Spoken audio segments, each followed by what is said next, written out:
Hello, and welcome to the Computer Game Show. My name's David Turner, and I'm here with Sean Bell. Hello. Matt Murray. Hello. And James Farley.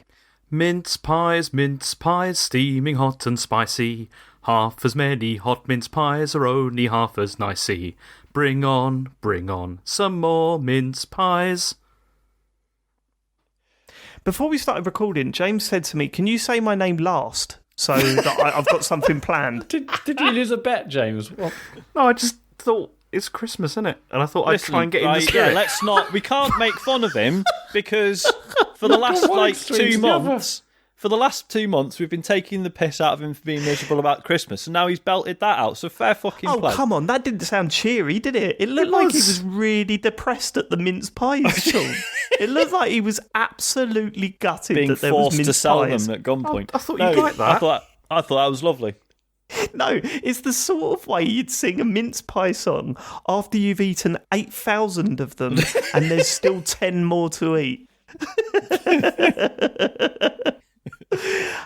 You're right, James. You've been drinking already, have you? I just wish I'd done that now. I thought it'd be nice, and then maybe. I thought it was good, and I'm willing to bet. I'm willing to bet the listeners will be with us on this one. So yeah, I'm willing to bet, James, that'll be a Christmas hit single. I reckon Cammy will do something good with that. I hate singing. I never sing because I hate it, and I just thought I'm going to try, and I was really nervous. Well, you're going to be singing that exact song at the start of our next live show. I mean, that's definitely happening. Whilst breakdancing. So the lesson here, guys, is never try.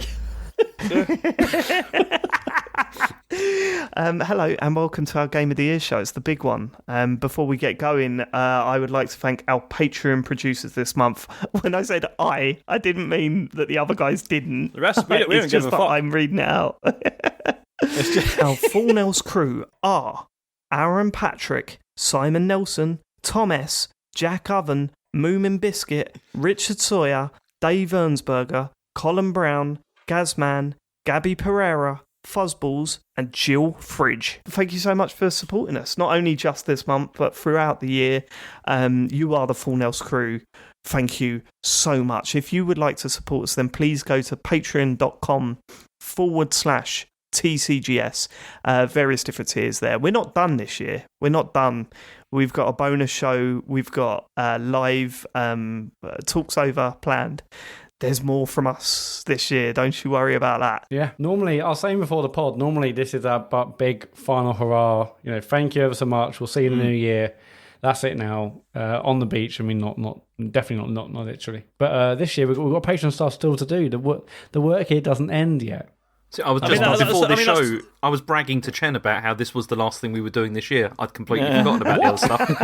And, I mean, we've ended up doing this. Have you watched more than one episode of The Office yet? Or, it doesn't matter yet, does it? That's a no then. Unbelievable. Unbelievable. No, I mean, because it sits in the awkward territory of thing I probably could watch with New, but we just hardly ever get time to watch stuff together. So I think I'm just going to have to be like, look, no, it's not happening. I'll just watch it on my own, and then I'll get it done in like 2 days. It'll be fine. Okay, let me ask you this. If this was James doing this, right, how would we be reacting? Pretty badly.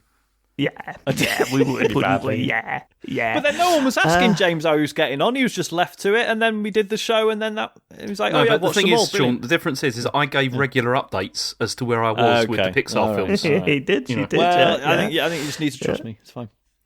Right, James, mince pie song again. Come on. No, I'm not doing it again.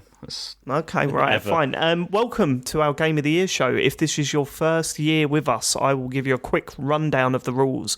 I've got 16 games in front of me, nominated by us four. We all picked 4 each. Our favourite games of the year. They go into a hat. We pick them out one by one. They face off against each other. For a game to go through to the next round, it requires 3 votes. That's the only way it can go through. It needs the majority of the vote from the team. Obviously, there's 4 of us. If it's 2 votes to 2, then the arguing starts, and my word, it starts. However, we have a wild card. The 4 of us have picked 1 game each, and that went to the public vote. The one that wins the public vote gets to replace one of the 16 games that we've got in front of us. Not only that, the person that picked that wild card gets the rest of their picks straight into the hat. They cannot be knocked out in the first stage. So, Matt, do you want to tell us what happened with the public vote this year? Yeah, so someone fucked it up. Again? Yeah, again. Oh, look, we had another prick. So, do you remember how we said several times on the show that it happened last year and it was cause it was initially ruined it, but we sort of, it was kind of funny in a way, but it's not going to work again, is it? Don't do that again. And someone did. Yeah, someone paid for Russian bots to ruin our poll, but don't worry. We got a solution. We had a solution, didn't we, Matt? We had a contingency poll. Yeah, mate. Yes, we did. Quickly put together. Yeah, we put out a poll in our Discord and cleverly said it so no one new could join the Discord to vote in the poll. We had to have security for this one. So we had a poll in our Discord, and here are the results. I'll do it in reverse order. It may not surprise you that my game Stories Untold came out last with 12 votes. Which is weird because it came out first. It was 2017, wasn't it, that game? Not this version. Okay, all right. Joint second was James's game, Star Wars Squadrons, and David's game, Ori and the Will of the Wisps, that at the time of nominating he hadn't actually played. Leaving Sean's Hard Lads romping away in the lead in this Discord poll, which is just as well because in the Twitter poll before some pricks got involved and ruined it, it was leading. It was very close battle actually between Hard Lads and Ori, but so Hard Lads won out in the end, and that's a wild card. I'm a bit annoyed about this because not just the Twitter poll stuff, but see, I played Ori and the Will-O Wisps over this week because I was convinced that David's thing was going to work, and I same here. Played it and finished it, and now, I wouldn't have nominated it after playing it, but it still would have been good to talk about. It's brilliant. I know it's good, but it's not Game of the Year good. It's still good. It is really good. It's a good game, but thanks to everyone that recommended it. In the lead up to the draft show, because I'm really enjoying it. I didn't get to the end because it was clearly not going to win, but I will carry on and finish that game for sure. Yeah, whatever. And I must admit, I wildly underestimated the power of we're different, we're a bit wacky, aren't we? Vote for the weird one. I underestimated Sean and his pals. It's a good game, is it, Sean? Come on, it's a good fucking game. Come on, Sean. What? It's a funny joke. That's it. No, it isn't. That's it. Now that's in the Game of the Year show, is it? Well, we'll see about that when we get to it, won't we? Okay, we'll see about it when we pull out of the hat, because I can't wait to hear your argument. Right, this is what that means. Here are the 16 games before we put Hard Lads in. We've got Superliminal, Hyrule Warriors, Age of Calamity, Cloudpunk, Paradise Killer. There's Sean's picks. They have all made it into the hat. So I'm going to start folding them up and putting them in. Hard Lads has to replace one of these games: Streets of Rage 4, Astro's Playroom, Animal Crossing New Horizons, Spider-Man Miles Morales, Final Fantasy VII Remake, Black Mesa, The Last of Us Part 2, Half-Life Alyx, Fall Guys Ultimate Knockout, Tony Hawk's Pro Skater 1 and 2, Carrion, and Hades. They're the games that we have to choose from. So I think the easiest way of doing this, and what we've done in the past, I think it's safe to say that the games in front of me, Hades and The Last of Us, should be in the hat, correct? Mm-hmm. Definitely. No. Right, okay, so if you hear a game that you think is a maybe, then let me know, okay? Okay. So I'm going to run through the rest of the titles. Just say maybe if you think it's a potential to be chucked out at this stage. Streets of Rage 4. Maybe. That's a maybe. Fuck off, Astro's Playroom. Yeah, I agree. I think Astro's Playroom should be in a hat. Animal Crossing New Horizons. Yeah, I agree. I think that should be in the hat. Spider-Man Miles Morales. I again think it should be in there. Sean, you can get involved as well. No, Michael, I'm listening. I'm here. He's already focused on the last 16. On the final. It's like, No, I mean, right, so Miles Morales, I admit that I had a twinge of like, but it's kind of a standalone expansion, but then everyone says it's like the best reason to have a PS5, so... Yeah, exactly, yeah. Final Fantasy VII Remake, I'm going to say maybe. Right. Black Mesa? I don't know. I call that a maybe. What? I'd say that's a maybe as well, but yeah. Half-Life Alyx? Yeah, I agree that should be in the buzz around that when it come out. Fall Guys Ultimate Knockout.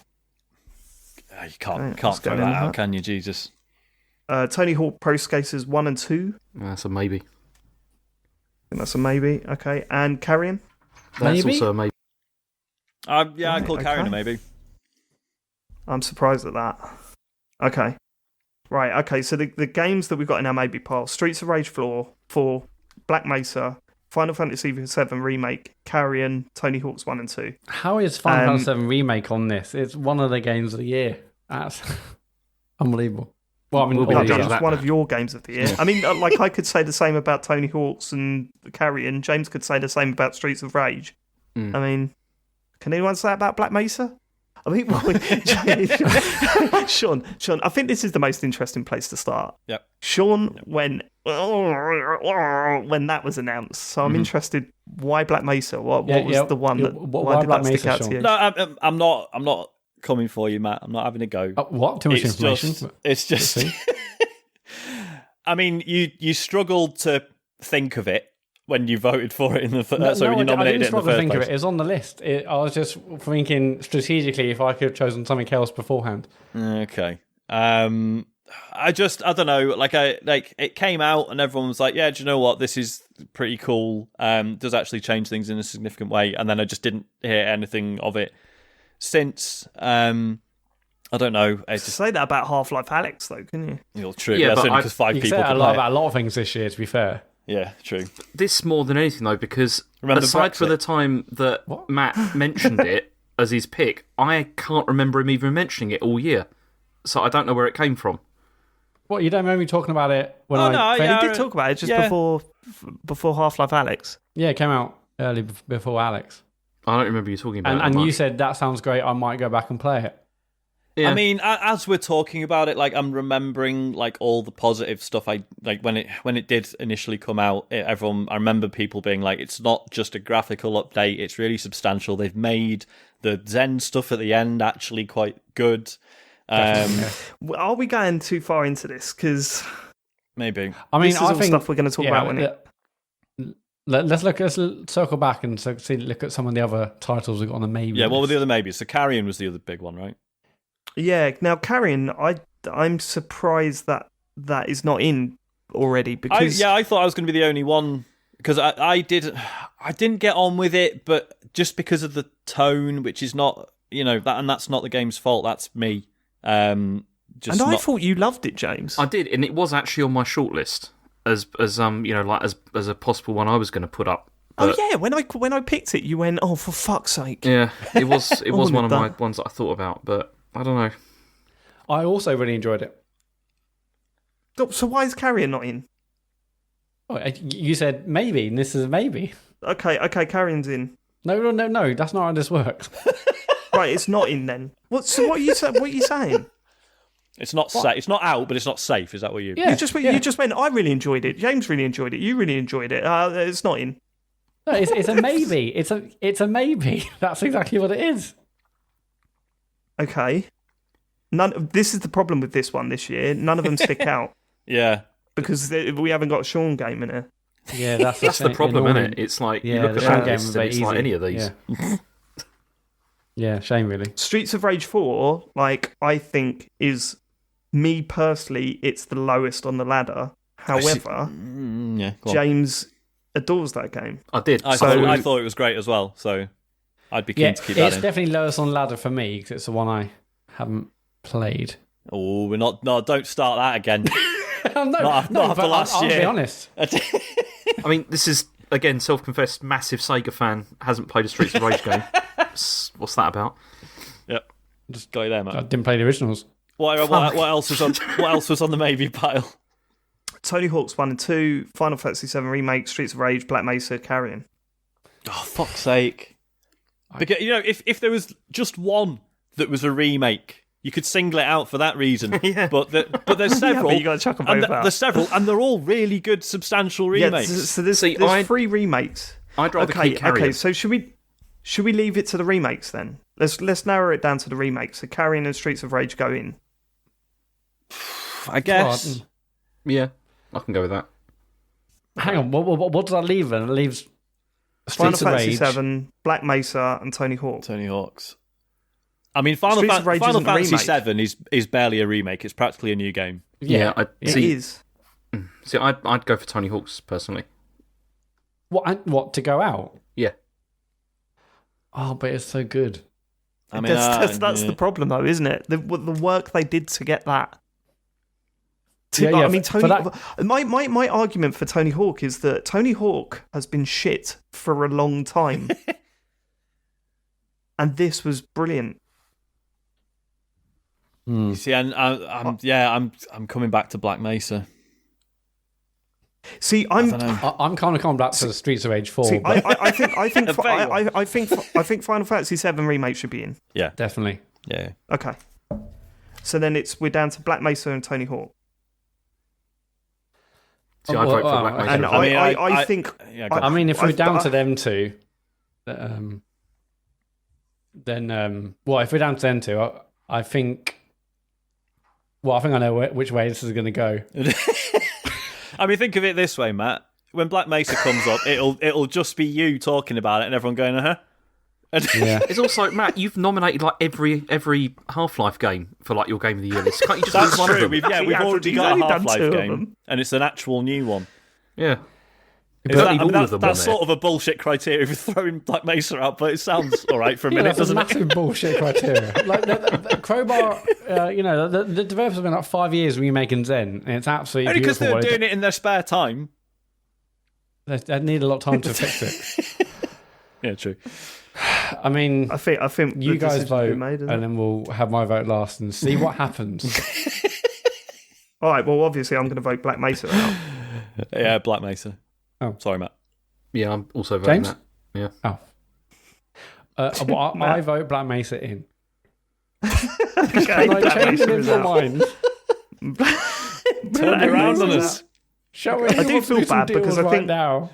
I think if someone else would have played that, I think I would have been okay with Tony Hawk's going had it not been the fact that Black Mesa just came and went and didn't hear about it, which isn't fair. No, it's not fair. It's not fair because Black Mesa is just it's a remake of the original Half-Life from '98. It just came out only came out on PC.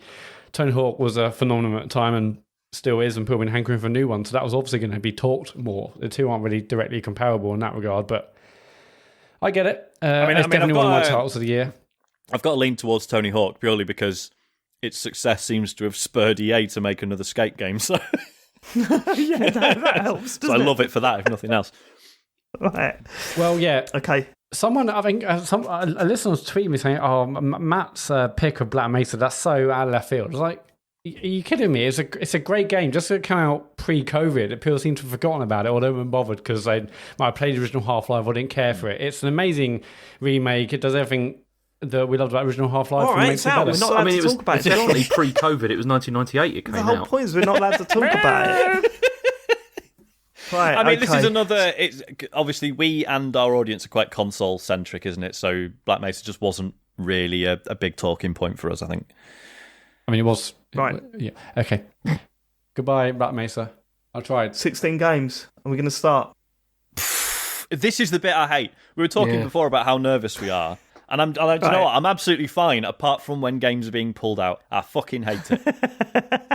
I don't want my games to go up against something that I also really like. That's the thing that gets me. I mean, I'll say now, I don't think there's a game here that I dislike at all. Like, I think this. I know everyone's like been moaning about 2020 being a shit year for games, among other things. I think this is a very consistent list. Personally, I mean, obviously, I'm sure you're all looking at my games and being like, "What are you talking about?" But I don't know. We'll see. Let's go. I would also like to say before we started, after the recording last week, I was absolutely furious that we didn't let Matt pick Cyberpunk. Because I thought, oh my God, the abuse he'd get over the next year over that would just be brilliant. But then I realised that, putting in a game that's in early access isn't really the right thing to do. Do you know what I mean? Let's wait for the full release, shall we? And then see how it goes. Let's wait for 1.0. Yeah. Fuck me. Well, I've stopped playing it. Right, okay. Runs great on Stadia, guys. I mean, you're absolutely right, Sean. I ripped into you for suggesting buying it on Stadia. You're absolutely right. Okay, right. First game out of the hat. And this one fell out. I didn't put it out. This one fell out of the hat. And it was so eager to be spoken about. James, you'll be happy. It's one of yours. So you won't be. This will be the only time you'll hear sober, James. It's Spider-Man Miles Morales. Right, okay. Okay, so I nominated... Sorry, you just like you're on the show then. What? That's like you switched to a recording. Like you just... Yeah. Right, okay. And then he clicked play. I definitely heard a click, and you're like, hey, so, Miles Morales. I've been rehearsing. I'm gonna... That's actually not a bad idea. I might do that next year. It'd be like that bit in Speed. Where they have the footage of... Or like the equivalent of someone recording themselves and looking at the camera and pressing play when the Zoom meeting starts. James did that. James is like, oh no, I'm going to have to start from the beginning again now. So the thing is, I could do one for each of these, and then if I drink too much, I press the play on the wrong one as well. That's true, yeah. If. Like, when? So Spider-Man Miles Morales, I nominated this because it's short, but I think it's kind of perfect. Largely because it's probably the best looking game that I played this year. It looks absolutely incredible, especially with, even in 30 frames mode with all the ray tracing and all that kind of stuff on, it just looks amazing. And New York, I don't know, it's just wonderful to to move around in. The movement exactly the same as the first Spider-Man. And that's fantastic, but then it's kind of enhanced because of the fact they added lots of different combat options and things like that to Miles. But overall, I think the reason that I thought this was something which was really, really very significantly better than the first one is because the story. I thought Miles is a fantastic character. It's really interesting to see the way that he develops and becomes Spider-Man. And it hasn't got, it hasn't got a particularly strong villain in it, I don't feel, but the supporting cast that are around it really helped to sort of elevate it into something which I think is more interesting than the first one. And when I wasn't playing it, I was still thinking about it, which I don't get that very much with these games these days. And it's one of those few games where every evening I was playing it, and I played for significantly longer each time than I really wanted to. I was thinking, I need to go to bed now, but I just kept playing it because it feels so polished and so well put together. It's kind of like a perfect video game in a sense. It's exactly what you want. It's just perfect. It's just such a complete experience. Very few games do I really want to hit 100% with, but with Miles Morales I really did because it's just amazing. Very, very good game. Cool. All right, Matt, did you finish this in the end? No, I barely replayed it because I stopped. I played for one night and then I went on to play Hades. It says it all. But I know how good this game is because from all reports it does everything that Spider-Man PS4 did in 2018, which I absolutely loved, and refines it a bit tighter, shorter, better side missions. So I've no doubt. I know it looks absolutely stunning. In the evening I played, it looks absolutely mind-blowing, and whether that is just the increased power of the PlayStation 5, but also the fact it's now winter, there's snow particles everywhere. It looks great, even whether you got on PlayStation 5 at least, the ray traced puddle reflections, or you're just going with the 60 frames mode. It's really impressive. I was going to say, because I can't play more. So obviously I don't have a PS5, but I was well up for just getting this on the PS4 because I only played the original this year and I really loved it in the end. But everyone I've spoken to is no, wait till you get PS5. Just wait. Yeah. And I was like, no, it's going to be a year or something. I'm no, honestly, it's worth sitting on this. So yeah, I've not played it. The launch game, isn't it? Yeah, it's not that I've not played it for any. I've not actually judged it in any way. I'm really excited to play it. So yeah, I think it's also because neither of the new consoles really had anything absolutely mind blowing at launch. I think, but I still feel Tetris. Excuse me. Yeah. But I do feel that Miles Morales did like a really very, very good job of showing off like what the future of the PS5 could be. And yeah, for sure. It was excellent for that. You got to remember as well, Cyberpunk's on its way. So when that comes out, it's going to be good, right? Should we see what it's up against? Yeah, go on. Here we go. Final Fantasy VII Remake. Ooh. Matt. Yes, Final Fantasy VII Remake, which I absolutely loved. And it was a surprise, really, because I didn't play the original one. I haven't really played a Final Fantasy VII game properly. I played a little tiny... I saw loads of 7 when I was younger. My mate Martin played it, and I just watched, because I wasn't really into it. Shout out to Martin! Martin Day. He doesn't just give a shout out. And I played a little bit of 8, but this is the first one I've properly tried. And obviously we played that demo at EGX, and I was really impressed with the combat there. But still, I heard about Final Fantasy for so long, and it seemed quite overwhelming, but this is obviously just the episodic version. And this first part has been out, and it's not the full sort of 100 or 120 hour epic that I might have been a bit too overwhelmed to play originally, but this is absolutely amazing. I've seen a lot of people tweet things along the lines of, hey, nostalgia's hell of a drug, eh? Referring to the fact that Final Fantasy VII Remake's probably not that good, but you're probably loving it because you're nostalgic. And I don't have that nostalgia at all. All I have is the fact that I absolutely love the gameplay. I thought the combat was absolutely brilliant. It is still turn-based, but what it does is it does it in a really clever way. So you have your basic buttons, your basic controls. Turn-based at all, is it? I was going to say. Well, no, so what it is, it's real-time combat, but when you go to the bigger power moves that aren't just your standard sort of punch and slash and stuff, then it basically essentially stops. It goes extreme slow-mo, and you can stay in those menus to choose your huge moves for as long as you want. So essentially it is that. And it combines this real-time nature of just, you can just button mash essentially if you want to do like the basic moves, but then when it comes to actually using strategy to combine your limit moves, which are like the big, huge attacks or heals, it does it really, really well in concert. But yeah, combat is just brilliantly fun. I absolutely loved it. It never stopped feeling satisfying. It was brilliant when you got more members of your party to combine your moves with their moves to sort of time it so you had like all of your limits. So basically, as you use your basic moves to attack, the more you injure and hurt an enemy, that builds up your limit meter. When your limit meter is full, that's when you can do some of your massive moves. And by combining that with a bunch of your members of your party, by timing it so it's one limit after the other, it's fantastic.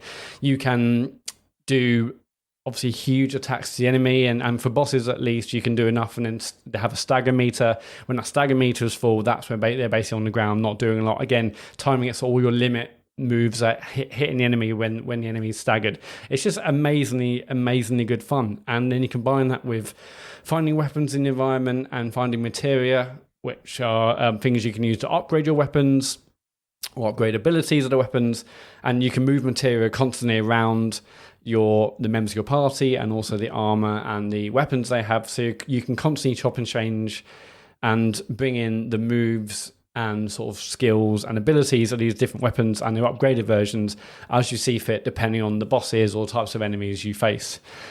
I think story-wise, absolutely amazing. It was really compelling. I thought the writing was really good. I thought the characters were absolutely great. The voice acting was excellent.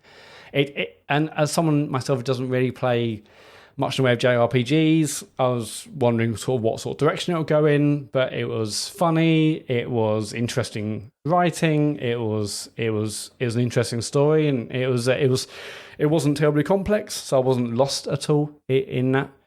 And I just thought the characters were just a joy to be with, really, and it really makes me excited about what's happening in part 2.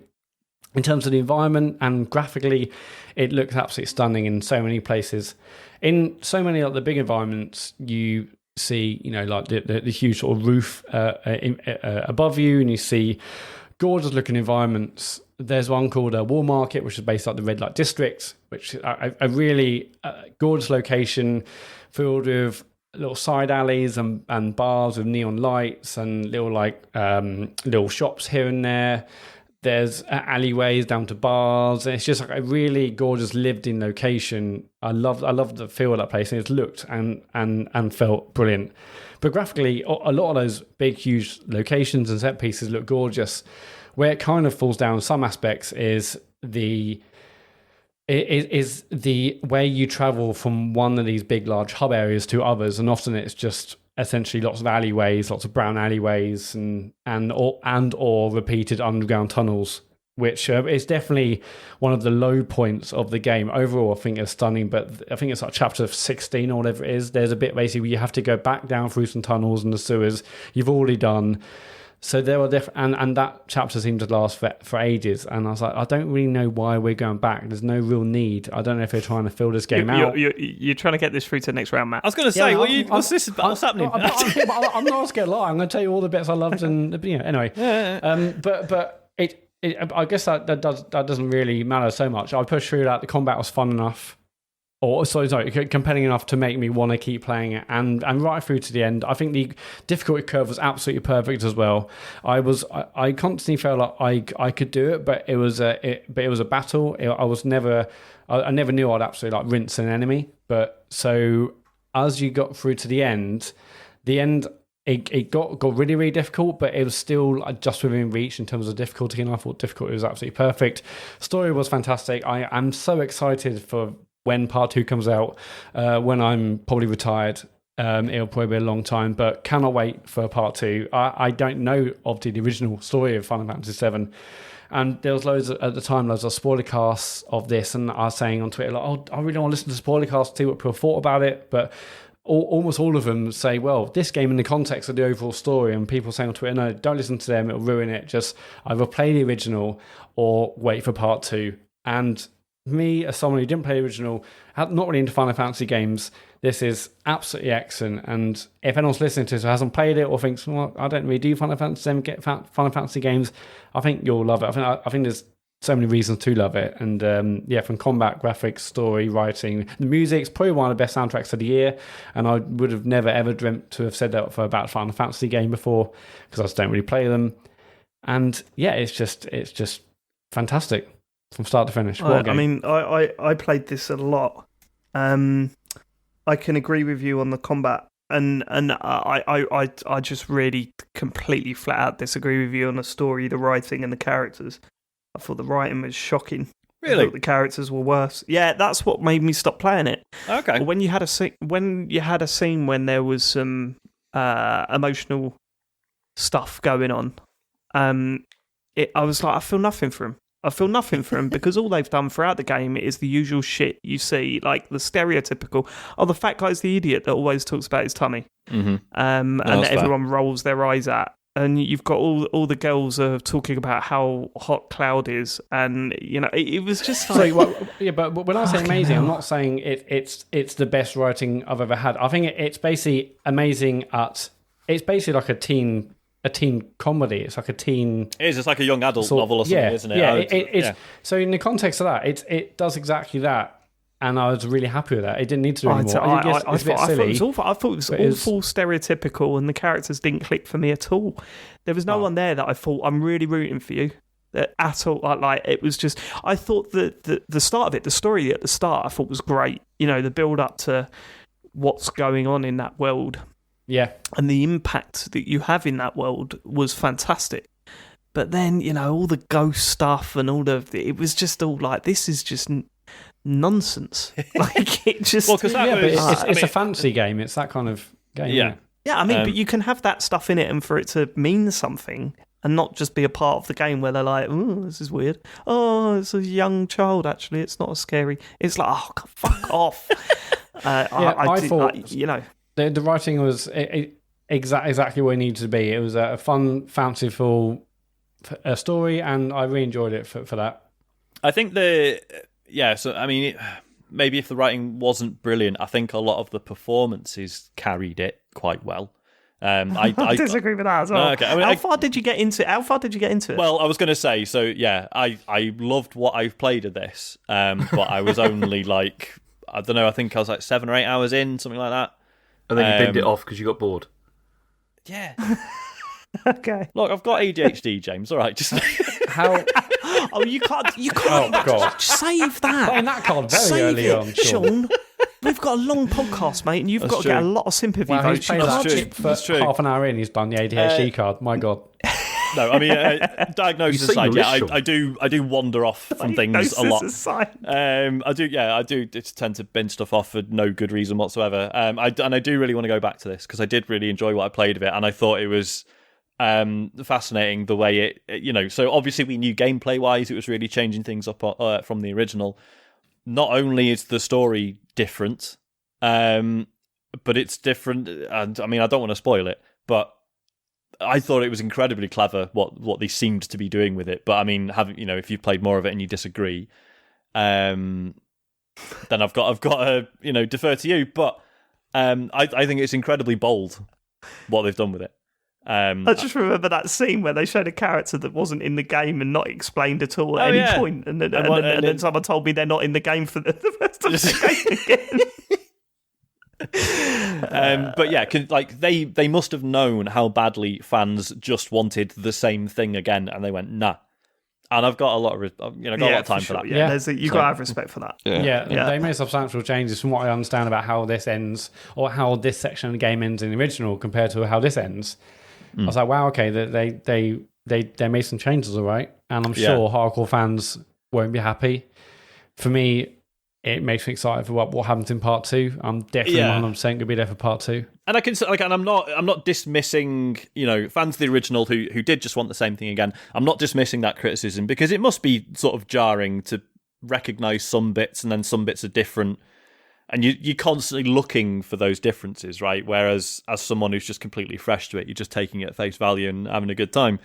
So I can understand that being a jarring sensation, but I do still appreciate the boldness of it. Oh, imagine if they did the Titanic movie where it didn't sink though. That'd be. And you're just spending the whole film. There's like loads of bits like iceberg right ahead. Well, steer it to the left then. Okay. Done it. We missed it. Yeah. And then, like What a people lovely turning the cruise. other. Look, listen. I know hardcore fans of the Titanic, the ship, are going to be furious with the ending we made here, but we're actually quite bold. Actually, if anything, yeah. Right? I was going to say Courage. you can't do a film where you just rewrite an actual horrible historic event, but then Once Upon a Time in Hollywood does exactly that. So Yeah, and Tarantino does that a lot, doesn't he? Yeah. You've got, what is it? Inglourious Bastards as well. Yeah, remember when Hitler yeah. was gunned down in a burning theatre? No. Right, okay. Let's get to voting. We've moved on to Tarantino films. Yes. Matt, which way are you voting? I'm going to vote Final Fantasy VII Remake. James? Miles Morales. Did you hear that? That little sound before you said Miles Morales? Miles Morales. Obviously. Final Fantasy VII Remake. I'm Jesus halfway through the bottle, so... It's Whoa, fine. no, you're not. hell. James. No, James, you're not. How big's the bottle? Is it one of those little Yeah, hang ones on. from like a minibar in a hotel, or is it a... No, it's 350 millilitres. Fuck's sake. James, Oh my no, god! this is when earlier than did you last drink year. that though? not Right, so- okay. Have you eaten anything for it to land on, or is it Yeah, I have, yeah. I've got to make sure of that this time. just a block of cheese or something? Yeah. Cool. Just a cake of butter. I mean, that'll probably do the job. Final Fantasy VII Remake. Okay, so I'm voting Spider-Man Miles Morales. Dave. Oh, deadlock straight away. Did you really no. just I like can't it believe that you're much? voting for How Final far Fantasy, again did you Sean. play? I do you mean? played to I think I was 2 chapters to the end. And you didn't want to push on? No. I got to the point where I was just like, I'm wandering around doing nothing. And at the end of the day, I played. I think what helps is that I played Spider-Man this year and I really liked it. I loved it. And I thought, well, Miles Morales, I prefer that character to Peter Parker anyway. So I believe James when he says it's a better game. I mean, certainly, if we're talking pacing, Miles Morales wins, right? Because it's a very, it's like James said, it's not very long at all, but it's dense, right? Whereas Final Fantasy VII Remake, I mean, I never even got to the bit that everyone talks about being a massive slog.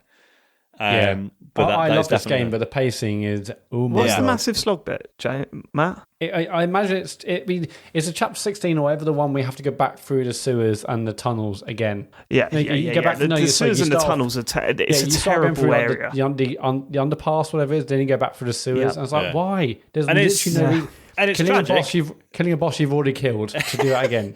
Oh God, is it that? But wow, okay. And it just seems really tragic because it's completely unnecessary, right? Because this is a game you can easily put, anywhere from 40 to 70 hours into or something, right? Yeah, they didn't need to fill it out.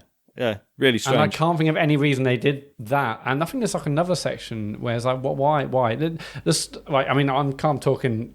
This is not an argument to make you vote for it, but I'll say anyway. Like the side quests are also kind of totally pointless as well. Like they didn't need to be in there at all. You go into the hub world areas. Yeah, they were terrible. And there's a side quest like you see like kids, and he's like, "Oh, I've lost my friends," or someone's lost some kids. You have to go around, and there's no map saying the kids are here, there, or there. You just have to run around till you see kids. Say, okay, you've collected one. Another one could be go here, kill things, go back, get reward. Go there, kill things, go back, get reward.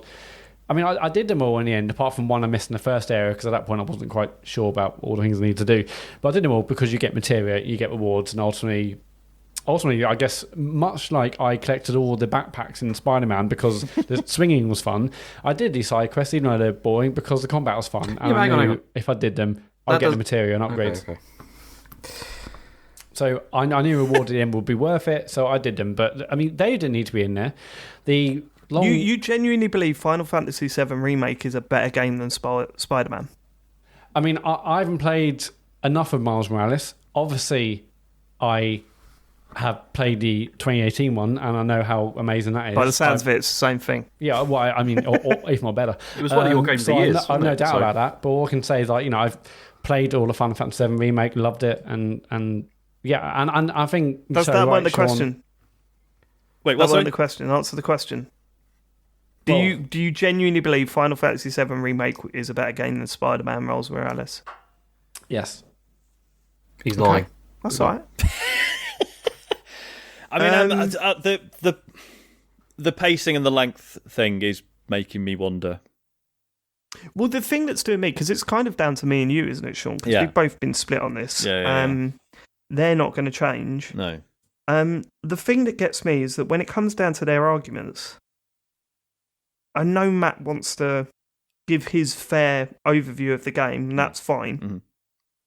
But he did have a lot of negative things to say about it as well as positive things. Yeah. And a lot of the positive things that he said about it, I just flat out disagree with.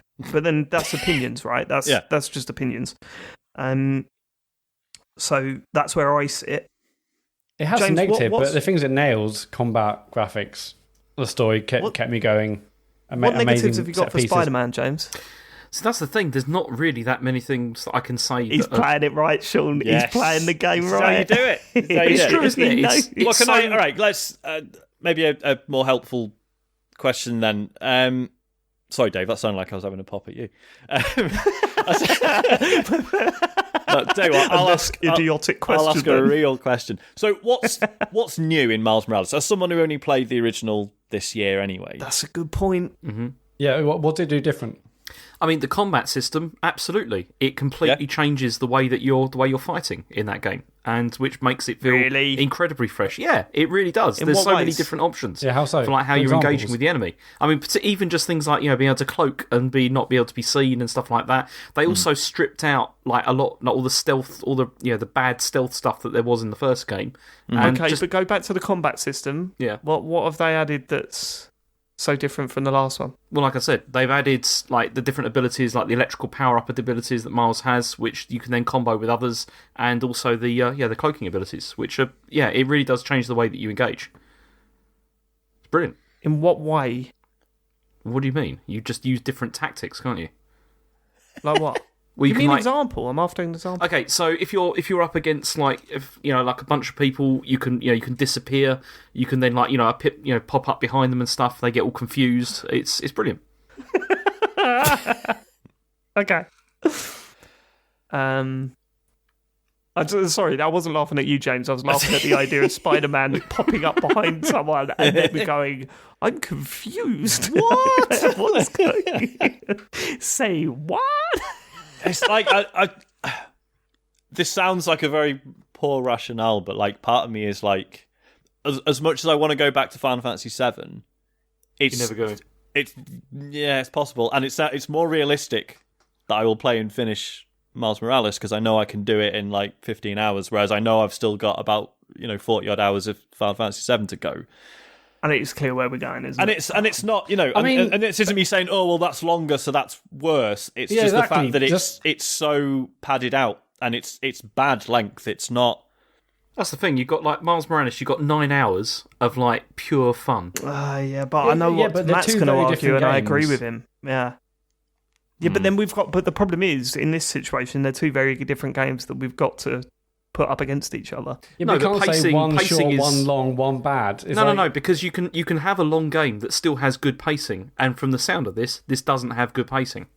It definitely suffers in some parts, but it's an amazing game regardless of that pacing. With a shorter game, and a game like Spider-Man, which has a sort of very, at this point, refined structure, we know what you're doing. It's not a large, sprawling JRPG that's being remade from the classic of many years ago, and they succeed in so many ways. A new combat system, looking as good as it does, the changes they made to bring it into the modern age. Combat. Yeah, but I would say I really enjoyed. The combat system in Final Fantasy VII is the one thing that's really got going for it.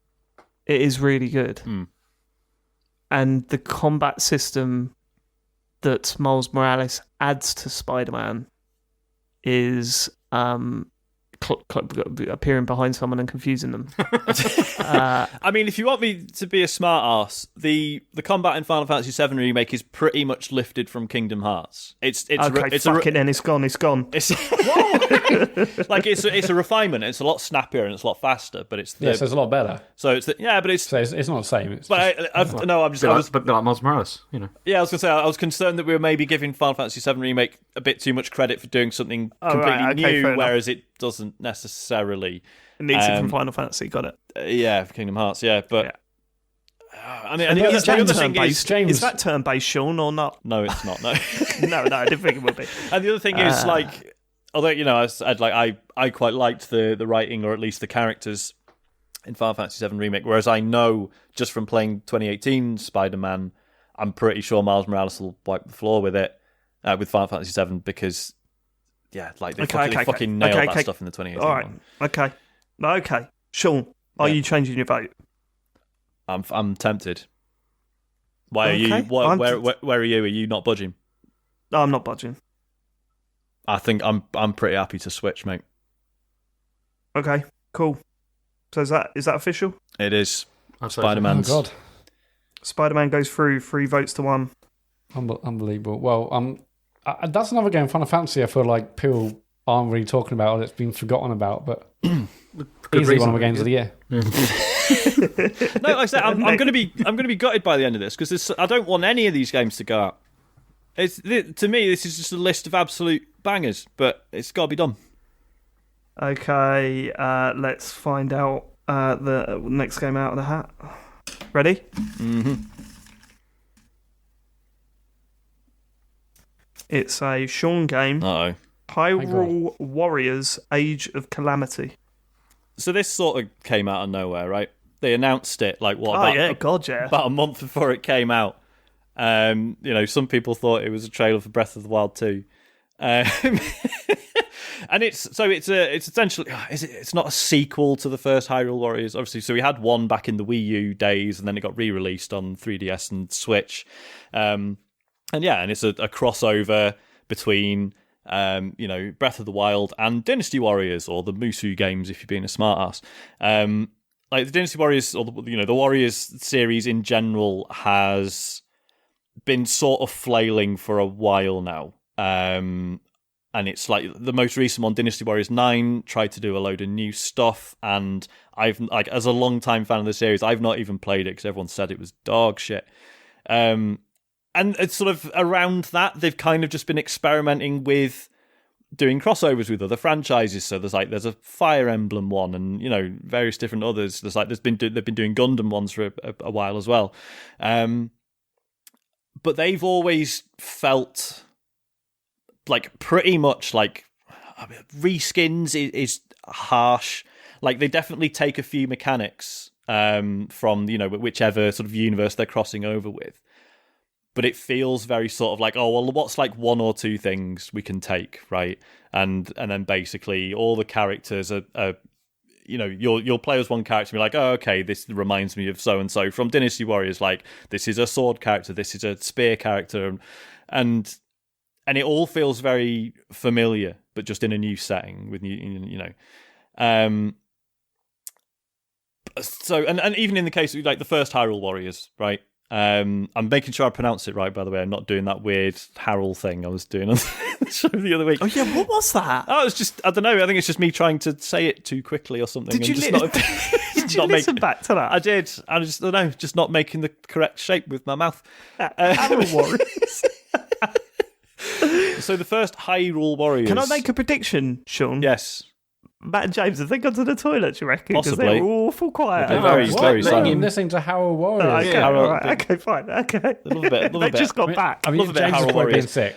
So the first Hyrule Warriors, again, it was cool, but it was very much like... It had like the squealy guitar soundtracks of a typical Dynasty Warriors game, and basically the most Zelda it got was like there would be a level where you're fighting your way across the battlefield, and then you've got the bomb pickup, and then somewhere else on the map there's a wall that you can throw the bomb at, and it blows it up, and you're like, yeah, I remember that from the Zeldas. That's okay, that's a Zelda reference, but that was kind of it.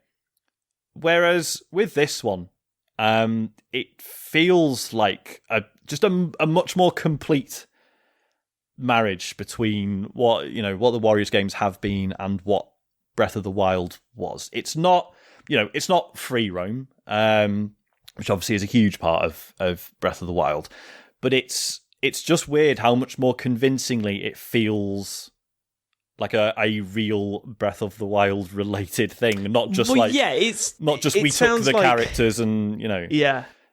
I mean, it sounds like they definitely put the effort into taking, not taking mechanics and putting them into the game, but referring to things from that game. Yeah, in this. And when I heard the stuff that was in it that was Breath of the Wild related. I just went, oh, right, that's a celebration of this. Exactly. It sounded like a board game that is based on a I don't know, like a franchise or whatever. Yeah, a TV show. But they've actually incorporated elements of what makes that. So you could tell it was made by a fan. You know what I mean? Like when I saw that stuff about, the food and, you could set the food on fire and it gives you more health and stuff like that. I was kind of like, no, that does actually sound really good. And where, the last Hyrule Warriors, I'm doing it on purpose now. Hyrule Warriors. Hyrule Warriors. The first one was like, it was just like, how can we make a bullshit excuse to just get as many characters together from as many Zelda games as possible? No, portals have opened up and whatever.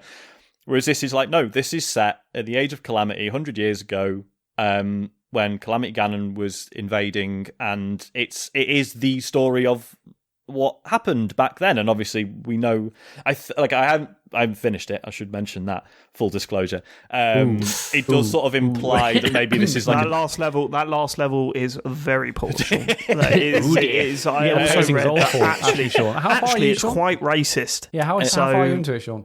God, I actually don't know. It's fucking massive. I've done. It feels like I've done a lot of it. I was just gonna say the bit after where you're now. I just checked your profile on the Switch, Sean, and go on. No, I'm joking. I've done that yet. I should have done. The bit James, do that then. Yeah, you probably have. Wait until Deadlock. Yeah, I mean, I've not been online with the Switch for a while. It's fine. It's Sean, James, look it up.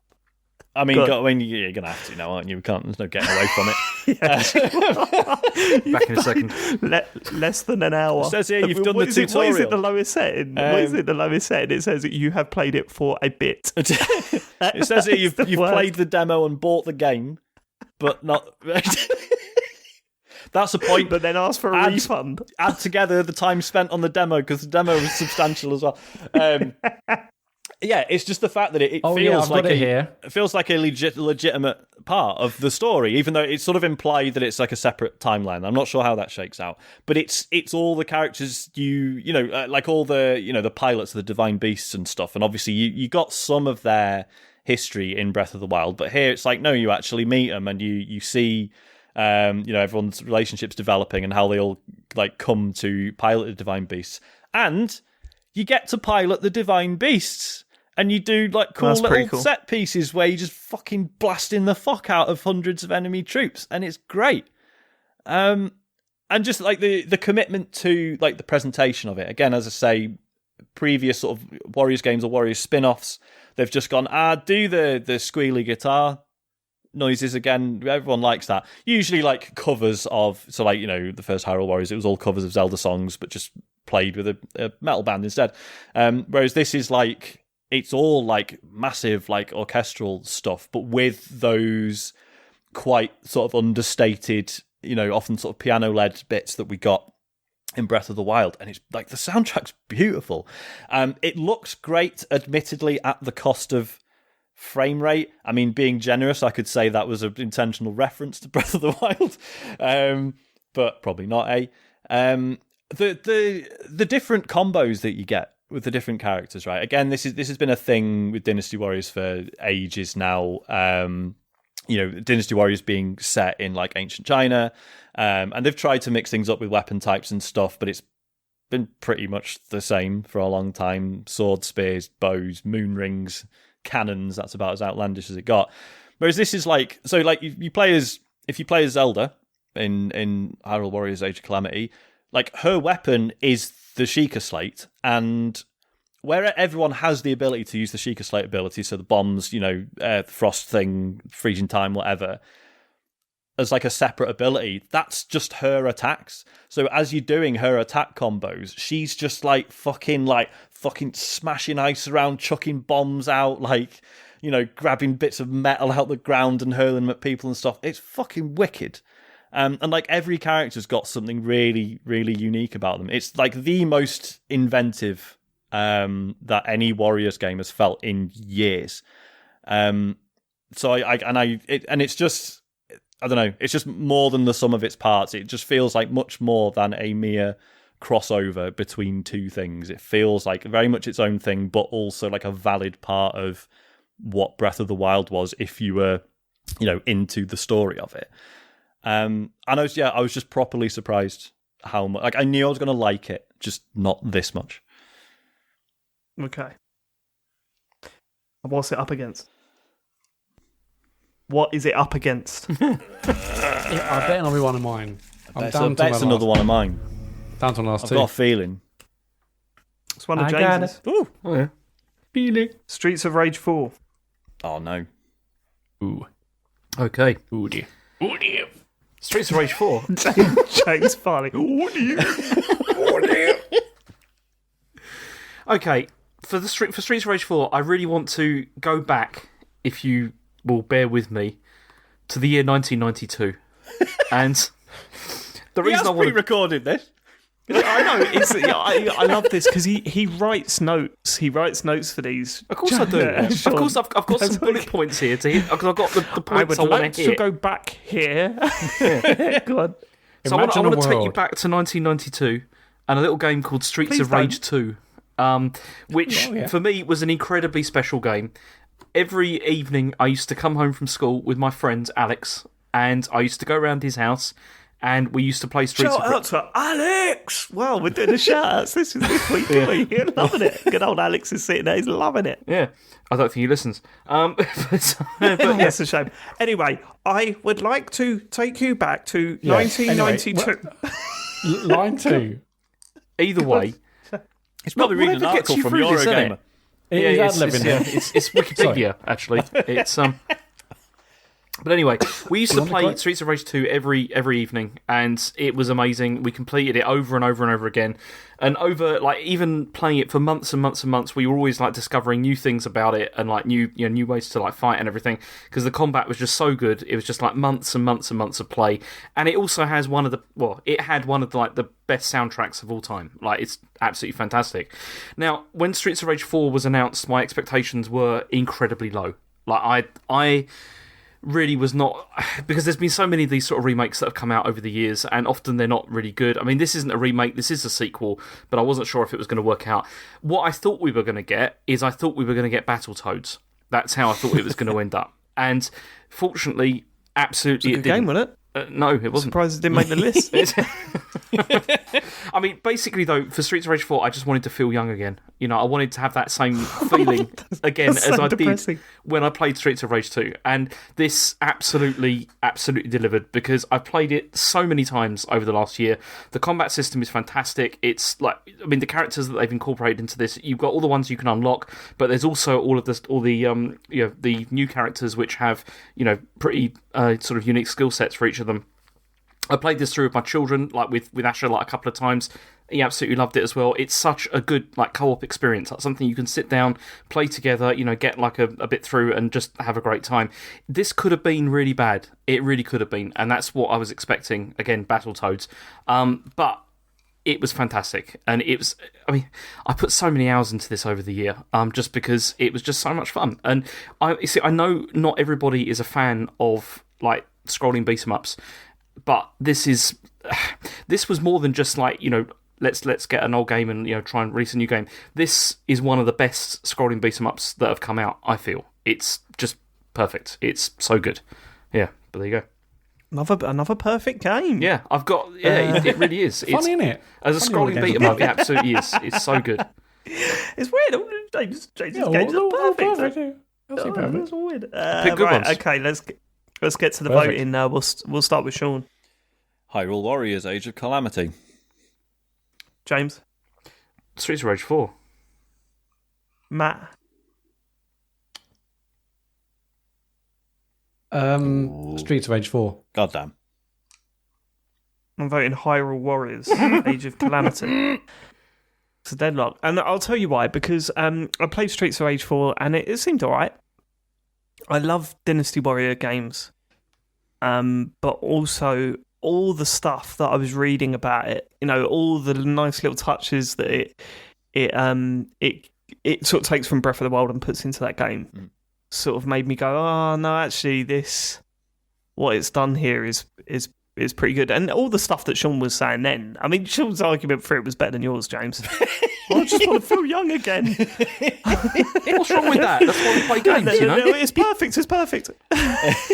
And also, I think my enjoyment of Streets of Rage was slightly broken by the fact that James spent 4 hours trying to fucking load it when we were playing it in co-op. That's not my fault. That's the Xbox's fault. It's your Xbox's fault, James. We've been over this. Well, that was his old Xbox. He was a new one. So I'm going Hyrule Warriors. So where do we go from here? I mean, I think this is kind of ridiculous, seeing as, okay, Sean talked a good talk, obviously, but a lot of it is obviously bullshit, because I just had a look to see how long he's played this game for. Go on then. How long has he played it for? 3 hours. 5 hours. And 5 hours? Hang on, is that including the demo? I don't know, but either way, 5 hours. Can't use that then, can you? How long's the game? Have you looked up how long the game is? I had a look on how long to beat, and just for the main story, 21.5 hours. Sean! So you've barely scratched anything out of this game, Sean. You've done and I already the love game it. for 5 and the demo for 3. Sean, in the last game, right? Yeah, but hold on. In the last round, you were saying you couldn't vote for Final Fantasy VII because of pacing is such an important thing. Hang on, Hyrule Warriors has only been out about 3 weeks. Yeah, but you've played 5 hours of a 21-hour game. Yeah. And? What if the next... 8 hours including the demo. I mean, that's barely enough for a preview, Sean. As somebody who used to write reviews of things and everything, you know. Used to. Thanks, James. That's a low blow. He's on to bigger things now. He doesn't need to. He doesn't need to. Oh, do I just... It's a shame, he hasn't played him much, I might have to switch. I mean, I'm going to carry on playing it. I haven't stopped. If you change your vote now, I will finish this game by next week. I promise I'll finish it. I promise I will. Sean, I swear to God. You've said that about Yakuza. You've said that about Final Fantasy VII Remake. I don't know if I can trust that. No, but I'm all right. 5 hours, Sean. That's shocking. 8 hours, including the demo, which carries through to the full game. That's not in the wood style. That is. Hold on. No, it isn't. Because I wasn't claiming to film it. Claiming to have finished it. He's losing. I'm losing it. I'm losing my nerve. No, if you'd asked me what I thought of the ending to Hyrule Warriors, I'd say I don't know. I haven't seen it. We should have registered. Sean, I will say as well that when James confronted you about it, you said, "Oh, go on then, 3 hours." So you thought it was for even less. No, so that was a deliberate tactic. So I was like, because when it turns out to be 4, it'll sound quite good. Okay, I'm switching my vote to Streets of Rage 4. Hang on a minute. Doesn't it also how does the time loggy on the Switch work? Doesn't it go like more than 5 hours and then more than 10? So it could be just shy of 10 hours. It doesn't do that, Sean. Wait. There's no way that you can, because it also probably includes pause time. Yes, that's also true, yeah. Yeah, I never paused. Very efficient. That was probably you sitting in the menu. Just like waiting. I just left it on overnight. Yeah. It's like, well, I'm going to be really embarrassed if I don't do this. Yeah, you're just updating. You're Eugene. Yeah, he just left it on the side and just went, just in case this comes up on the Game of the Year show, and then the battery ran out. 5+ hours plus the demo. I've seen the title screen. I mean, I think we know how this is going. So as not to appear as a sore loser, I really enjoyed Streets of Rage 4 as well. Played quite a lot of it in co-op. I mean, don't check how many hours I've played of it, but I definitely completed it at least once. Well, it only takes about 3 hours, but whatever. This isn't fucking fair, because my game takes 21 and a half hours just to do the bare minimum, whereas James's game you can finish in an afternoon. Yeah, but my game is so good that I finished it so many times. You have a look at how long I played that for. It's a lot of hours. I'm not petty like that, so I wouldn't do that. But Sean, that argument falls apart when you voted Final Fantasy VII out, which is much longer than Miles Morales. That's about pacing, though. It's different. Streets of Rage 4 is incredibly good. I played quite a bit of it, and I've since I played that and was like, do you know what? I really like these games. I should get into more of these.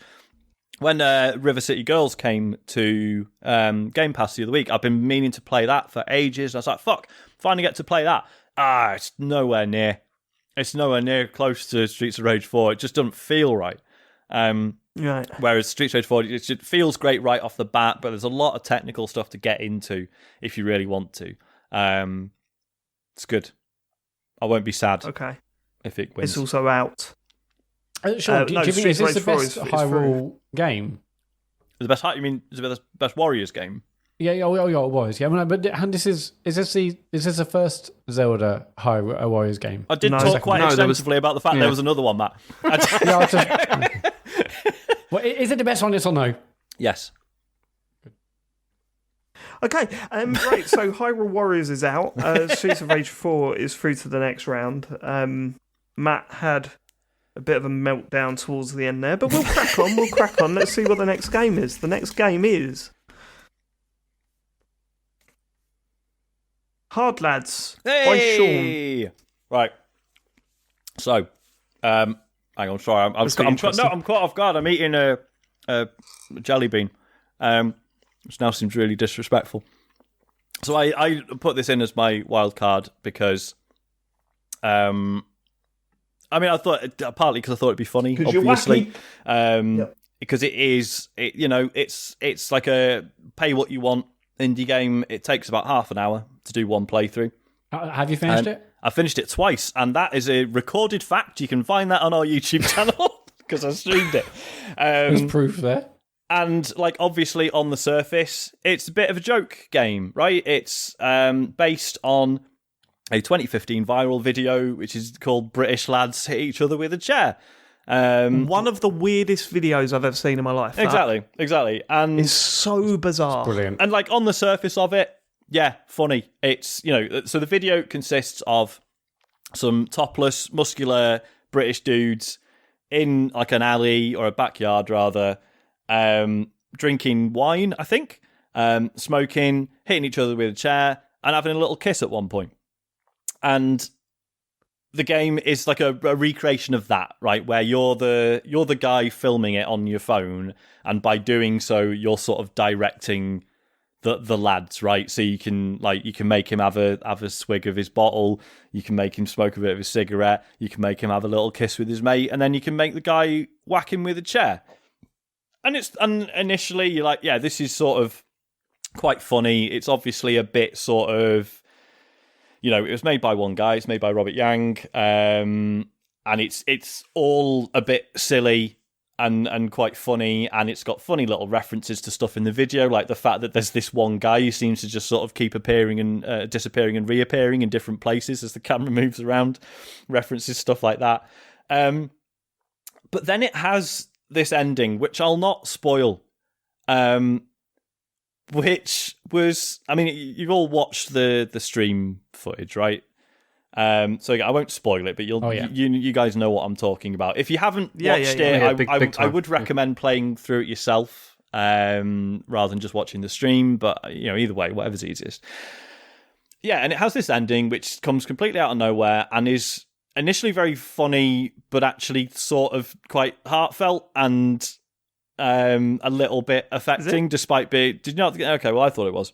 No, I just thought it was funny. I thought it was funny. Like I'm gonna kick off the fact that this is in Game of the Year, but I definitely thought it was funny. It was a very funny joke. I mean, obviously, I'm putting this forward. I know this isn't getting through to the final round, but yeah, it was just really interesting. So the creator's basically written an essay about it, about why he made it, why he made the decisions he did. And it's just really fascinating because he just talks about the fact that this original video, as I say, it's, the fact that it's all these sort of like ripped, topless dudes doing something like, smoking, drinking, hitting each other with a chair, things that rightly or wrongly we would associate with quite sort of toxic male stereotypes, right?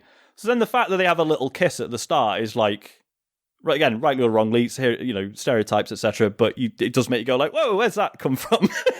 And then it's the fact that at the end of it, after he's hit his mate with a chair several times, he's really worried about him. And he's picking his mate, like his near unconscious friend up off the ground, and he's like, mate, I'm never doing that again. I'm never doing that again. And it's about the fact that it turns from this thing of like, hey, let's drink and smoke and hit each other with a chair, to like the whole thing is bookended by care, right? The kiss at the start, and then at the end, he's just worried about his mate that he's just fucking hit with a chair, and it's and the game is sort of trying to get that across. And I can tell Dave doesn't agree already. Thanks, Dave. I just think that you are way over analysing two blokes hitting each other with chairs. Like, I mean, that's if that's all you're getting from it, Dave, that's fine. This is really bookended with care. Like, I never thought that at any point. But go on. Well, yeah, but as I say, when I played it, I thought the ending was like funny and sort of weirdly touching, but mostly odd. And then reading into it, it was really interesting, and it's clear, like having read that, it's just an interesting statement on this sort of collision between this, like I say, this sort of really, like weird sort of hard masculinity stuff, to just mates looking after each other, and despite having just whacked each other with a chair. I just thought it was fascinating. I thought it was really interesting, and I really fucking enjoyed playing it. It was like that. Just doing that stream is easily like one of the like most fun things I have done playing games this year. It's a really, really funny stream. Yeah, and with all the stuff falling down and coming down from the sky, and mad. So for that reason, it's a totally valid submission into this list, I think. I would say, yeah, right. Like, look. I really enjoyed it, and I thought it was funny and great and everything. I think it's kind of let down by the fact that the main part of the last joke was just nicked, right? Yeah, there is that. I mean, yeah, because I didn't know what it was originally taken from, but it's So I was kind of like repurposed. That's a shame. Yeah. But yeah, repurposed is the best way to put it. Repurposed, because it's not in the same context and it works better in this context. Yeah. Definitely. Yeah. Definitely, 100%. But, okay, all right, should we see what it's up against before we get into it? God, I'm worried. I mean, I wouldn't be, Matt. I would be, Sean. Hades. Oh, fuck. So, okay, look, cards on the table, and just to let people know that might not know the history of the show, John Denton used to present on the show. He's always been, he's like the fifth member of the podcast, and he was the man behind introducing this game to the world. So let's get that out of the way. Yeah, absolutely. We're not nominating it because he exposed this game to everyone. No.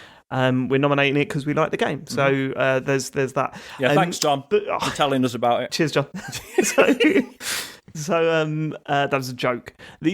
Look, I had a text from John in the middle of the night saying you need to play Hades. And I thought, so what I did, I Googled it, and it said, Hades is a roguelike set in the ancient Greek god. I was like, oh my God, no, this is everything I don't want to play. I've got no interest in this. And then 2 or 3 days later, I got another text saying, no, you need to play this. And I was like, oh mate, come on. But then I watched a YouTube video and said, okay, it kind of looks like an action, it sort of looked like a twin-stick shooter from the gameplay footage that I saw.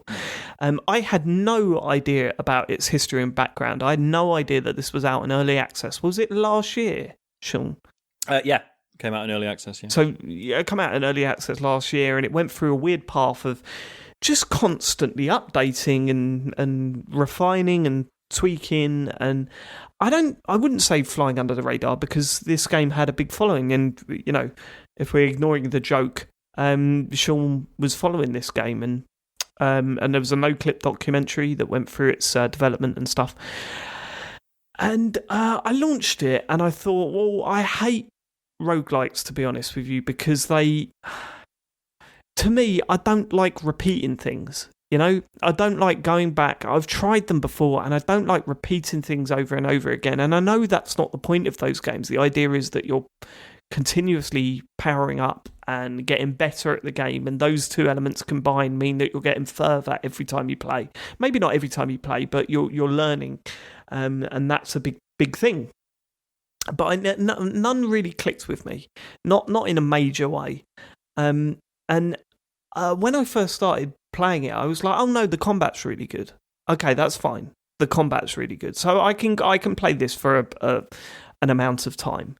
And then you start talking to characters every time so every time you die, you go back to Hades' house, which is your dad. What is his name? Zagreus.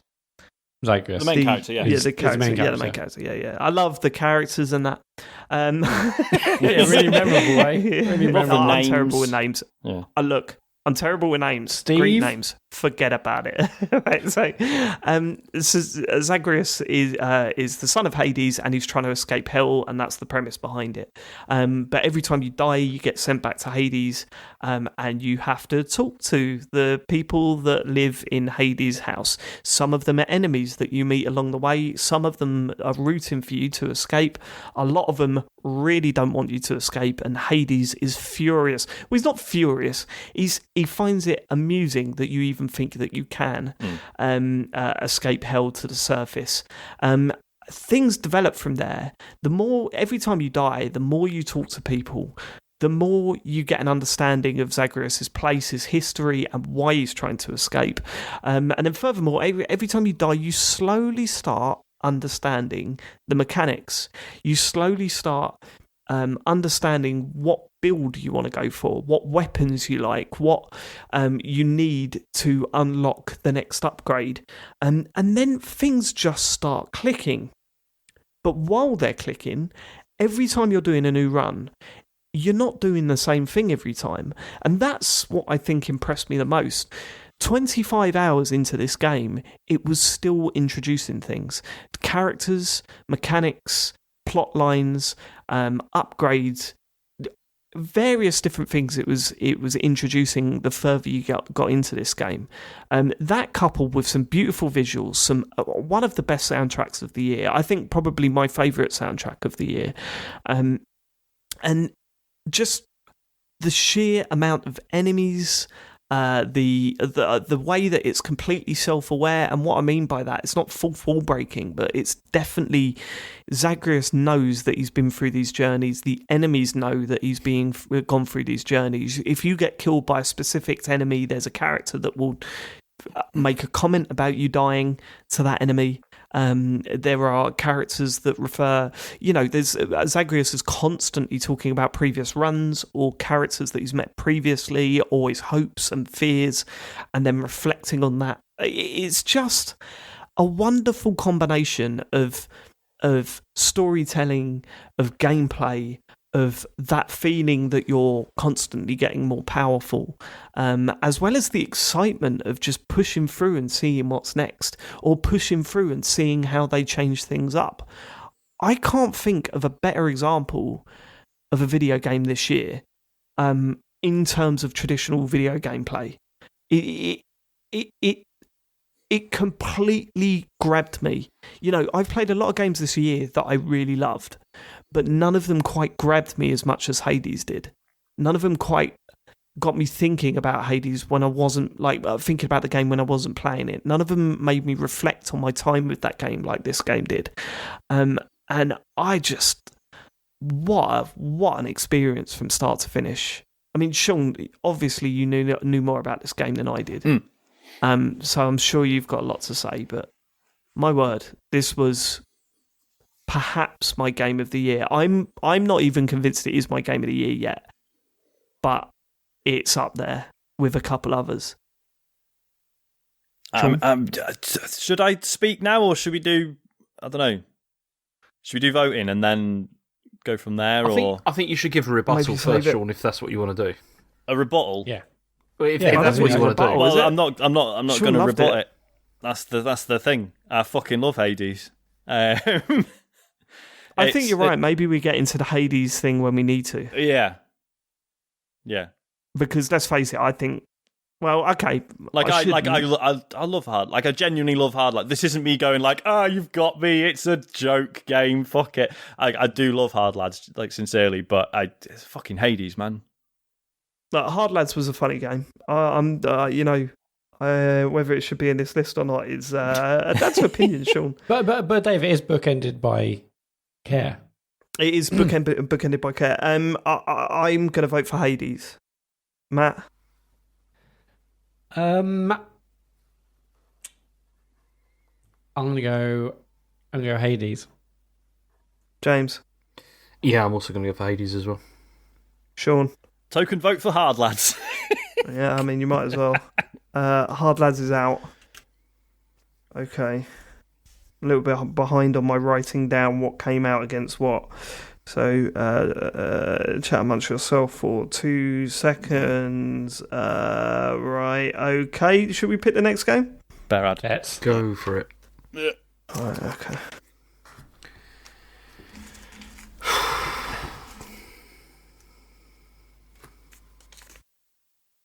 Tony Hawk's Pro Skater 1 and 2.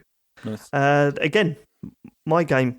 Do you know what? Whenever they announced Tony Hawk's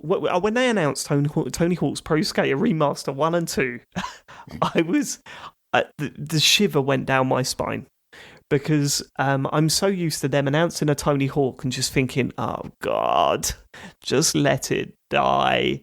I was a huge fan of Tony Hawk games. I mean, I fell off them like you do. But Tony Hawk's 1, 2, and 3 were just such a huge part of my upbringing. Nostalgia is one thing, James, that you were talking with Streets of Rage. I think this was certainly up there for me.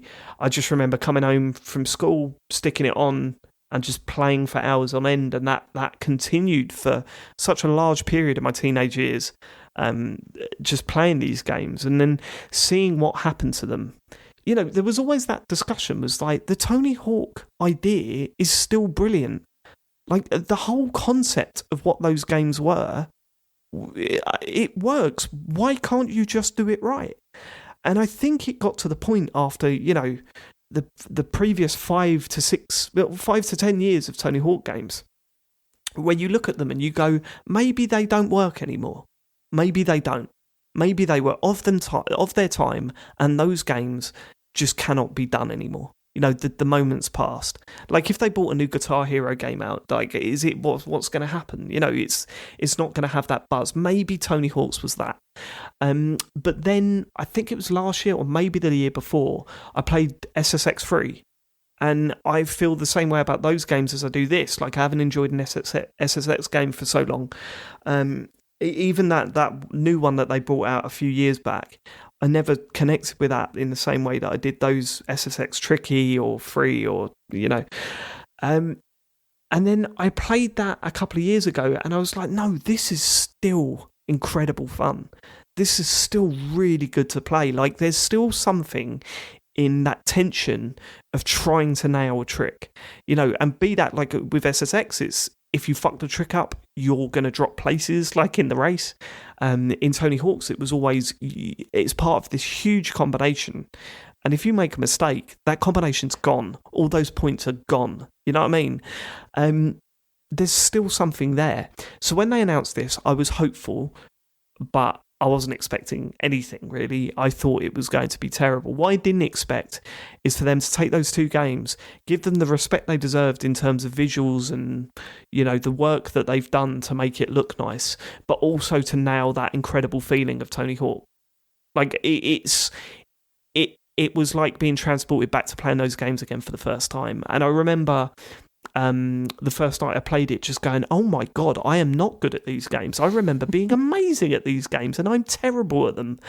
And then once I'd completed, both campaigns, like 100%ed them, I was away. I was back there. I was back to being that kid again, just going, well, no, I get this now. I've learned Tony Hawk how to play these games again, and going online and just playing with my mates was really good. Although it was frustrating that they didn't have private servers. That was they said that that's coming. I don't know if it is yet. We haven't tried it for a while, but that's a good way to spend an evening as well, because you're just it's more of a chatting game. Well, it was exactly like Tony Hawk's was back then, where we would all be in a room passing around some crisps and playing Tony Hawk's and going and just That's chatting greasy shit. Crisps. You know what I mean? Yeah, there's lovely crisps. So I think Tony Hawk Pro Skater 1 and 2 deserves to be on this list, not only because it's an incredible game, or it's an incredible couple of games, but also because it did something that hasn't been done for such a long time, and they've brought out a game in this series that can hold its head high and say, I'm as good as those games. And not only that, it sort of indicates that there could still be more. They could still do these games, and they would still be good. So for me, I think this absolutely deserves to be on the list, and that's why I nominated it. Did anyone else play it? I know, Matt, you played it a bit, right? Yeah. How far into it did you get? I absolutely loved it. I didn't get as far as you. I basically, I think I must have stopped playing something else, but I instantly loved it. And like you, I also struggled instantly. But what I loved about it is that it felt like putting on those old slippers. It's like, hey, it just felt new, but also it did bring back feelings of me hammering the warehouse level and hammering the first couple of games when I was younger. It's just it felt, it's a weird thing to describe. They totally nailed it with like bringing like a modern soundtrack, but still having a Tony Hawk vibe as well. That was the other thing, wasn't it? Which is such a key part of the game. All the songs originally. in it were modern, but they were so heavily linked to the original soundtrack that it was kind of like, wow, they fucking nailed this side of it as well. Yeah, and this gives me hope that they'll do another one, but I think they'll do another one in the same vein. So not try and push anything, not crazy. Basically, do like another Tony Hawk's game, but it's basically in the same style as these old ones that work so well, 100%, rather than trying to do anything crazy. It reminds me a lot of actually of the Resident Evil 2 remake of bringing back the old game, but making some changes to make it feel new and contemporary, but still giving you the feelings of the old game. And yeah, just like that remake, this is also absolutely fantastic, and it gives me confidence that whatever they do in the future, they'll smash it. I mean, this may have been brought out just because they wanted money or just to test the water. But I think whatever happens now, they know that one, this is sold really well, and people want something like this. So it'd be very interesting to see what they do next. Do they say brand new Tony Hawk, brand new stuff, or do they say it's a new Tony Hawk, but it's very much the same I think idea. we're going to see 3 next. What I wouldn't want them to do is, for the next Tony Hawk's game, I wouldn't want them to try and change too much. If they made the levels really good, bigger, more stuff to do in them, more challenges to do in them, but still segregated levels, individual moments where they're really dense, they're really well thought out, then that would work better than it's open world. I don't want them to do that'd be the worst. Grind up to the top of the tower to see the rest of the map, guys. I don't want any of that shit, but I do want more Tony Hawk for sure. And I never thought I'd be saying that. I thought that moment was gone. Yeah, it's just a nice relief that Tony Hawk. A Tony Hawk game came out and it wasn't a massive disappointment. High praise indeed. It was a massive success. Okay. Should we see what it's up against? Yeah. Let's.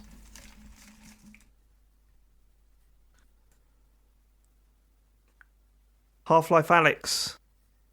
Matt. Half-Life Here we go. Alyx. They did it. After quite literally a million years, they brought out another Half-Life game. There was rumours for so long, Half-Life 3 this, Half-Life 3 that, and it's never going to happen. It's just never going to happen. Then there were rumours of, maybe it's a VR game. And then this got announced, and within just I think it was only like 2 or 3 months later, the game was out. And it's an absolute stunner. I'm so glad I've played it. You play Alyx Vance, and you and your dad, Eli Vance, are captured and then rescued by your friend Russell, who's played by Rhys Darby from Flight of the Conchords. And you go off to rescue your dad, and other things happen. I'm not going to obviously go into it. Hang on. But Rhys Darby from Flight of the Conchords. Oh no, sorry. Okay, well, I'm talking about the band manager. Yeah, What's his nim? Yeah. Okay, cool. Yeah. I was worried I was wrong there. Yeah. Rhys Darby's in this and playing Russell. Yeah, that's nice. It's brilliant. Yeah, go on. Yeah. Him and all the voice cast are absolutely fantastic, as you would imagine in this game. But yeah, so you go off to rescue your dad. On the way, you hear about something else that takes precedent, and it's a story of you in City 17 and surrounding areas trying to find out what the hell's happening. And this is a proper AAA VR game, the likes of which I haven't really played before. Obviously, we've had other really exceptional VR games, but this one is full proper AAA game, but in VR. From everything from the quality of the graphics, the textures, the animations, the voice, the story, and the way they've used these glove controllers you have in the game to fire weapons, to grab things in the world is utterly fantastic. So I only played this on the Quest. Obviously, you can play this on Valve Index and those other proper PC VR headsets. I just played on the Quest with my underpowered PC, but I will say one thing instantly, that this does scale really well. It looked fantastic to see and play, even with my underpowered PC and the Quest Link. I imagine even on the Valve Index with those controllers, it's going to be another level. But even the way I played it, it was so rewarding, so clever at so many points. Now, I'm not going to say this revolutionizes VR gaming, because it doesn't. What I think it does do is that it brings together a whole host of clever ideas with, admittedly, this budget that allows them to take things a step further in terms of voice acting and graphics and stuff, and it just it crafts an absolutely incredible adventure. So you have your two hands, obviously, in the game. Your right hand is always your weapon hand. your left hand is your ability hand, basically, and you have this glove which you can use to interact with items in the environment.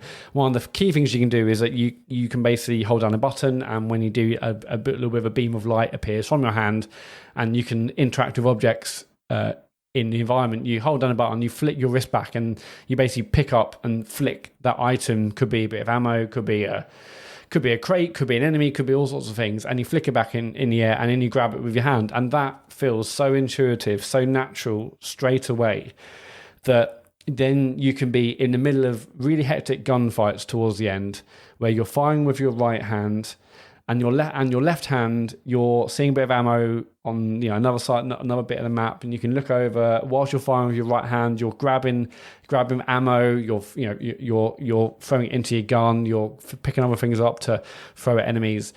And although that isn't exactly revolutionary, what they're doing is they're bringing together a series of really clever ideas to make this game quick, fast, and intuitive. Now, often I think in VR games you would walk around the environment, you maybe look down, you press a button to pick something up, but here you can be in the middle of a room and pick everything up and flick it over to you instantly, and that's a really key part of what makes this game so special.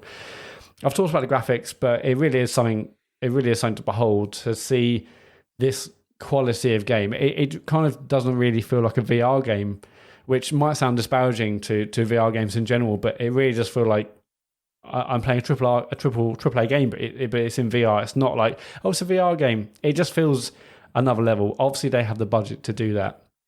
And yeah, this is also, I would say, a horror game. It gets really, really scary at points. There are loads of bits where you're in the pitch black, but that's also where it incorporates other clever gameplay elements. Like you have a torch, but your torch is on your left hand, and so if you need to use a syringe, which you grab from your utility belt, and you'll grab also it's like you grab that from your wrist. So, but you have to basically use that on your left hand. So you come in a pitch black, and you think, well, I've got to help myself health wise. So I've got to turn the light off, or the light goes crazy, and I'm like, so there's a bit of strategy. Even you can't have the light permanently facing a door or where you think the enemy is. You're like, well, I'm low on health. I've got to quickly just syringe myself and or pick up that ammo or that resin, which is an item you pick up around the environment to upgrade your weapons.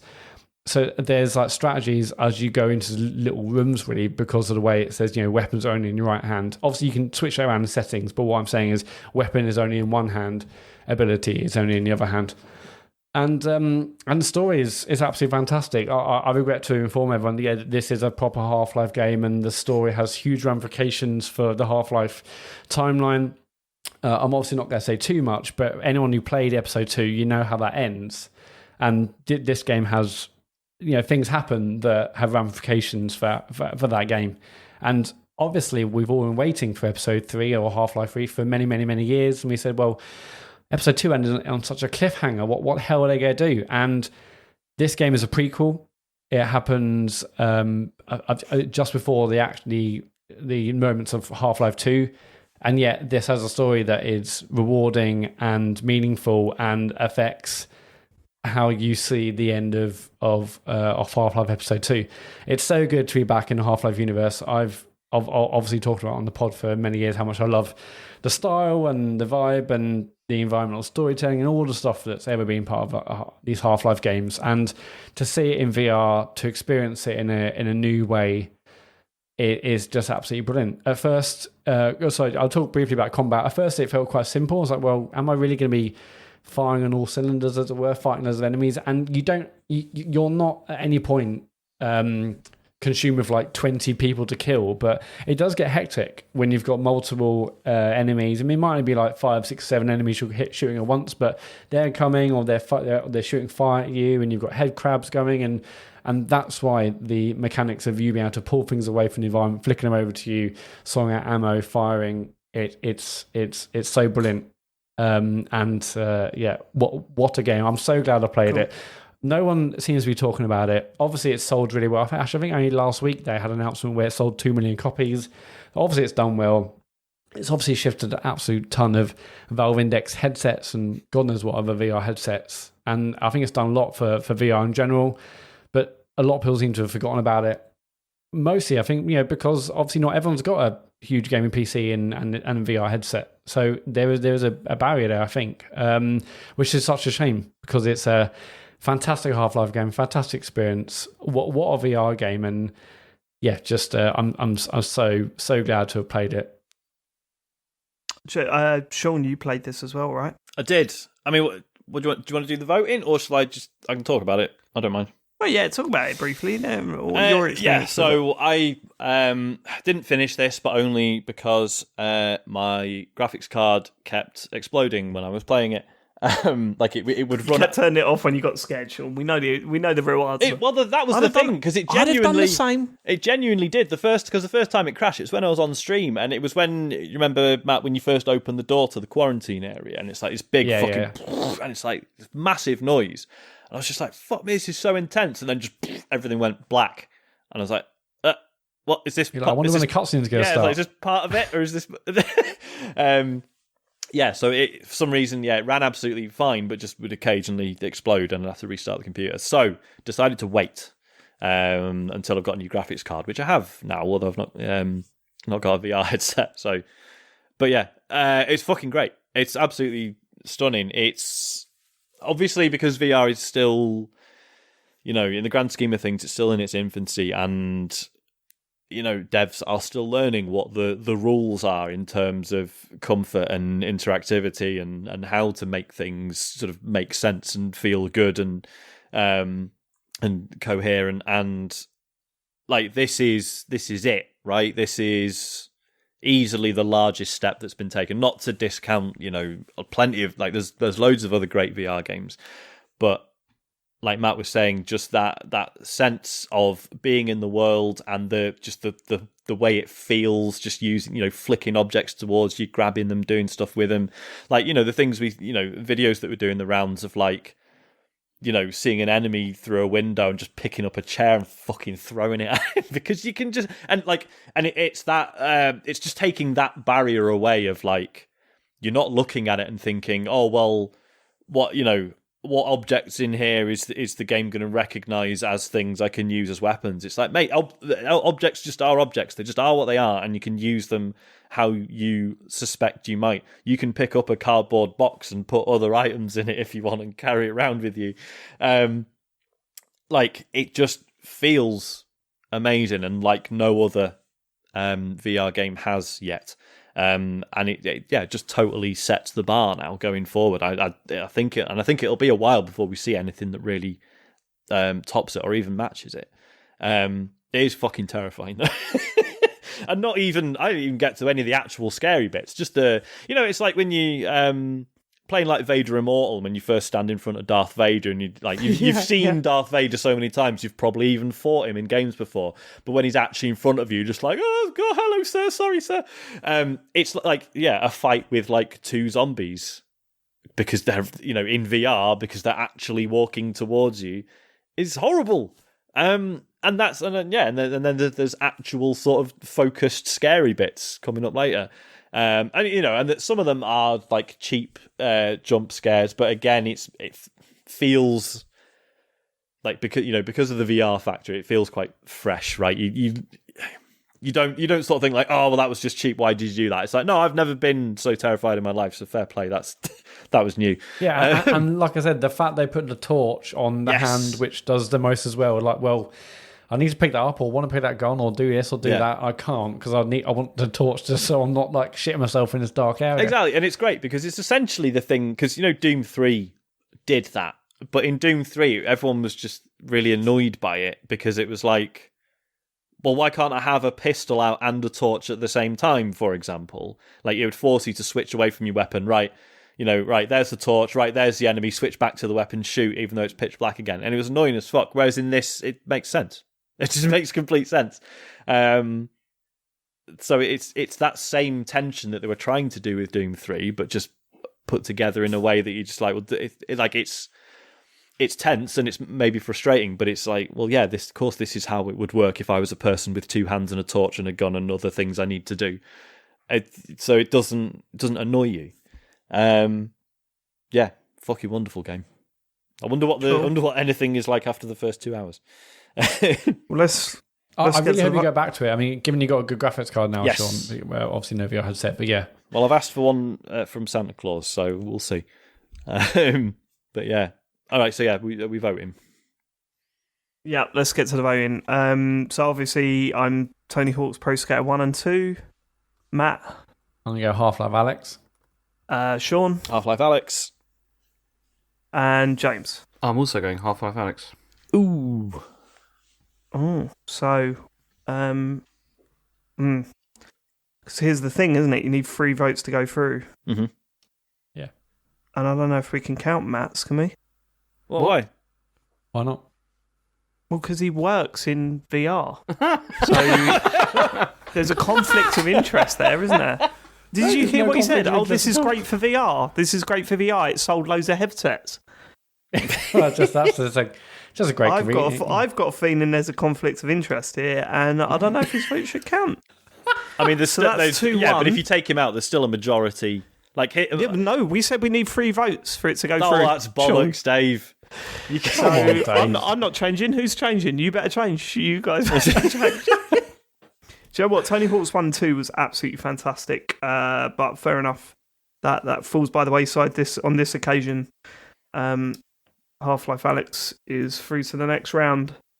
Right, so we're halfway through the round of 16. Oh, man. We say this every year. If you listen to this and thinking, God, it's been nearly 2 hours, and it speeds up a lot once you get to the later rounds. Sometimes. Well, yeah. Can we have let's have a little check-in. James, how you feeling? I'm all right. James, my God, James, are you all right? How much that bottle have you had? no. You know, I'm fine. I'm okay. James, how Oh much that my bottle have God, you he's not fine at all. had? James, Absolutely fine. Don't bottle. worry about it. Don't worry about it. Go on. James, how much of the bottle? No, it's gone down a bit, but not much. It's fine. Go on, It's just fucking continue. gone. He's had the lot. Just continue. Just get on with it. Go on. It's gone, isn't it, James? What is the matter with you? What is gone. this? Because for the listeners that were, I think, concerned about James on last year's show, James isn't a big drinker. No. Like, he's just not. Like, I've known James for years and years and years. He's not a big drinker. And I used to be. I'm not so much anymore. I think Matt still knocks him back. You got over it. But James, what is it about this show that makes you want to get smashed? I don't get it. Is it the tension? Yeah, definitely. It's definitely that. Yeah. But this is it. You're a man that gets hammered on 2 pints, sometimes 1. I've seen you get hammered on 1 pint, right? And that's not a diss. Everyone's got their own true. That's threshold. ridiculous. Not hammered, just When we merry. went to see Queens of the Stone Age, James, you had 1 pint in that pub and said, "I'm feeling pretty smashed already." Rubbish. It was 2 or 3 at that point. 2 or 3. You lost count at that point. 2, 3, 9. Out to the club. It was definitely 1, sure. It was not. Okay. Right, okay, let's move on to the next round. Go on, do it. We have... What's the same round? Well, you know what I mean. Next Maybe matchup is Carrion. Next game out of the hat is Carrion. Carrion is a 2D monster simulator, is probably the best way to put it. You take control of this weird octopus-like, slimy, blood-drenched, dripping monster.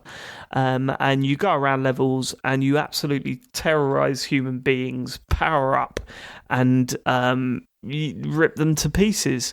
The only real challenge to it is that sometimes you're confronted by like these robots that can shoot you and stuff. But it's primarily a puzzle game, isn't it, James? Like you completed this as well, right? I have, yeah, and it's yeah. The main stuff is the puzzle elements where you're like, how do I get from A to B by unlocking doors, avoiding enemies and traps, and finding your way around this sort of science complex bunker thing, and it builds up and up and up, and it has sort of one of those unwritten narratives. You sort of piece together flashbacks, you piece together not so much conversations but environmental clues as to why you're there and why you're trying to get out, and then it has one of the eeriest, horrific endings to a video game I can remember in recent memory. It's horrible, the ending. It's really horrible. It brought out my nasty side, because for a lot of those, there's huge areas, right, in this game where it's just scientists. I mean, obviously there's a lot of like army personnel with armor and big machine guns and bots and all that sort of stuff. But there are areas where there's just scientists that are doing nothing. And the moment they hear you growl or move or see the sight of you, they cower into the corner of the rooms and they scream. And you can just go past them. There's no need to go anywhere near them. You could just go past them. But you don't. I know, 'cause it's fun to mess them up, isn't it? Yeah, you slink into the room, you growl right in front of them, you pick one up, you dangle them over the rest of them, you bite the head off, you dangle the corpse, dripping blood all over their colleagues, and then you take them all out individually. It's it turns you into such an arsehole. And the devs definitely knew people were going to do this. At least I hope, anyway, because I certainly did. And it's got the wonderful soundtrack, the crazy, lo-fi visuals, the interesting puzzle system, the great upgrading. It's an indie game that, I mean, I've always said a good indie game has a fresh idea and it does it well, and that's exactly what this is. It had an idea of saying, how about you're not this pathetic, useless thing that you power up and you've managed to scrape through to the end. How about you're this monster that overpowers everything, and the only thing in your way is you just making silly mistakes? You're more powerful, you're more intelligent, and you're certainly more mobile. Because that's the other thing as well. The movement of the monster that you're controlling is so nasty and horrible and scary that it's just wonderful. Because you're controlling it, it's less creepy. Obviously, you don't feel that tension, but you're not supposed to. You're supposed to feel like this. I've not played a game that makes you feel more like a monster as much as it does in Carrion. Like, Carrion nails it. Carrion nails the fact that, because usually when you're playing a game where you're the bad guy or the monster, there's so many limitations in there to make sure that you're not too overpowered. And Carrion says, bollocks to that. You're this horrible monster. Of course you're overpowered, and it doubles down downs on it. Doubles down on it. Double downs. I've had 2 beers, and I'm getting corrected by James. Carrion absolutely belongs on this list. I was surprised that it was in the maybe poll, because it's that indie game.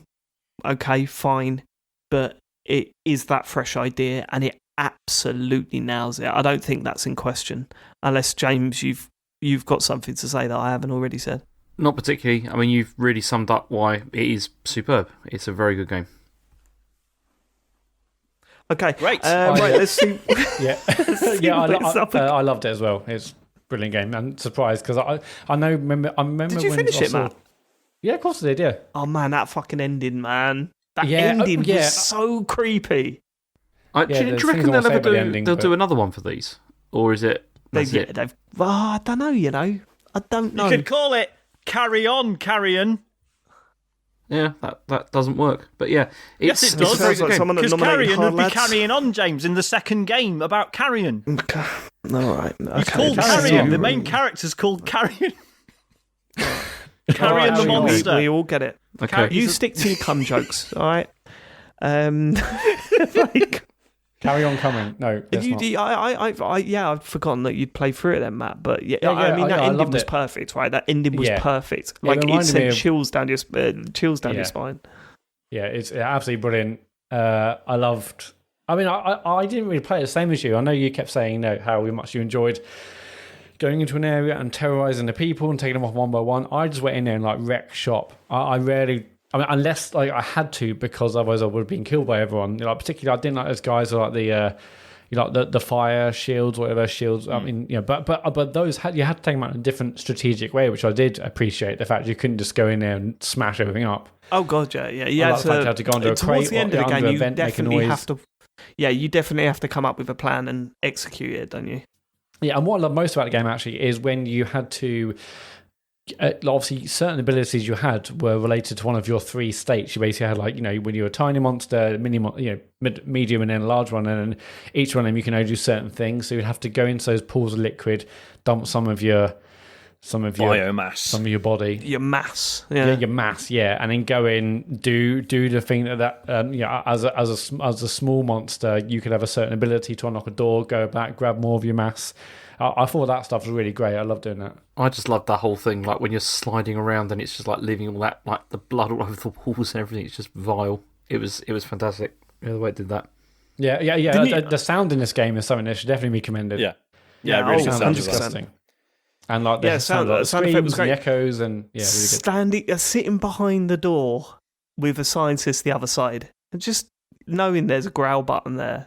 It's just so good. You just growl, and then you go through an air vent to the other side of the room where they're carrying away, and then you growl again, and it's like you're really fucking with them. I loved it. The other thing I didn't like about the game was the drones. The drones did towards the end. Like, I get the idea. Once you work out how to do them, it's fine. What? You just fire your smash web them at to it. wall, but there was a couple of bits towards the end. No, you fire your web at them. Yeah, I think. I found it annoying and difficult, but I got through them obviously. But how far into it did you get, Sean? I didn't know you played it. Yeah, I played, I don't know, a couple of hours, I think. I thought it was pretty good. More than he did Hyrule Warriors. Yeah, very good, James. In terms of percentage. I thought it was good, but yeah, I just found the tone of it too oppressive. As I said at the start, that's not the game's fault. It's absolutely what it's going for. Yeah, the presentation of it in general is wonderful is the wrong word, but you know what I mean. Yeah, and sound design in particular is absolutely superb. Yeah, excellent. Yeah, I don't know, just made me a bit miserable playing it, and that's without being really sadistic. With the I suppose the argument is that into that side. The argument is that none of the humans involved are innocent, right? They're all. I think some of them are innocent. Okay, fair enough. I think some of them are very innocent. You see, it doesn't really get Dave going the same way if you can't imagine they're innocent. No, they need to be innocent. Yeah, if we were doing a podcast at the time, New Russian would have got. Sorry, okay. What's happening? Nothing. I made a joke, and then I realised it was too far. This came out really early in the year, and for... Oh, no, it didn't. Actually, no, it came out in August. Okay. Come out in summer, it's been August? Are you kidding me? I was going to say February. No. 20, man. Jesus Christ. Sorry, go on. Yeah. Okay, well, weird maybe I just finished it late, but I finished it in August. When did it come out? Well, you're asking me? Yeah. I don't know. I mean, we can look it up. Come out in the summer, didn't it? Oh, it was the summer. I ain't looking it up. I don't need to. It means nothing. Right. Should we see what it's up against? 23rd of July. 23rd of July. Yeah. 23rd of July. Do you know, Dave's playing a very cunning game with this. I don't know if you've noticed. Like the way that he talks about his game and then he's got all of us to talk about why it's amazing. So then, like we've all talked about how it's brilliant and how so great it is. This hasn't happened with other games. Like normally we just we go through what the game is and then we talk about what the next game is. But he's primed us all for this. I mean, ultimately, it's up to us whether or not we speak, James. Yeah, I know, but it's still it's still very well done, David. I'm impressed. Yeah. Cheers, James. And if we're talking about playing games, let's talk about how you and Matt were texting Sean to say vote out Hades. Okay, Sean. Any other previous agreements are now null and void? Oh, are they? Oh, okay. Well, that's good. So I don't have to vote for The Last of Us 2 at any point then. Why was that? Hold on, James. What was that? Was our only other agreement. So I don't know why you've just said that. Whoa. Right, okay. We've got to stop the show at this point, and we've got to go through this. Sean, what was this previous agreement? No, hang on. You didn't tell me about the previous agreement. You told me that they were texting you saying vote out Hades. Yep. Can't believe this, Sean. In addition to that, why did he go sucking up to Daddy? Because that was the worst attempt at trying to fuck Dave over I've ever seen. You do know that Sean loves Hades as well, right? How was that ever going to work?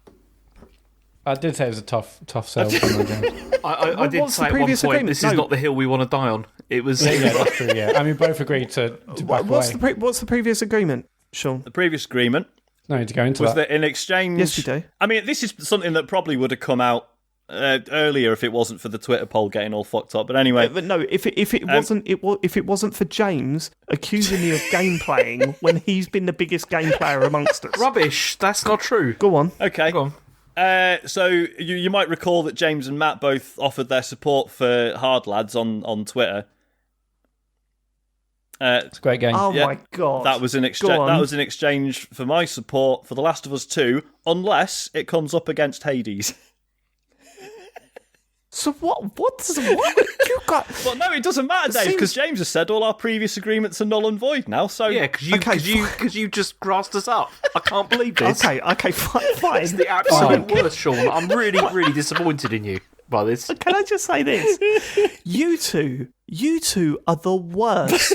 You two are the worst at game playing I have ever seen. Why are we the worst? How does that work, Dave? We got rid of Titanfall 2. That was, that was yeah, a and long- you tried to that do was the a- exact same thing again this year. You tried to do the exact same thing again, right? The deal was, right, you want, clearly now we know that you two want The Last of Us 2 to win Game of the Year, right? And we also know now that you two both feel that Hades is the biggest threat, right? So that's been exposed. We found that out. But your deal was for Sean to vote The Last of Us 2 through to the final unless it comes up against Hades. And then you try and get him to vote out Hades against Hard Lads. It's the worst game playing I've ever... you don't know what a deal is. Like, it's clear you don't know what a deal is, and it's clear you don't know what deals to make to get the game that you want through to win the thing. This is incredible. I did say this was too early, Matt. But, you know. Yeah, no, and I agree. Sean, But do you know I what I wasn't said to you in anticipating the Sean week? blabbing to David. Do you know what I said to you in the week? Can't trust you, Sean, ever again. I can't believe it. I spoke to Sean about all this in the week, Yep. and I said, do you know what my game plan is? To listen to everyone and to not get wrapped up.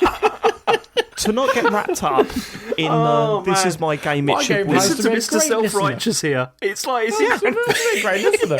I'm going to listen to everybody. We're You know, great it's like, friends. listen to me. I'm Mr. Reasonable. It's like, that's fucking great. hell, Dave. That's what I was going for all this year. This year, Shameful. I was going for, I'm going to hear everyone out. Yeah, I'm not going to vote on a game just because it's my game and I think it should be Game of the Year. I'm just going to let it go. And then I thought, at the same time, I'm going to prod you guys to try and play you off against each other because that would be funny. But I was thinking, I'm going to take a different tactic this year. I'm going to be totally open to reason, to discussion, and all this sort of stuff. You can laugh, James, but you've done the opposite of that. I know, but at least I'm honest about that. I'm not trying to, get the listeners, to sort of think, oh, yeah, I'm so reasonable and all that kind of thing. It's like, it's I'm a little not. rubbish. This is literally where I was coming from this year because that's what I wanted to do. I'm sure, yeah. And sure, definitely. to find out that you'd made deals. I mean, the evidence for that is that video that you put out, which was... during the poll. Now, again, my thought process behind nominating Ori was that everyone seemed to love it. I really wanted to play it, and this gave me a great idea, excuse to play for it. That was my absolutely thought not process. pandering to the listeners at all. It's like absolutely not doing that.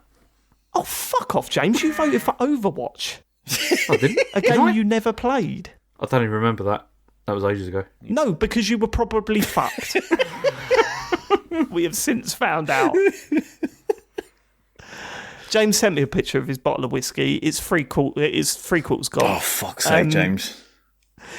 I'm quite looking forward to a 40-year-old man trying to explain why he loves Animal Crossing after 3/4 of a bottle of whiskey. Can we just actually have a short break? Because I need to go to the bathroom. I don't believe that you need to go to the bathroom. I think you're trying to make more deals.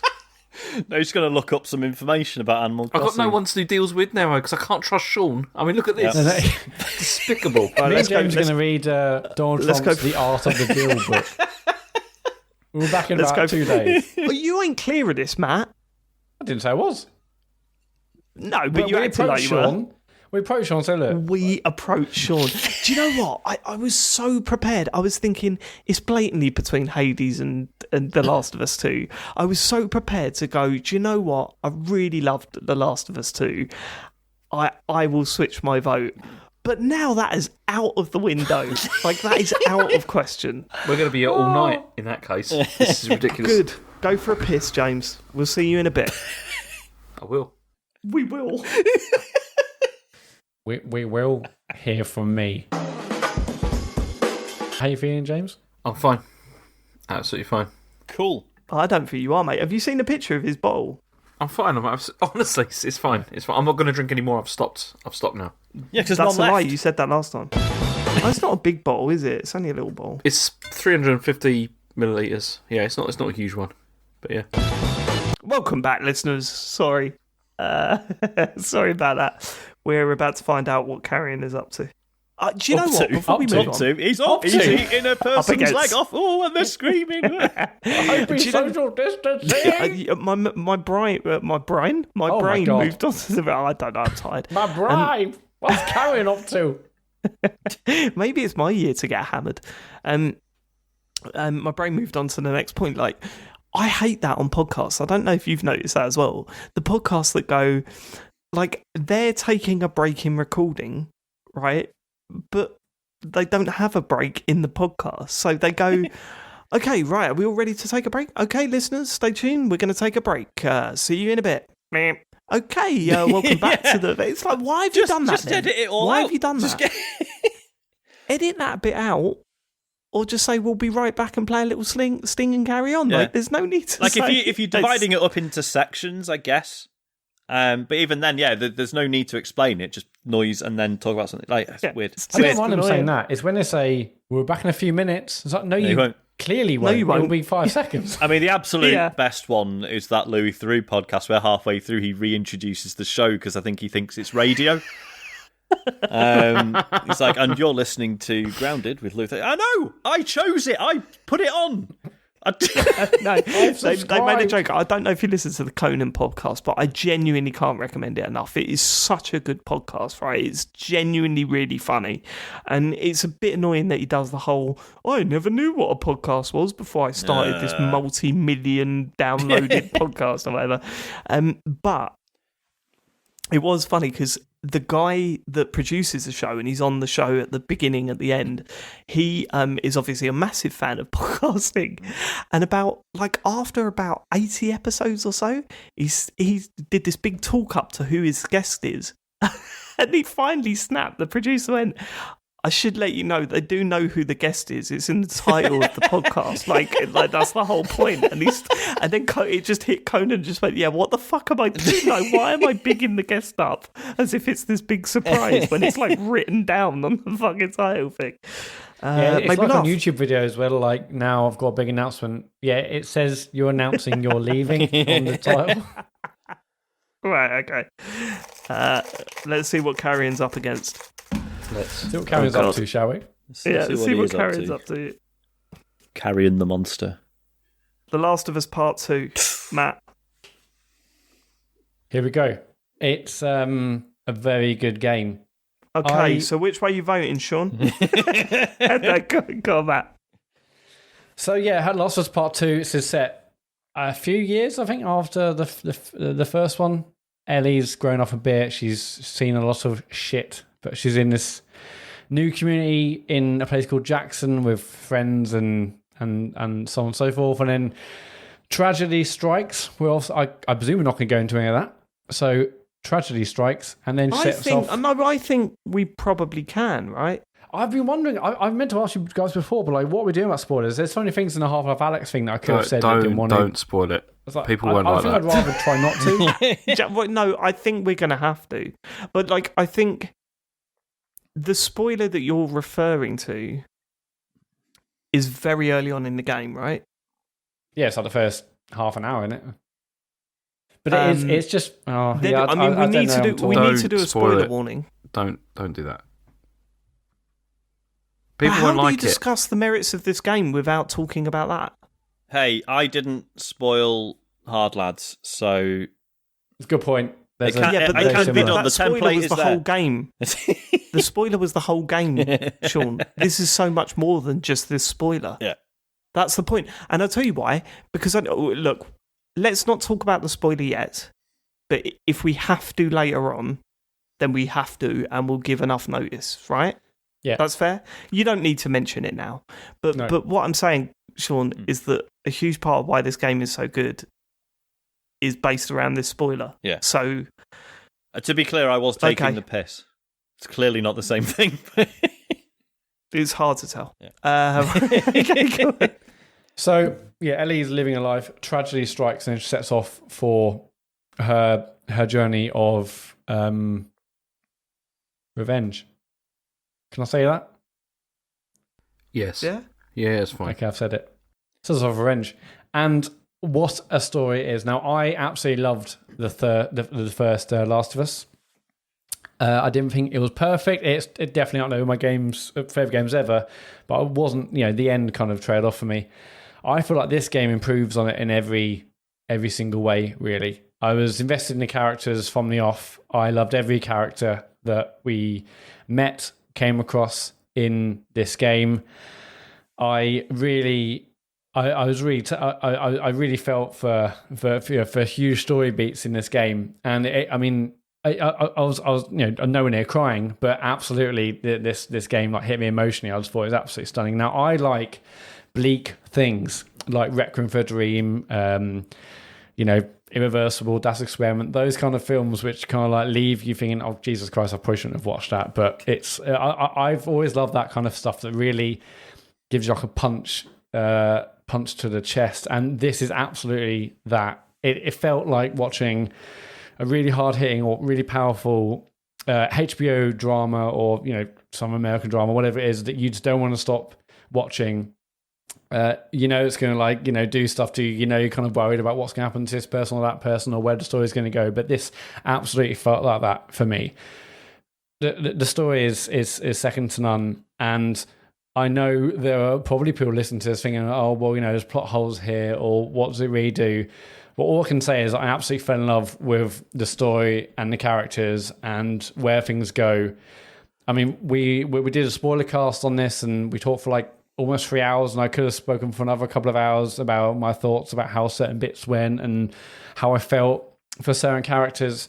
So story-wise, it's absolutely exceptional for me. It's up there with the very best, and I can't say enough good things about it.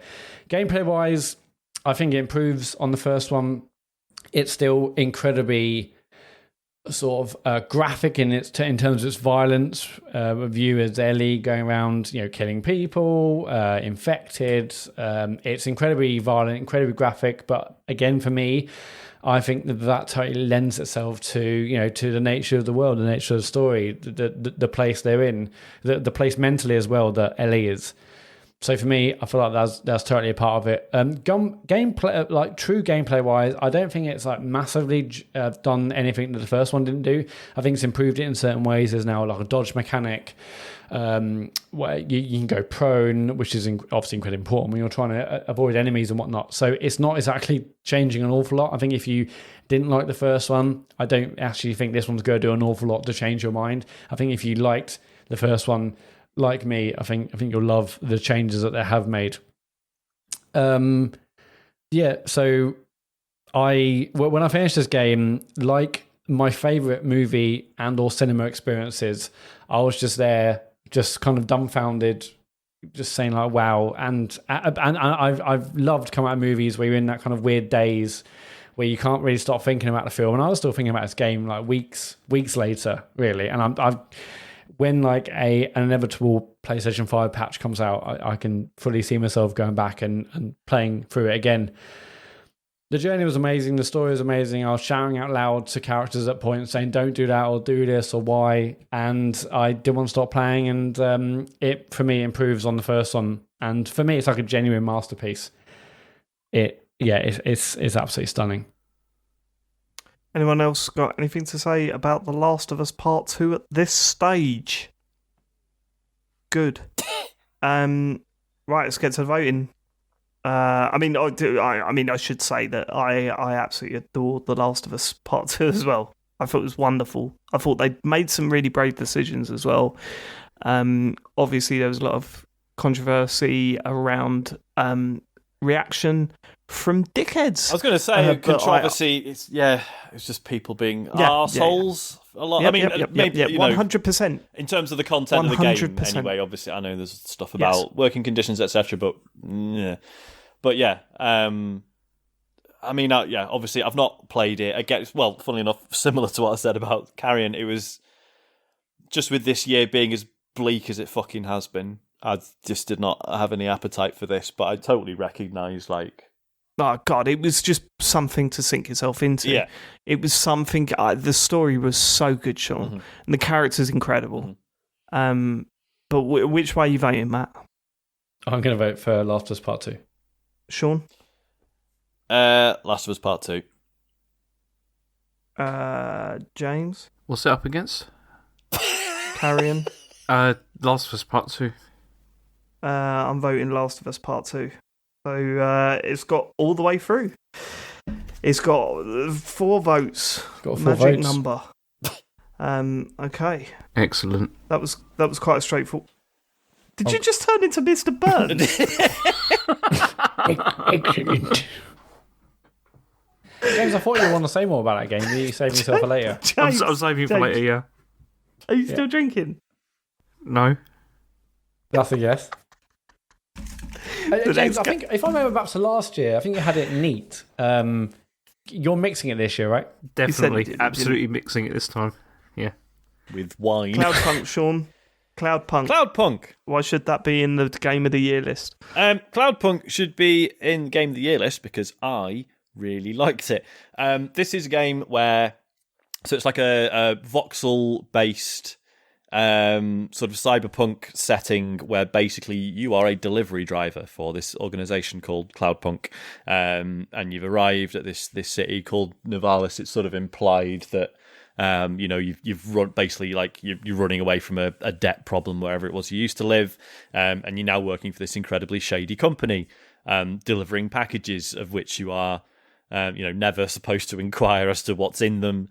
And you're flying this vehicle around this absolutely stunning, voxel sort of futuristic neon, pretty fucked city, and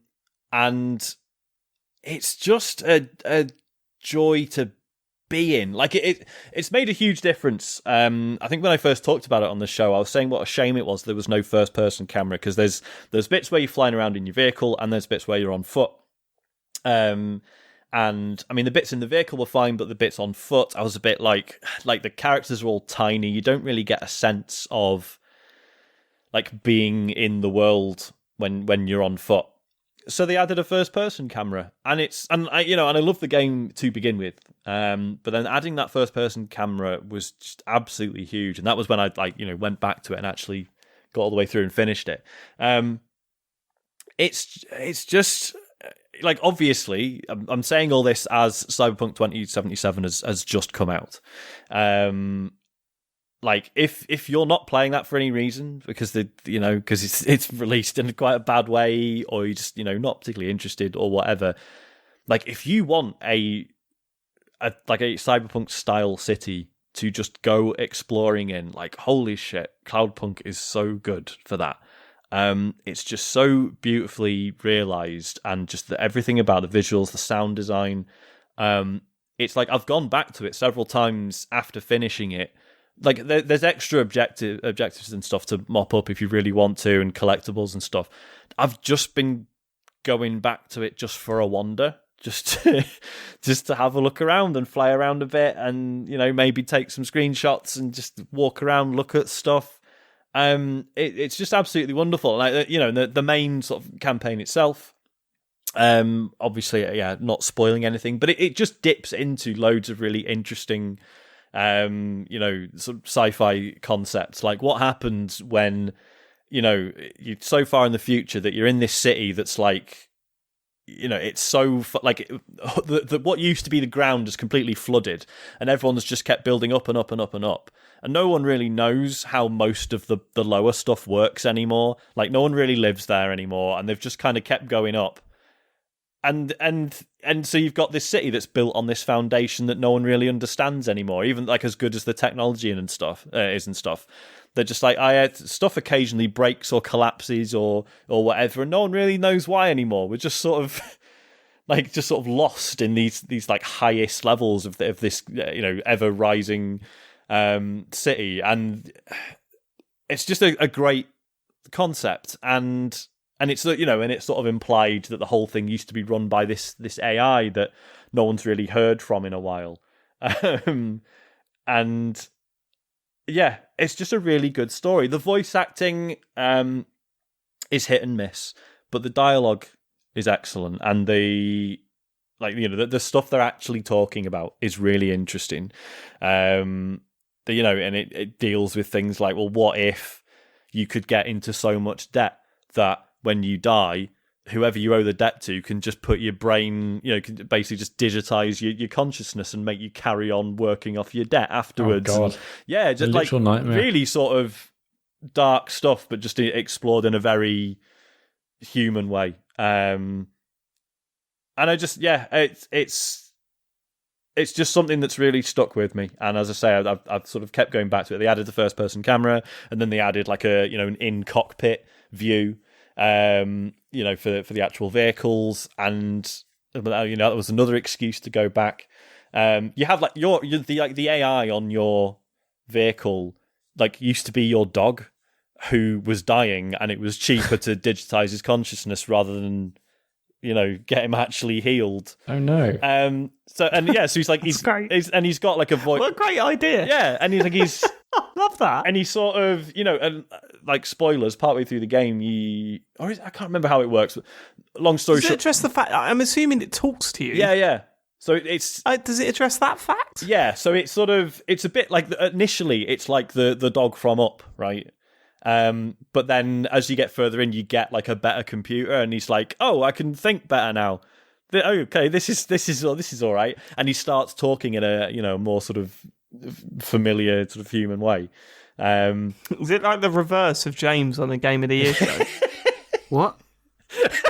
Never mind.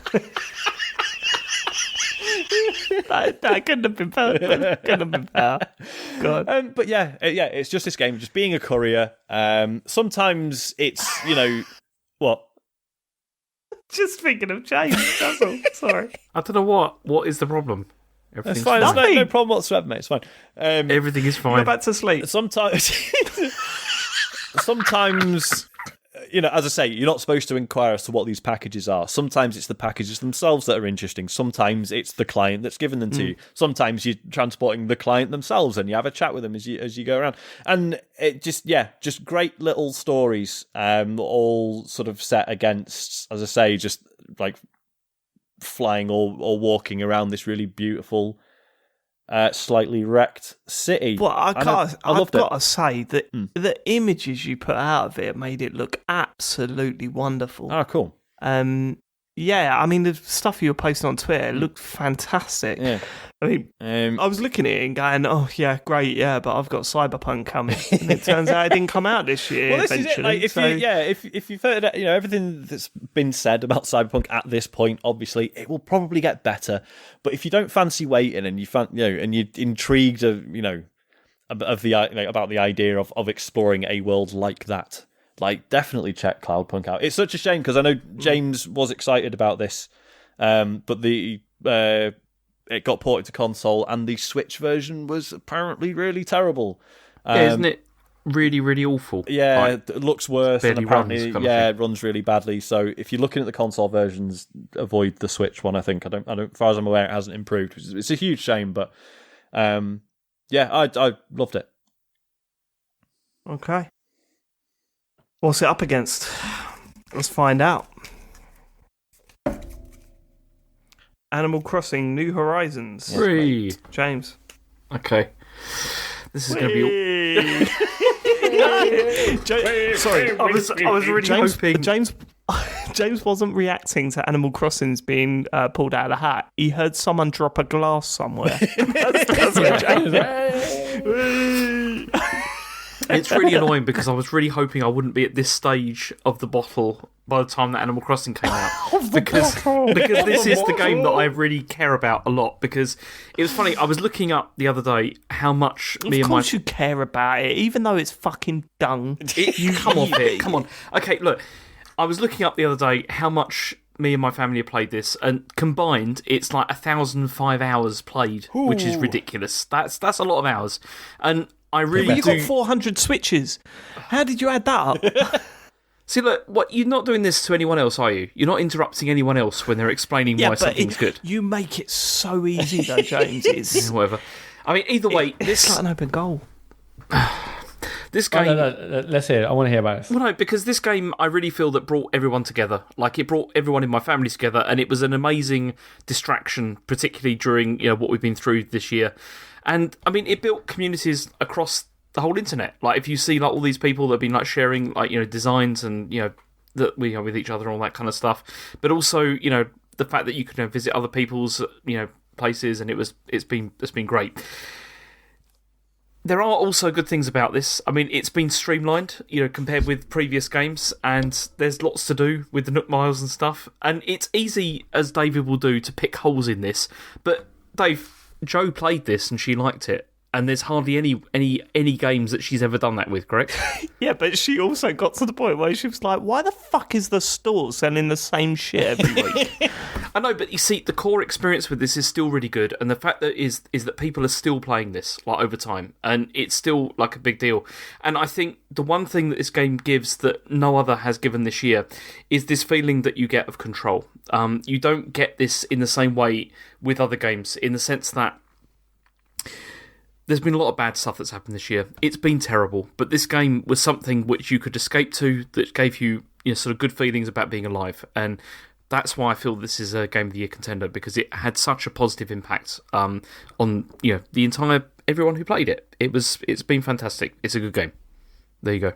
Okay. So, I want to say something about this game. Actually, James.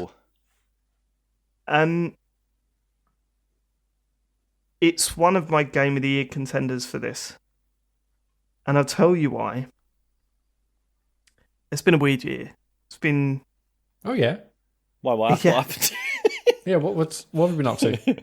You know that thing you were excited about in March, Matt? Yeah, I was excited when I for COVID. Didn't turn out the same way. No, it has. And I think... When I was looking at the list of games this week, and I was thinking, what is Game of the Year? And then you go through the usual. What does Game of the Year mean? Does it mean what's the best gameplay? What's the most fun you've had? What's been the most impactful in terms of emotions and all that sort of stuff? I look at Animal Crossing and say, do you know what game that will I'll think of forever? Genuinely, it's a game that I will think of forever, because we'll think of that first lockdown. And I think it's important to remember, right? So Animal Crossing come out a week before we were put into lockdown. A week or, roughly around that time period. It might have even been a few days, because we went into lockdown, on the Tuesday? Mm-hmm. The announcement was on a Monday, and then we went on lockdown on a Tuesday. I think Animal Crossing come out on the Thursday before that. I could be wrong. But that is going through what we went through this year. And I think we got through it through the normal human elements of making jokes, trying to talk to your mates. I'm completely aware that a lot of people didn't get through it in that way. And I think it's important to remember that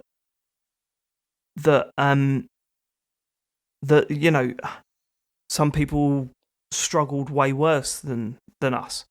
But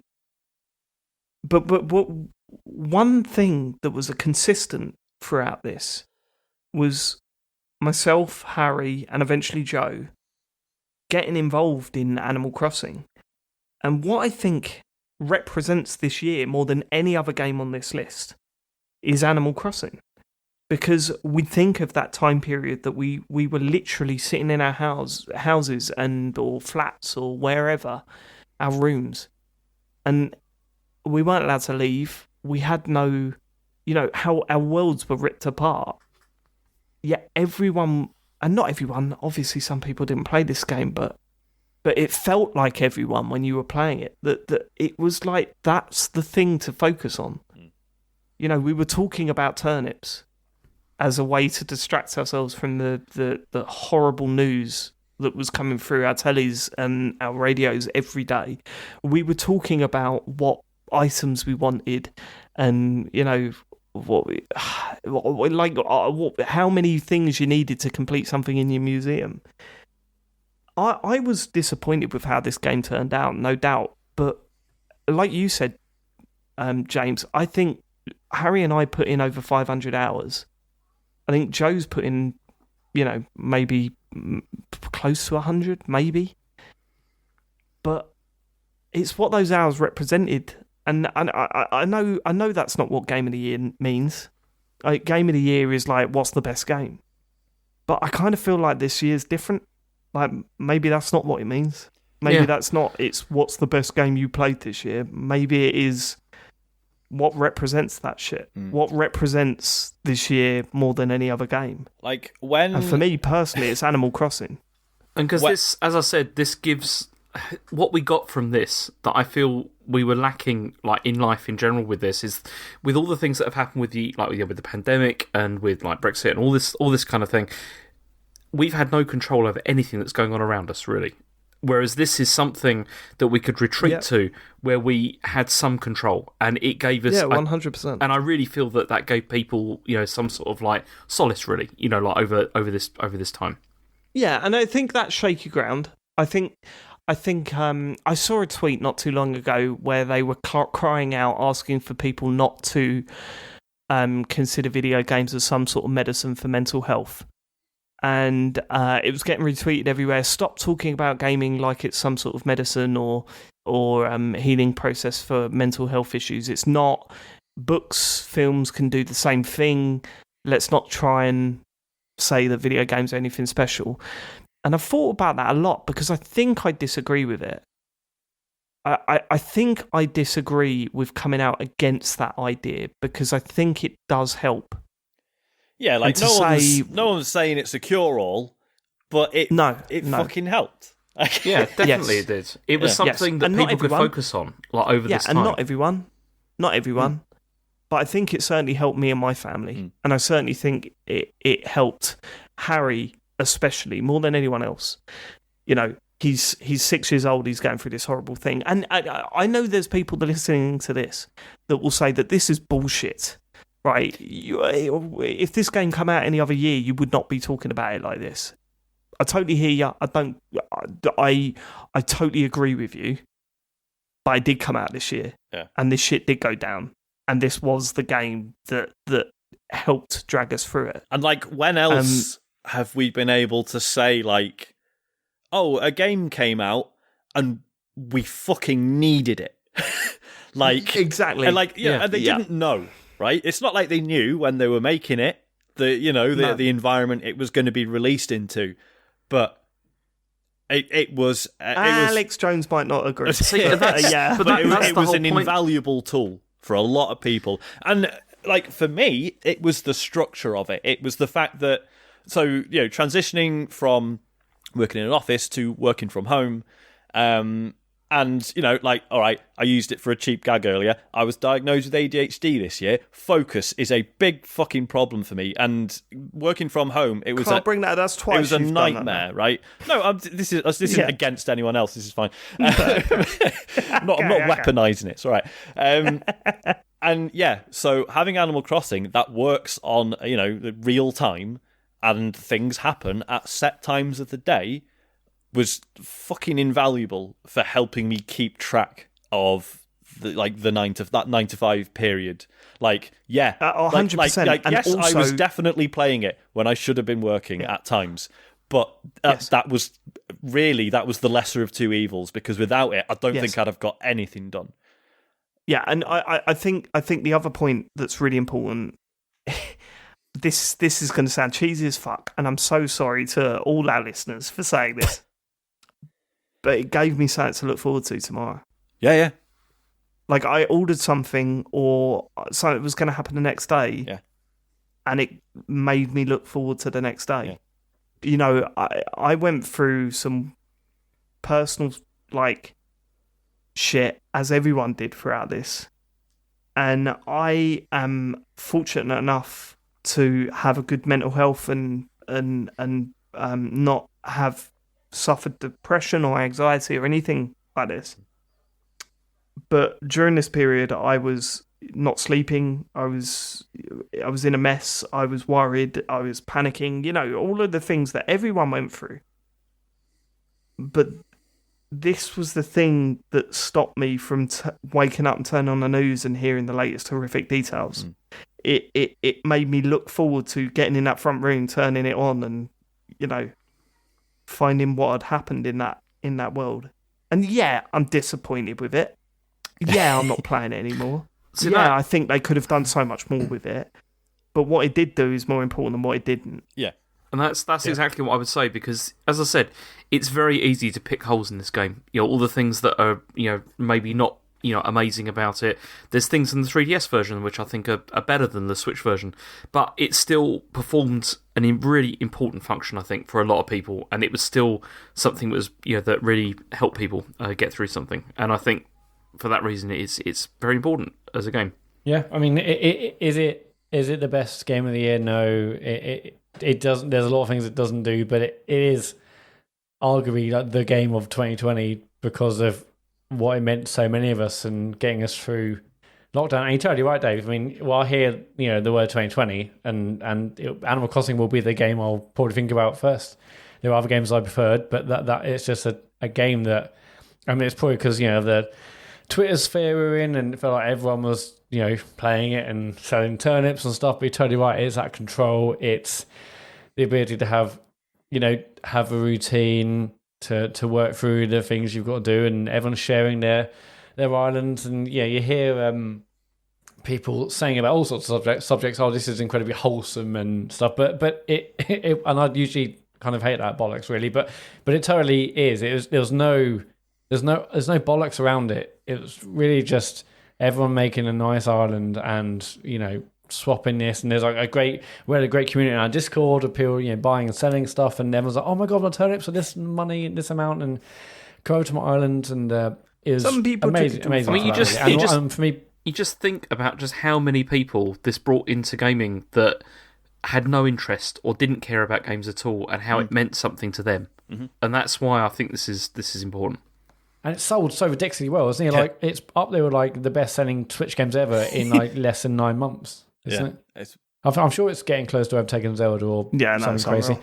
And for me personally, this is like the first game that Elodie properly got into. I mean, she's seen other games I've played. She's played a little bit here and there, but Animal Crossing was the first one that she properly into. I would wake up in the morning and she might be downstairs on it, and, you know, she create extra additional like user profiles on the Switch. And to like to sort them out. They do that, don't they? The kids. They do. They love creating profiles. It's really irritating. Yeah, Jesus. Oh, this is for my friend. He's never coming over. We're in lockdown, kid. So you do realise that takes up a lot of space on the memory card. Stop doing that. Does it really? I'm gonna have to get rid of that. But it's amazing seeing her get into a game for the first time, playing a game with her, and like just, you know, just seeing her sort of decorate a house and helping her out, and sending her multiple millions of bells to help, you know, upgrade her house. But for me personally, it's amazing to see that, and you know, so it's really special for that alone, let alone what it represents in terms of like a game this year. So. Yeah, but I'm definitely disappointed about it in so many other ways. But... yeah, it's a pile of shit. Time to vote. Sean, Cloudpunk or Animal Crossing? I mean, it's got to be Animal Crossing after all. We can't be like, oh, actually, I think Cloudpunk did all that. Actually, Cloudpunk did all that as well. Actually, and better. That was the game in many ways. I feel bad for Cloudpunk. It's not. Yeah. Any other year, I probably would have voted for it over Animal Crossing. It made me so mad, but I'm voting for Animal Crossing. Yeah, Animal Crossing. James? Of course, Animal Crossing. Matt? Animal Crossing. Cloudpunk's out. Let's see what's next. John Denton has just texted me. Oh, yeah. Can you please let James know that Everton beat Chelsea 1-0? I've been following the whole thing. This is just ridiculous. Did you hear that? He said he's been watching it. No, I'm not watching it. He's stopped himself from saying, I've been watching it. I'm viewing the live commentary as it goes on. I'm viewing live commentary. No wonder you went, what? Earlier. I'm desperate to watch the AJ fight tonight, and I fucking can't. Just live commentary, innit? Just view it. It's fine. No, I'm concentrating on the show, James. Don't try and get the boss to... It's like turning around to the boss and saying, no, this is how you get out of work, mate. You're not my boss. Okay. The boss. I'm fucking your boss. Of course I'm your boss. You're my Matt's boss. your boss. Sean's your boss. In the ladder, James, you're pretty low. Right, Astro's Playroom, James. Oh, great. Brilliant. Okay, so... What? You nominated this. This is one of your Game of the Years. I did nominate this, and this Games is very of the difficult. Year. This is one of your Games of the Year, not Game of the Years. Sorry. I know, but again, I didn't think that it'd be this late in the evening that I'd have to be explaining why this game is good, because it is a good It's game. funny, isn't it, Sean? It's funny. 10 o'clock. It's like this has not happened before. This happened last time. Yep. This happens, James. Like, sometimes your games come out a little bit later. They're all later. It's annoying. Anyway, Okay. this is a very good game because... I should hope so. I don't know how to explain this. I mean, basically, okay, Astrobot games have been used for a long time as being like sort of tech demos. So we saw this for like PSVR. Then also they've used this again for PlayStation 5. And it It's gives a really very long good time, yeah. Sorry, go on. Has it been before had these? 3 years. No, because there's also the Playroom stuff, wasn't there, for the camera? Oh, for that's PlayStation true. 4. Yeah. That doesn't really count, does it? Does it not? I see. I never played those. Were they good? No. Okay. No. But Astrobot I mean, was great. Harry loved it, but Yeah, I mean, Okay. Astrobot was great on PlayStation VR, and this does an incredible job of Game of the obviously year. of explaining, what the DualSense does and why it's important and why it is something which hopefully will be used by developers in the future to demonstrate why the PlayStation 5 is a great console. However, this is also great because the game in general is great because it follows, it's basically a massive celebration of PlayStation, and it's wonderful. I don't know what to say. I really don't know what to say because it's great. But I don't know what's going on. It's fine. I don't know what's going on. It just sounds great again. I mean, Matt, do you want to take over? Because fucking Yes, hell. please. Yeah, so Astrobot Rescue Mission on PlayStation VR, tons of great ideas, and we all loved it. There's would it be that special if it wasn't VR? I thought Why yes. have you but got this, fucked again, James? Why is this happening again? I don't know. This was not my intention, honestly. It's just that it's happened more quickly than I was Bollocks, you went expecting. out and bought a bottle of whiskey. Yeah, I know, How is but I that didn't not think your it would happen this intention? quickly. This is the problem. I thought it was going to be by like the next round or whatever. Right, believe it's I alcohol don't know a worked lot. on I me. don't know a lot about alcohol in general, especially not whiskey. Isn't whiskey the one that you have just a little bit in a glass and take quite a while over it? Not a fucking... You have a 25 to 50 ml shot. How many milliliters is your bottle, James? 350? And how much have you got left? About a third. There's not a third. There was a third when you took a photo of it yeah, earlier. I reckon. Yeah, it's all right. fifth. It's all right. Yeah. Oh, it's all right. Oh, it's Sean, clearly don't worry. all right. Don't worry, Sean.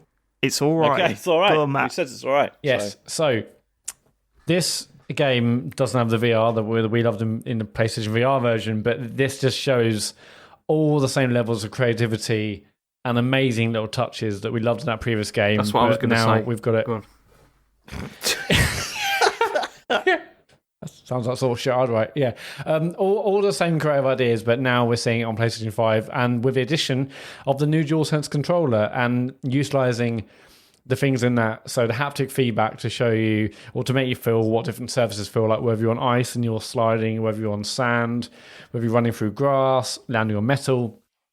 Those sorts of things really add to it. But as James said, it's a massive love letter to PlayStation. Now, as I also mentioned on the pod, previously I didn't really like the PlayStation 1, got a Saturn instead, never really liked Sony, but you can't help but play this and not kind of fall in love with Sony, seeing all the cool peripherals and all the stuff they've done over the years. And it's not just when you go into the hub world and you look at these 3D models of these, say like the iToy camera or the controllers or the aim controller that you've collected in the game, and you get to see them up close in the hub world, and you can jump on the eject button and the thing pops up, or you can go over to like the PS1 screen that you can get, and you can like hit the power button and that starts. And hearing all like the startup sounds and all that stuff is just an absolute joy to behold, really. And then within the levels themselves, there's also tons of little Astrobots everywhere, and they're all of them are reenacting famous games from Sony's history. So Last of Us is there, and Ico and Ridge Racer. There's basically absolutely tons. I mean, I don't know how many are in total, but there are loads around every corner. And you're like, oh, what are these guys doing? Oh, it's that's really cool. And there are obviously loads that I didn't get, and there are some that even like hardcore PlayStation fans may not get. But there's just so many cool little touches. And then, of course, you've just got the great platforming, which is a joy. Loads of nice little touches. I think, like we said in the main show, Astrobot's Rescue Mission was amazing on PSVR, but it was basically kind of, it was a VR thing, so obviously it's great. There's a niche there. This is, I would argue, still a bit of a niche because it ultimately is just the demo to show you the power and the capabilities of a controller that came free with the new PlayStation. I desperately, really, fingers crossed, hope that they get, whether it's budget or time or whatever needs, the ability to make what I would call full-size, in inverted commas, Mario-style Astrobot game, because they've had Sackboy, they've had other people that you could associate with a PlayStation brand, but it only took like 5 minutes of Rescue Mission for you to say, I bloody love Astrobot, and then you play this and it's just such a great little character. This should be Sony's mascot. I want a full-size, proper 3D Mario version of this, because it's an absolute joy, and there's so many people that I didn't have PlayStation VR, haven't got PS5 yet, I haven't been able to really play these games, and these are up there with like Nintendo quality, and you might hear that and laughing, well, whatever. But there's so many clever moments, like what the best Nintendo games do. The music is up there; it's absolutely amazing. You hear of the whole premises games that you're going around the different parts of the PlayStation 5 actually, and you're on like an SSD section, and even just a song about the SSD is really catchy, and there's like lyrics on the wall and stuff. It's just an absolute joy from start to finish. You can't help but have a smile on your face. It's the first game I've ever platinumed because I had to go and see all the things it did. And then away from the sort of single player sort of campaign, as it were, which doesn't take how long to finish, like 5-6 hours or whatever. It's about long. Then there's also this. What are the speedrun bits called, James? They're challenges. Yeah, you can do challenges. Yeah, so there's the challenges, and basically there's 8 specific levels, basically point to point, and you've got to basically use all the moves you've got as Astrobot to get from start to finish and get a great time. There's like rewards for doing that, and there's also rewards for getting like a good time overall. And those have been great fun to play, great fun to see other people battling online. I've seen like Dan Riker and Jeff Grubb like having a bit of a battle to and fro to see who can get the best times. That's been great, great to play, and yeah, it's just considering it's like free with a console, it's just an absolute joy. See, you can't help. And this is the thing, because it's like, as Matt has just said, it's similar to Mario 64 in the sense of, like, Mario 64 was it always felt like it was kind of designed to demonstrate why the controller was so good and why the console was so good. This is the same way. Like, it works in the same way. It's a shame it's so short. Like, if it was longer, this would be even higher up my Game of the Year list, because it's very, very good at demonstrating why the controller is such a sort of a big leap forward. Yeah, I mean, I don't necessarily think it's longer be better. I mean, I guess longer equals more of it, and I'll be happier. But it's also good that it's just a short, contained experience that I saw the end and wanted to play more and got the platinum. But yeah, I would love a full-fledged Astrobot game. However, it's clear they've got the skills. It's clear they know what it means to make a great platform with loads of cool little touches. I wonder what it would be like if they were making one that didn't, in the first instance, rely on VR, and in this instance, didn't rely on extolling PlayStation's history. It'll be interesting to see what that could be, but it's very clear they know how to make a great platformer with great music and all the great hallmarks that we see in great Nintendo games. So yeah, what a game, and I can't wait. I really hope I get to do more. Okay, let's see what it's up against. Thanks, Matt. That was good. And away. Up against Fall Guys Ultimate Knockout, my game. So Fall Guys is a game that I heard the concept and I really liked it, so I was sort of keeping my eyes on it. It's a battle royale style game. There's when I was playing it was 60 players. I assume it's still the same. Where you all, it's a knockout is the way to describe it, or Takeshi's Castle. These mini games where you're all trying to get from one place to the other or complete a game, and you get through to the next round, and you keep going until you get to the final, and then if you win, you get a crown. Very much like 60 players. It gets whittled down to one, but this does it in a slightly different way. It does it. It doesn't work in the same way as, say, Apex Legend does, PUBG does, Fortnite, or even Tetris 99, where it's very skill based, and you feel at times that there's no way you're going to be able to win this. What's the point? Instead, it pitches things just right, where you feel like you're controlling the characters in this game. You feel like you're participating in each mini game to the best of your ability, and that you're helping out, especially with the team games. You feel like you're doing your best, but it has enough randomness, and the controls are a little bit clumsy, which I believe is completely integral to what makes this game so good. Because whenever you launch a game, you think, I could do this. I could make my way to the end. I could get that crown. Whereas, sometimes you play PUBG, you play Fortnite, you play whatever, and you just think, I'm going to get shot at some point. Like, I haven't got the skill to make that kill. I've not got the talent that's going to see me to the end of this. With Fall Guys, you've always got that chance. There's always that random element there, be it a swinging hammer that accidentally knocks you off a platform, falling on the right team, and your teammates working together in the right way, or just actually getting lucky making a jump, whereas maybe you wouldn't. And some of the games are based on luck, so that takes some of the skill element down as well. But my word, I mean, addictive, fun, but more importantly, we're talking game of the year. This game just absolutely blew up. Like, we haven't seen a game blow up like this since Fortnite, right? Yeah. I mean, Among Us is up there as well. Among Us is definitely up there as well. For the big blowing, exploding games, it's Among Us. But it's this game, it's whether you say, it hasn't got the legs, it hasn't got the longevity or whatever, and, there's an argument to be made in that, that's fine. But for those 2 months, this was huge.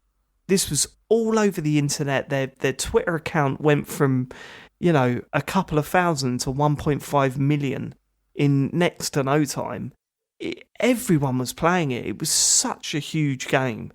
And my word, is it fun to play. I mean, I'm not a streamer. I don't like streaming. It's not that I don't like streaming. It's that I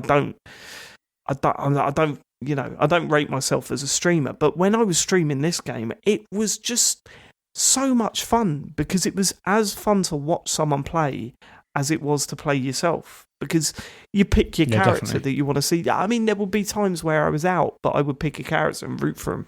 That sort of stuff. There's enough shithousery in there. You can grab hold of characters and ruin their game. But again, because of the lack of precise controls, because of the lack of the refined platforming, that's never definitely going to happen. If it was as precise as a Mario game, you'd never win. You'd never be part of this, and it would lose some of its appeal. But the fact that they've gone down this route of just making it a bit clumsy is genius, and it works. Like, it feels like anyone can play. I mean, Harry was getting through to finals and stuff. He didn't quite win it. He didn't have the skill to win it, but he was getting through to finals, and that's great, right? Yeah. That's great. That's part of its success. A game where everyone feels they've got a chance. They can get that feeling that you get when you win a battle royale game. We all know that feeling, the sweaty palms, the intense focus, and then the ecstasy when you win is just, you jump up, you punch the air and whatever. This makes it obtainable. This makes it fun. And I think this is absolutely incredible, Fall Guys. It really surprised me how well it did everything. I mean, because the difference between this and like another battle royale is that you think, oh guys, there's lots of 100 people, that's scary, you got to do this. Whereas this, you think, oh, I could do that. It looks obtainable, and that's what's so good about it. There was like a low barrier to entry. I wouldn't say a higher skill ceiling because so much of it is luck, but you've got to know how the games work. You've got to know them to really do well. Of course, skill can get you. There is a low barrier to entry, and that's what's so good. Everyone feels like, I can have a go at this. I could do this. But running through the doors, some are blocked and some aren't. Like, when you jump, when you're in front of everyone else and you jump at a door and it explodes and you go through, in those moments, you're like, yes, come on. It's just, what a wonderful game. What a great game. I mean, I loved it. And I can't wait to play it again. I mean, I'm not playing it at the moment because I haven't got anything to play it on. I'm really surprised this isn't out on Switch and Xbox already. Seems like money on the table, doesn't it? It's, deals must have been made. There must be an exclusivity deal that I'm surprised lasted as long as it did. Okay. But whatever Sony did, they did the right thing. I mean, they did the right thing for them. Yeah. I think they did the wrong thing for the game because the conversation has died down. Yeah. And I feel that had it released maybe a month after it was on PlayStation, then that would have just ramped things up even further. But it didn't. And, I don't know what the future is for that game. I know Season 3's out this week, and it's still not on the Xbox. It's still doing very well. Bump. Like, loads of people are still playing it. I think it is. Just, Yeah. And I loved a big bump when it comes out on the rest as well. I loved every game that I played on it. Every game that I had of that, I absolutely adored. And tying all the microtransactions into how many crowns you earn as well was a genius move, because that then made you want to win even more than you normally would do, because it gave you a reason for winning. I won a crown, which means that I can now buy this really cool outfit that I like. Yeah, man, what a game. So let's get to voting. James? I'm voting for Astrobot. Matt? I'm going to go Astrobot. I'm going Fall Guys. Sean? I think it's got to be Astrobot, mate. I really enjoyed Fall Guys. I'm not shitting on it. I think, the conversations we had about whether or not it's got legs, I think it absolutely does. Like, they've been so, they have been really consistent with adding new stuff. They had surprisingly consistent, actually, because I was worried that it was a small team or whatever, and you can't plan for this sort of popularity. No, absolutely you not. You just can't. Yeah. And then within a week, they were like, here's a load of new game modes. Yeah. It's like, what? 1 month later, season 2, or, whatever. Yeah. It's crazy. So, yeah, fair play to them. What a great success. And again, it was just another thing to bring people together a bit. And just the sheer amount of people, as you say, the ease with which you can get into it, you can play it with your mates, whatever. Obviously, there's the weirdness of if one person gets knocked out, you all quit or whatever. But it was good bit of fun, and like you were saying, Dave, about why Astrobot over Fall Guys? Then you haven't explained that because it's the sheer joy of that game. Not got there yet. Just give me a minute. Just trying to be even-handed. The sheer joy of what game? Astrobot. James? He hasn't played it. I haven't played Astrobot. Anyway, just let me finish. And like you were saying, Dave, about the controls being imprecise. There are games that try to do that and I think don't succeed. We played a bit of Totally Reliable Delivery Service. And and you realise that sort of the characters are a bit wobbly and a bit, they fall over a lot, only goes so far. Yeah. But I found the same with. I know I'm not.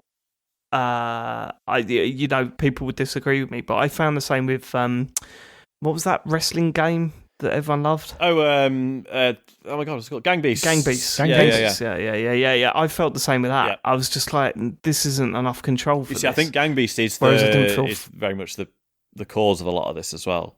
There were games that did it before it, but Gang Beasts ended up being such a breakout hit. I think it's responsible for a lot of it. But yeah, but point is, I think Fall Guys nails it. I think there's enough control there, but it's also silly enough that you don't get too annoyed when things don't go your way, because you're just like, yeah, that's it. That's the fucking game, isn't it? Yeah, that's part of it, isn't it? That said, like, it was so cool and fascinating seeing everyone talking about Astro's Playroom when it came out, because obviously we all thought it was just going to be a bit of a tech demo. And it obviously it is that. But just seeing so many people coming out and being like, no, this is like a really fucking good launch game in its own right. Look, oh, come on. What? No, it's true. Really? No, absolutely, it's true, because this is... It's 3 hours long. I know, but exactly, that's 3 hours more than anything that came out on Xbox to demonstrate why you should buy this console. And that is exactly what this does, and that's why it's such a good game. It's so good at explaining why it's good. Because of a few gimmicks with the controller. It's not gimmicks, Dave, and you've not played it, so you have no idea. It's so good. I'm just a little bit disappointed that one of the biggest games of the year is getting knocked out by a tech demo.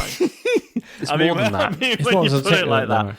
that. All right, a slightly more than tech demo. Then I'll give you that, James. So hang on, where's the voting? So Matt and James, you're both Astro, and Yeah, I'm absolutely. Fall Guys, and you're Fall Guys. That is mental. That is mental. Yeah, but It's so okay, so Dave, it's so crazy that you were not okay. You're so in love with this game that you didn't care about getting rid of your PS4 so you could still play it. I had to get rid of my PS4 so I could fund my Series X. That's not true. Come on. What do you mean that's not true? Look, I don't want to get into How this. do you know? Are you going to ask me how much I earn? No. Come on, don't be stupid. But that's what you were going to do, wasn't it? Yeah, I want 12 months of backstabbing. If you loved this so much, if you thought it was so good, you'd have hung on to it just to play that. No, that's bollocks. Bollocks. You can't say that.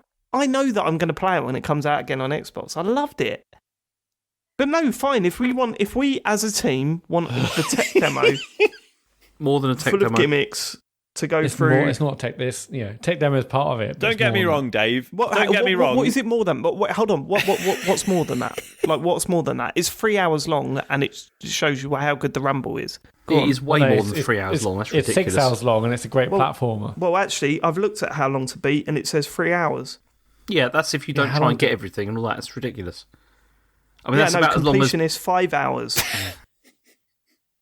It's not about how long it is. It's about how much fun you punched him in the stomach. Then absurd. I mean, to be clear, Dave, if Astro was up against something I really liked, I'd be calling it a tech demo too. Do you know why, Sean? Yeah. Because it's a tech demo. But that's fine. That's fine. Yeah. That's the way the voting's gone. Let's push out one of the biggest games of the year for a tech demo. If that's what we're doing, if that's what we want as the official TCGS. Sounds right to me. Okay, fine. Astro Box is in the next round. Imagine if I played it next week. I'm like, it's fucking shit. Fucking wank.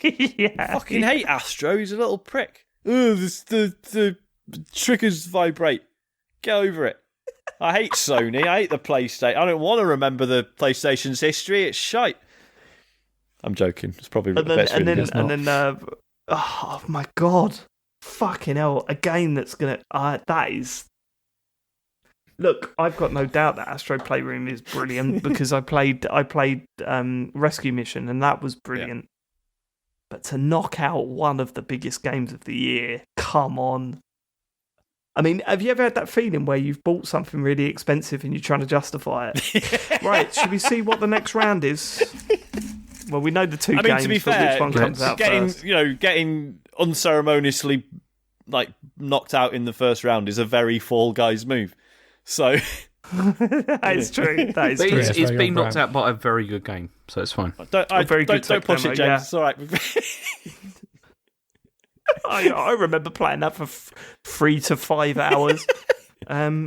Paradise Killer, Sean. Yeah. Why is that on the list? That's on the list because it's one of the best games released in 2020. It's a game where you're a detective on an island which has been created by a load of weirdos who are trying to resurrect gods who are actually aliens, and they do it by creating these islands in weird little pockets of reality separate from Earth, and then they abduct people, and then they basically force them to worship the gods 24/7. And then eventually it goes wrong every time and demons invade, and then they have to slaughter all the people to create enough psychic energy to create a new island. Standard stuff, really. I've heard that story. I mean, it's every game, isn't it? A bit rote by now, but yeah. And basically, you are brought in, so you were part of this syndicate, right? Who is sort of responsible for running this whole sordid operation. But you were exiled on Island 13, and you're now basically Island 24 was dying. And on the eve of all the civilians being slaughtered and the birthing of Island 25, the council, who sit above the syndicate, don't worry about this too much. It takes a long time playing the game to really get your head around it. But basically, the council were all murdered, and you, as the you were the sort of resident investigator of the syndicate before your exile. You are brought back to investigate this crime, and so you're basically wandering around this sort of mostly empty, because everyone's either been slaughtered or a lot of people have already moved over to the next island. Wander around this sort of mostly empty, sort of Centre Parks-esque, but but with more a lot of people walking around with their jumpers off, but the arms over their shoulders. Yeah, they love it. Sort of Centre Parks. If there were more giant crystal effigies of gods kicking around, is the economy fucked? Well, we've been Centre Park. That is actually quite like Centre Park. Yeah, that is what's that. It's the economy fucked. You go into a shop and everything's 3 times more expensive. And it's, what makes it fascinating is, you're conducting this investigation and you start off with a couple of leads. You're given one suspect who, anyone with half a brain will immediately figure out is completely being scapegoated for the whole thing. But it's 100% freeform. You can go anywhere you want, talk to anyone you want, and uncover things in pretty much any order. Obviously, there is a bit of a structure to it. There are key pieces of evidence that then, sort of unlock further lines of inquiry. But it's bizarre how open this is and how well it works despite that. Because you would think that's a complete recipe for disaster, right? It's like, well, what's to stop you just going in the wrong way and finding things in such a way that makes no sense and and it would just end up being really confusing and the pacing would just go to shit. And yet somehow it completely avoids that, even though, like I was saying on the show last week, there is a character in the game who basically exists to point you at the next thing if you are perhaps struggling or you're a bit lost. I only found her right at the end of the game. So not only had I missed something quite crucial and it didn't really matter, I missed the character who was supposed to help you out if you were a bit stuck. And it was fine. You do that a lot, Sean. Yeah. And it was fine, and it worked out. It was all right. It's it's difficult to get into at first because with it being so freeform and with the setting being so strange. It's a lot to get your head around initially. Like, the characters are all complete freaks. They're all people who've they're humans, but they've lived for centuries. There's one guy who was killed by he was an assassin and he was killed by another assassin. And then as he was being killed by her, he realized he was so in love with her that actually his love for her kept him alive, but the love turned his skeleton red and his skin melted away, and now he's just a red skeleton who's, married to this other assassin forever.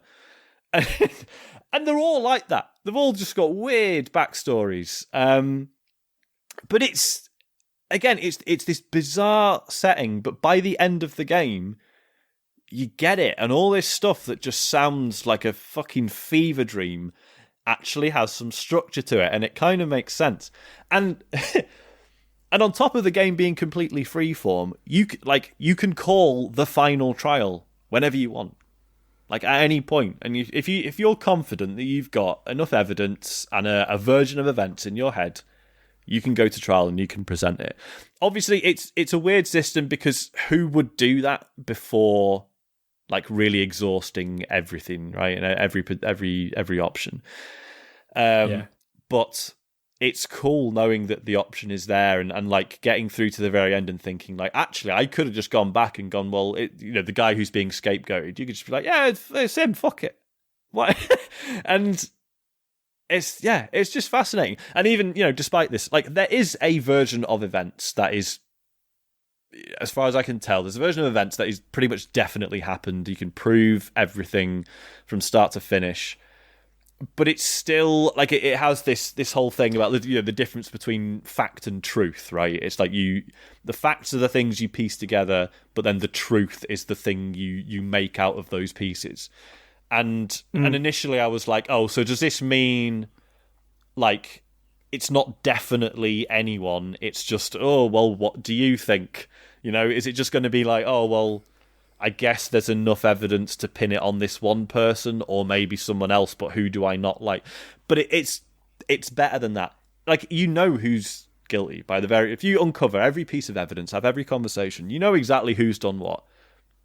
But it's up to you to get into the weeds of like, yeah, but who do I think should actually get done for it? Well, it's also because the evidence that you gather for that, you are defining your own sort of truth and your own justice from that as well, because you can view it from different angles as well, and that's the other reason why I thought this was absolutely fascinating as a game, because it's not the fact that it's sort of defining what truth is. You decide that, based on how you feel about the conversation you have and the evidence you discover. Yeah, and it's people might have done things that technically you should get them done for, but you might sort of understand their reasoning for doing it, and maybe cut them some slack. I didn't, and then felt really bad when I talked to James afterwards, and it turned out he'd been a little bit more lenient. I was very shocked by your conclusions. Yeah, I was such a fucking cop playing this. It took a while to get into, but I'm really glad I did, and I'm really glad everyone sort of kept talking about it, because it's been, I think it's been a slow burn for a lot of people. So I felt like the conversation about it on Twitter has sort of endured quite a bit this year, and that sort of convinced me to really, get back to it and get it done. And I'm so happy I did. It's like, as I say, the setting is just fascinating. The Center Parks thing, right? The reason I always sort of come to that when I'm describing it is because, like Center Parks is like, oh, it's this like, this beautiful idyllic place. It's like an escape from the world. And then as you wandering around it, you're like, oh, there's the back of a restaurant and there's the bins and there's you can't escape that sort of like the infrastructure around it that reminds you that it's real. It's got that, like, there's all these like grand like temples and all these beautiful buildings and stuff, and all these like these huge crystal things. There's pyramids off in the distance, and then you're like, oh, and there's like a a generator or a fuse box with a little warning. Like, it's all this weirdly sort of believable little touches that you're like, oh, I get that in like Cheserton and Paul Park or whatever. You're like, da da da da. That's Jurassic Park, but it's same thing. Same thing. It's just a dustbin or like a little box with a big fucking lightning thing on it. And it's just true, because in the beginning with this, I just imagine how American listeners go, what's Center Parks? They're Googling it and just seeing that picture that we're all picturing now of three people on a bike in a forest. That's what we're the dome we're just in the background. The dome in the background. So James did it in the beginning and we let it slide. Go on, James. No, it's true, because when you begin like playing this game, it does feel like kind of overwhelming in the sense of like how much there is to explore, how many people there are to talk to, and like all the plots and sort of story strands that there are.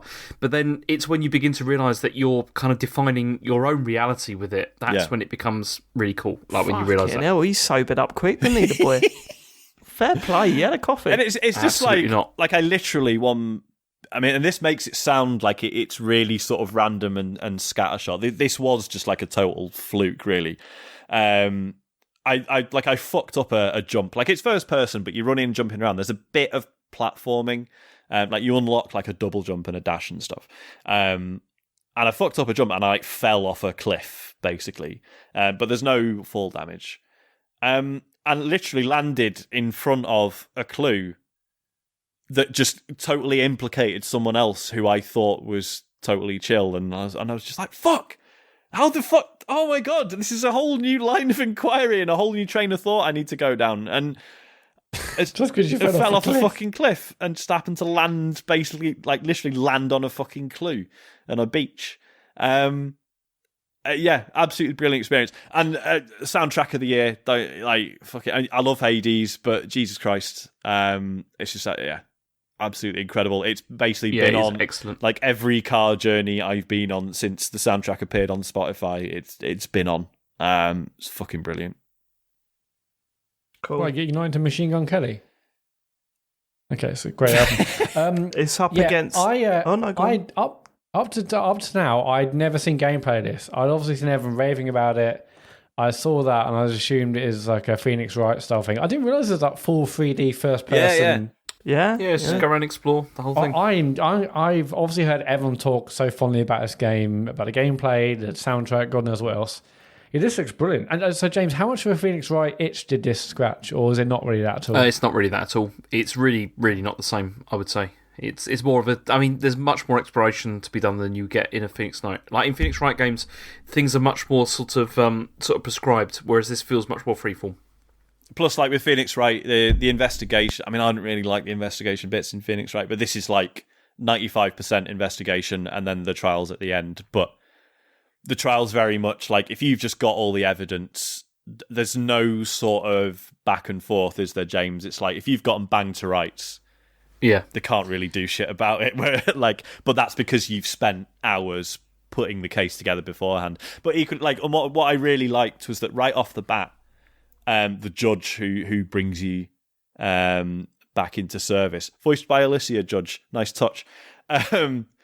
Yeah, she's just like, if you've just got a ton of evidence and you don't really know what happened, let's just start the trial. We'll figure it out together, which I thought was cool, because I think it will be like quite bewildering to a lot of people. So yeah, I thought that was just a nice point for the game to make. And given this is like do you see any sort of correlation with this and Outer Wilds? Yes. It feels like it's another non-linear...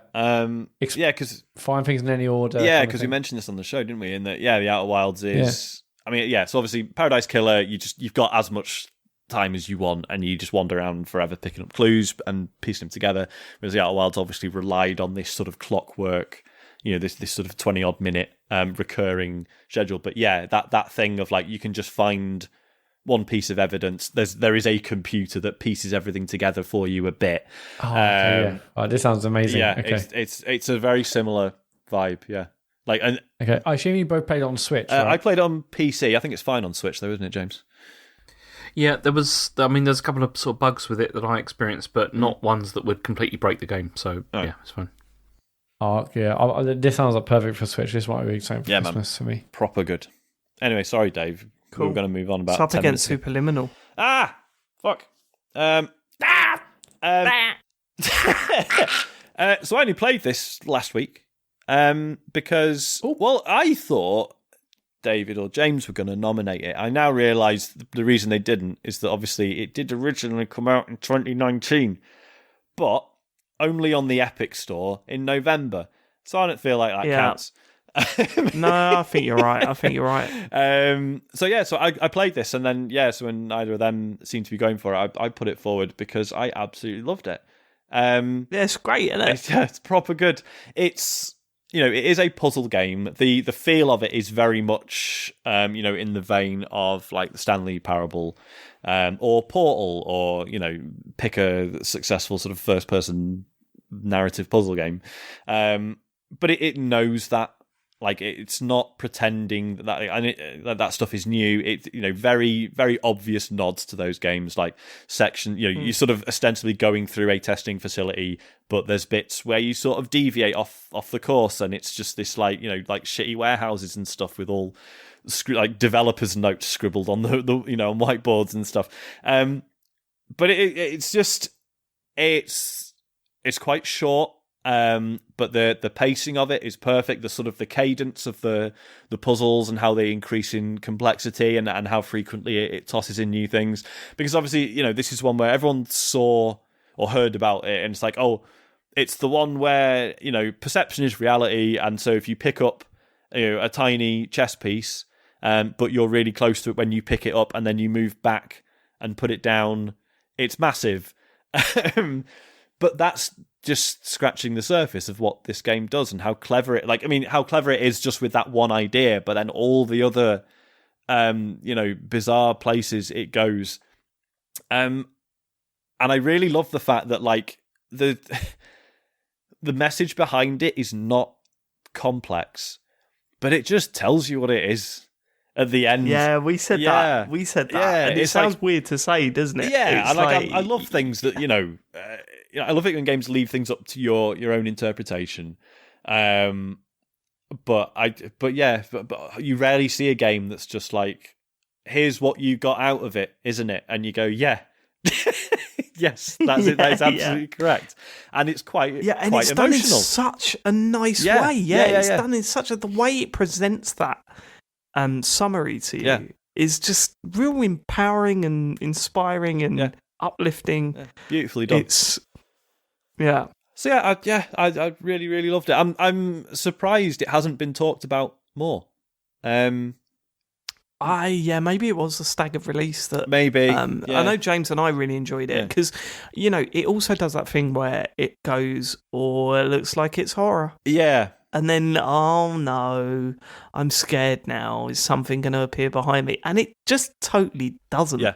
Like, what a lovely little surprise. Yeah. I love the message of it. It was great. Yeah, the message of it was fantastic.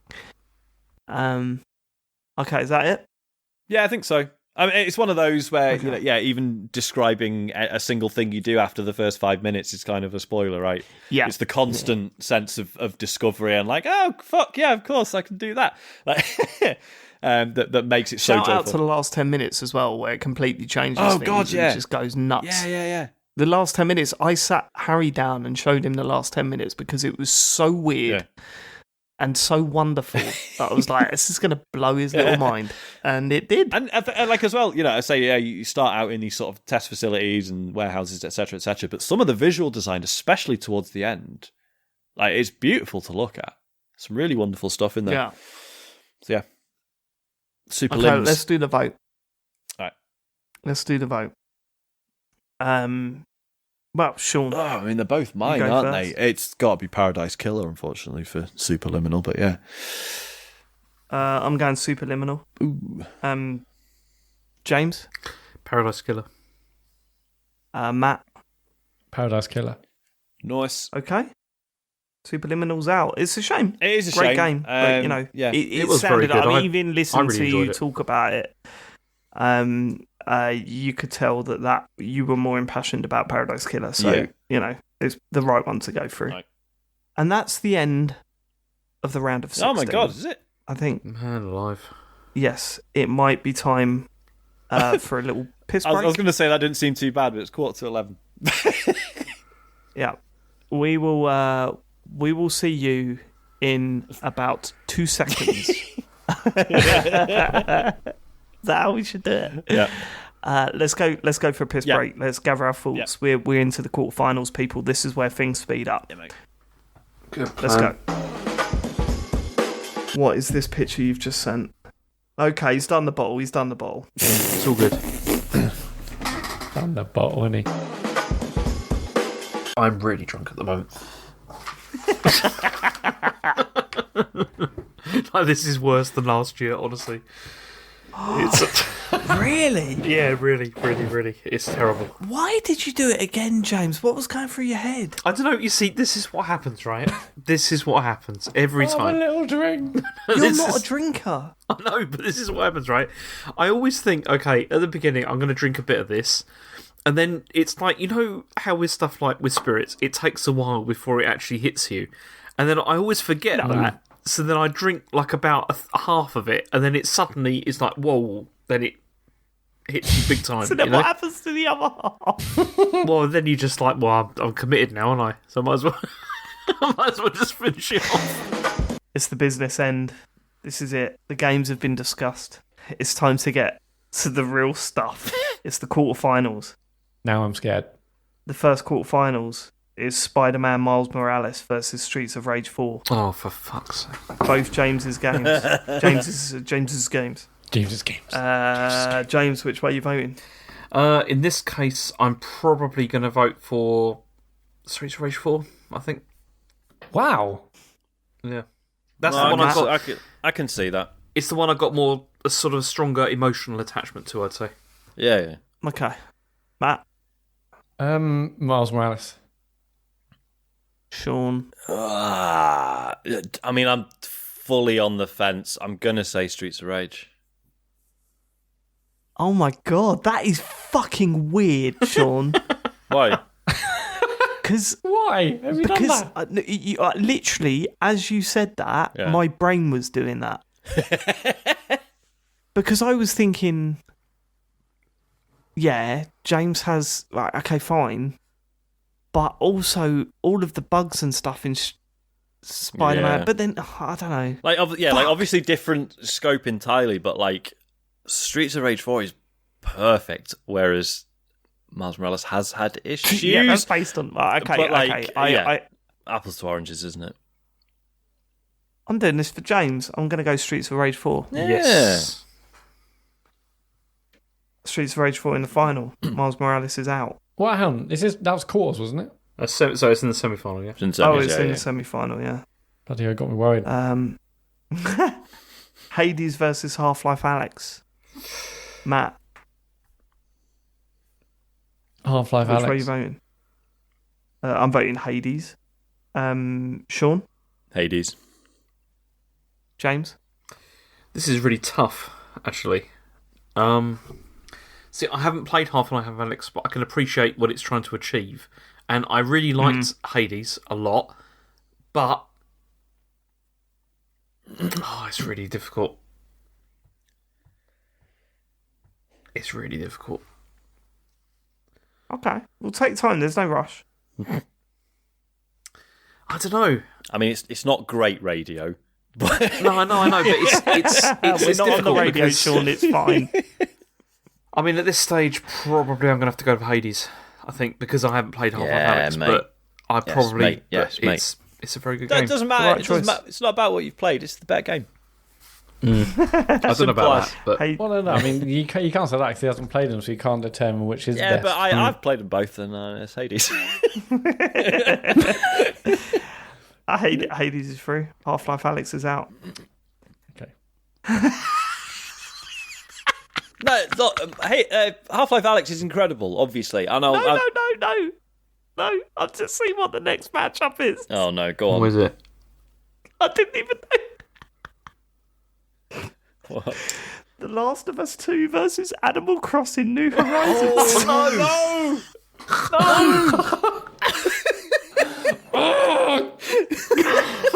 Like, This is exactly what I opposites. didn't want to happen.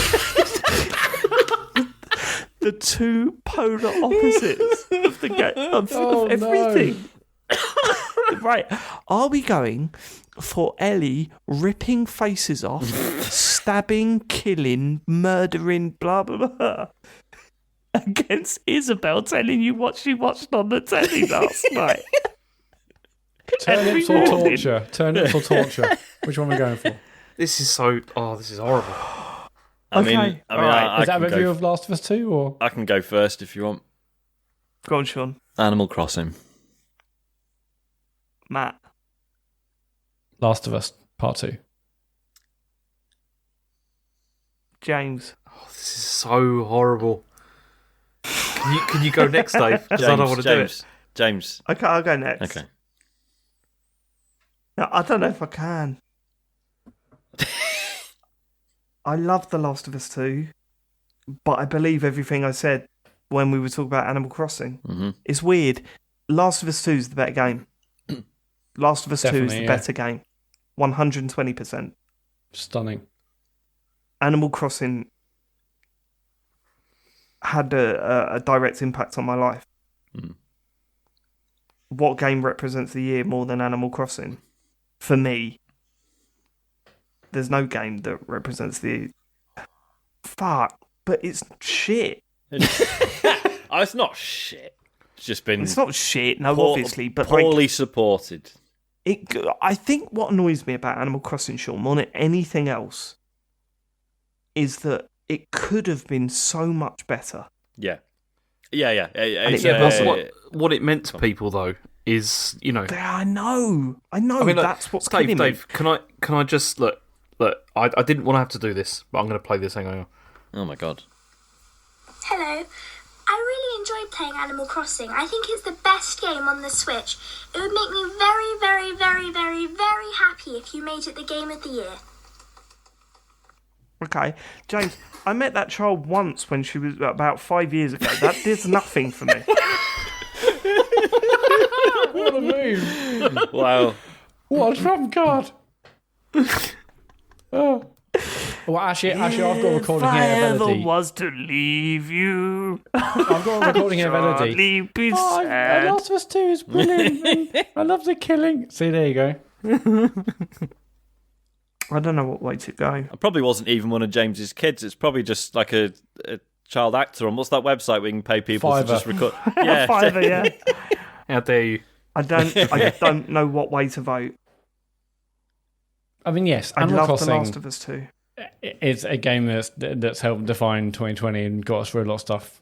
I mean, and I do not doubt that.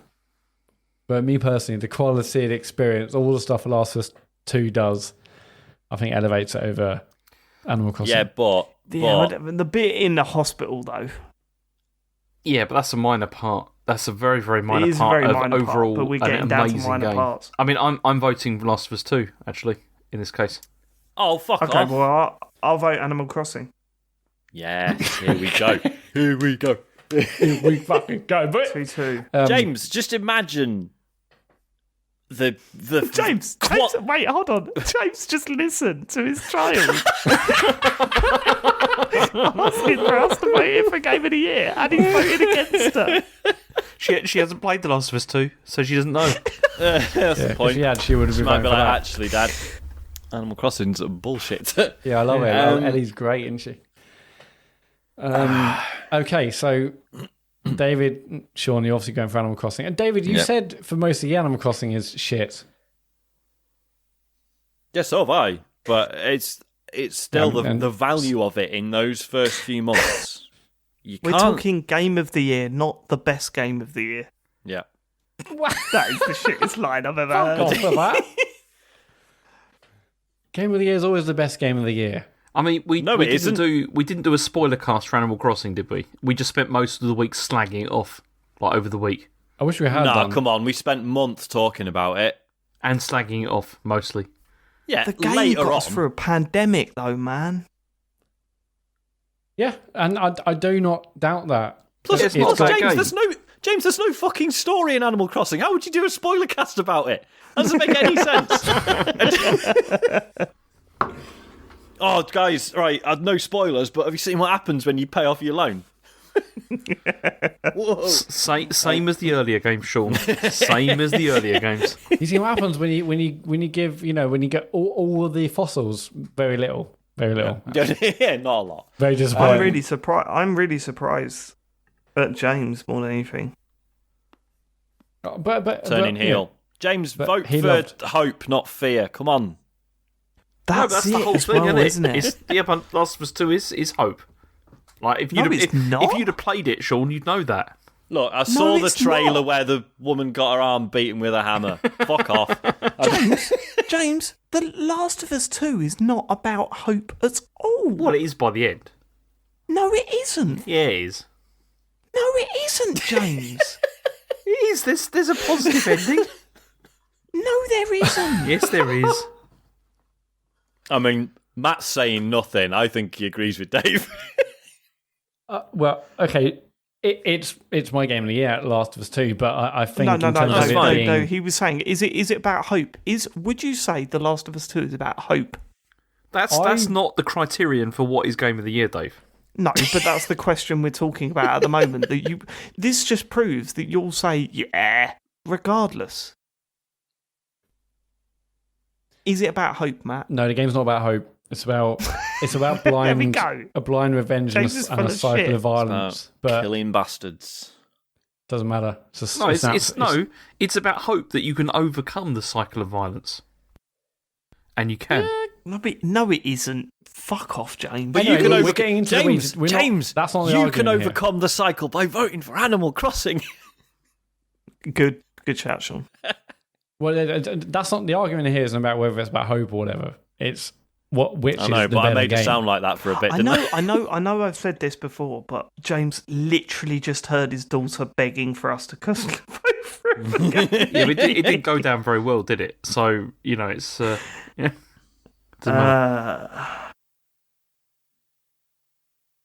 Do you know where I'm at? Go on. I know The Last of Us 2 is a better game. Uh-huh. Like I know it is, yeah. and it's brave. In terms of narrative, I think everything it sets out to do, it does really well. It's really, really hard to vote for it over a game that meant that much to me this year. See, the thing is, I believe that, but I know that you're just talking bullshit here because you want to get Animal Crossing through against Hades so that you know that Hades can win. That's what this is all about. Not necessarily. I think after all the discussions we've had... I don't know if it is, because I think going into this... Let me be completely straight up honest with you, James. Like, honestly, I swear to God. Going into this, I didn't know what should win, Hades or The Last of Us. Right? I was torn between the two because I think Hades is incredible. I feel so sorry for Streets of Rage 4 right now. I loved both games, like genuinely really loved both games. I think I lean towards Hades because I think it's a better game to play, right? I think that's what edges it for Hades. However, both have great narratives. I think The Last of Us 2 edges it on that. So I'm kind of torn between two. However, when I was thinking about Animal Crossing today and thinking what represents the year and what is the game of that year, like, if I look, 10 years' time, I look at the games that won Game of the Year, right? I look through the games that we voted for. And you look at like Breath of the Wild, and you go, "Well, of course, like that's a true classic." You look at Trackmania and go, "Okay, right, it was our first one." I look at Astrobot and say, "Well, Matt's an idiot," so that sums that one up. Yeah. I mean, Red Dead should have won that year. Straight up, Red Dead should have won that year. Now, if anything, like how good Astro's Playroom is, just cements. You're trying to convince me to switch my vote, and by you defending that ridiculous decision, it's not helping. But then when I look at Animal Crossing as our game of the year, I think, man, yeah, of course. Yeah, like that fits. Yeah, it sits easier with me, definitely. See, I agree with all of that, but I don't trust you or Sean. That's the thing with this. Do you know what makes me laugh? You're bringing my... not my reputation. You're bringing my trustworthiness. Trustworthiness. Yeah, you're saying I'm not trustworthy. You don't trust me. You're bringing integrity. in my integrity That's the one. into disrepute here. Yet you're the one that's been going around texting people saying, "Don't vote for that, don't vote for that." You literally nasty Nick. I know, but I've not denied that I'm doing. This is like that. nasty Nick turning around to Craig saying, "I don't trust you." And he's Yeah, going, that you was- didn't show me any names, Nick. Sad. Mel. I really do feel sorry for our American listeners on this podcast. Don't trust you. That's the Google problem. it. Google nasty Nick confrontation is the best thing you'll Big ever watch. Brother one. What's it? You live by the sword, you die by the sword. I believe you've been plotting a very dirty plan. Plan. Didn't show me any names, Nick. Anyway, yeah, I mean, none of us are I'm denying. surprised, James. You're not going to switch. Who? Is it like? How do you genuinely feel? Like, what is your percentage here, James? Yeah, Where let's you take the personalities out of this. Come on. No, because Yeah, I know take you're the trying to personalities out, manipulate me because here. This is no, bigger no. than us. Fuck I'm off, not. James. I would say I am 60% Animal Crossing, 40% The Last of Us. Where are you sitting? I don't trust you, Dave. I'm sorry, I just don't. And I don't trust you, Sean, because you've already screwed me over once this evening. It's like because I'm not playing a game here because Yes, going you are. into this, I thought Last of Us 2 was the only threat to Hades, but after the conversations we've had about Animal Crossing, I think they both are. I'm much more comfortable with Animal Crossing being the threat than Last of Us 2 because I think it's worthier. Despite probably not being as good a computer game, but for all the reasons we've discussed, I would be all right with it beating Hades if it came to that. And yes, The Animal reason Crossing it has works- got us all through this year, and it's been great to bond with Elodie, particularly in my case, over it. It's been wonderful. But I think more about the game, the experience, and yeah, I mean, I've always been one of those people that I want a more of like an emotional hit, and Last of Us gives me that, whereas Animal Crossing didn't. I love Animal Crossing. It will be special, forever for all the reasons we've listed. But for me personally, as someone who wants these sort of,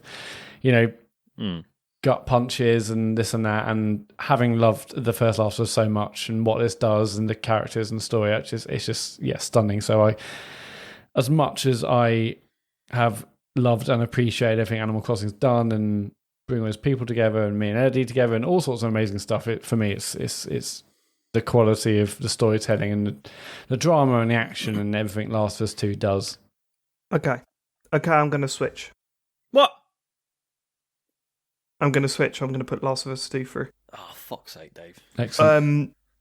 Because I think we've made the point. I think we've made the point about Animal Crossing. I think The Last of Us 2 is a better game. I think it would be a nice thought to have Animal Crossing as our game of the year. But I think ultimately Last of Us 2 is a better game. So I'm going to go with that. Okay. And just to check, Sorry, James, Sean. James, you're not changing your vote, no? I'm not, no. I'm surprised at you, James. I mean, especially after that. After what? After After the clip emotional you played. manipulation. She doesn't listen to this. It's fine. I've just seen Yeah, the clip. but everyone else does, James. And everyone else knows how you treat your children's feelings. Right. The final quarterfinal is Astro's Playroom versus Paradise Killer. Sean, Paradise Killer. Matt, Astro's Playroom. James. Paradise Killer. I've got to go Paradise Killer. Fuck yes. I just have. I don't think. I mean, I'm. Tech I'm demo, innit? well Fucking tech demo day. I'm well excited to play Astro's Playroom next year. Well excited, and I'm going to get a PS5. I'm super pumped to get one. But I can't have a 3-hour tech demo getting through. I can't have that in the semis. Cool. Okay. I'll regret that next year, no doubt. Nah. Streets of Rage 4 versus Hades. Ooh. I'm voting Hades. Sean? Yeah, Hades. This is the semi-final, by the way. Sorry. Yeah, Streets of Hades. Rage, right, I'm voting Hades. Sean? Sorry, yeah, Hades. James? Streets of Rage 4. Matt? Streets of Rage 4. Fuck off. You just don't want Hades to go up against Last of Us. It's the inevitable, Matt. It's going to happen. Just let it happen. There's no way you actually think Streets of Rage 4 is better than Hades. I mean, James made a really compelling argument earlier, and Did he? What? Has he made a compelling argument this whole show? you got me there. You got me there. Switch your vote. Yeah, no, it's Hades. Sorry, James. Good man. Fucking hell. The Last of Us 2 versus Paradise Killer. It's the I'm semi-final voting too, The isn't it? Last of Us 2. I'll vote Paradise Killer. Matt. Last of Us 2. James. Although it kills me, I'm going to have to go for The Last of Us 2 here. Even though Are I you think though? You Paradise don't Killer have is to. brilliant. You don't have to. Do whatever you want. You're a free man. I do, because as we saw from the last vote, it just doesn't work, does it? So, yeah. Okay then. So we're down to our final. Right. I mean, it's annoying in some ways. This is not It's where I want annoying it in to be. some ways. Well, it's annoying because everyone was saying that's what the final was going to be. For me. Yeah, it seemed like it was these two, but I didn't know how the chips were going to fall.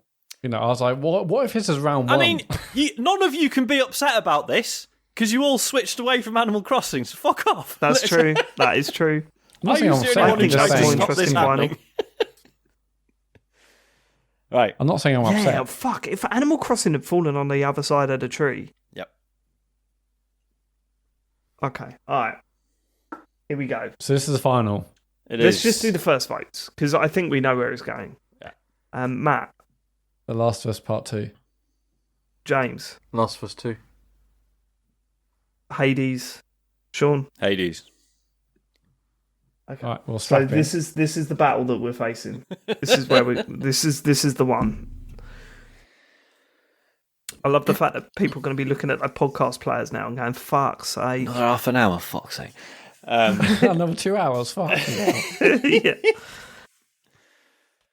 Where do we start? Matt, I want you to start. Why should The Last of Us 2 be our game of the year over Hades? Because for me, it has a story, and the things it does. Hades has a I'm story. still my goodness. going.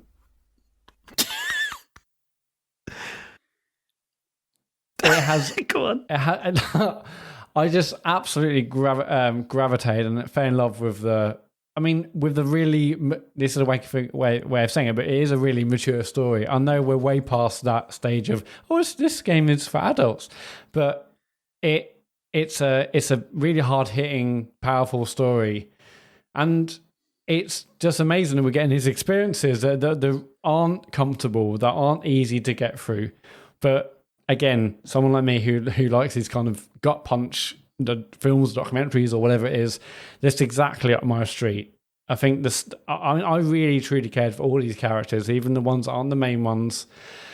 There's so many moments where I'm like, no, don't do that. Or why would you do that? And I was like, it was like being engaged and loving, like I said, like an incredible drama where you're like, no, please don't, or you're like feeling nervous because something's going to happen, or you're worried, and then you have like moments of realization when you realize, oh, hang on, my God, that's happened because of where we are in the timeline. I think what it does with timelines, we didn't really like talk about. Obviously, there's no spoilers, but the things it does with timelines to make you think differently about what you might have done before or what you might anticipate in the future is really, really good.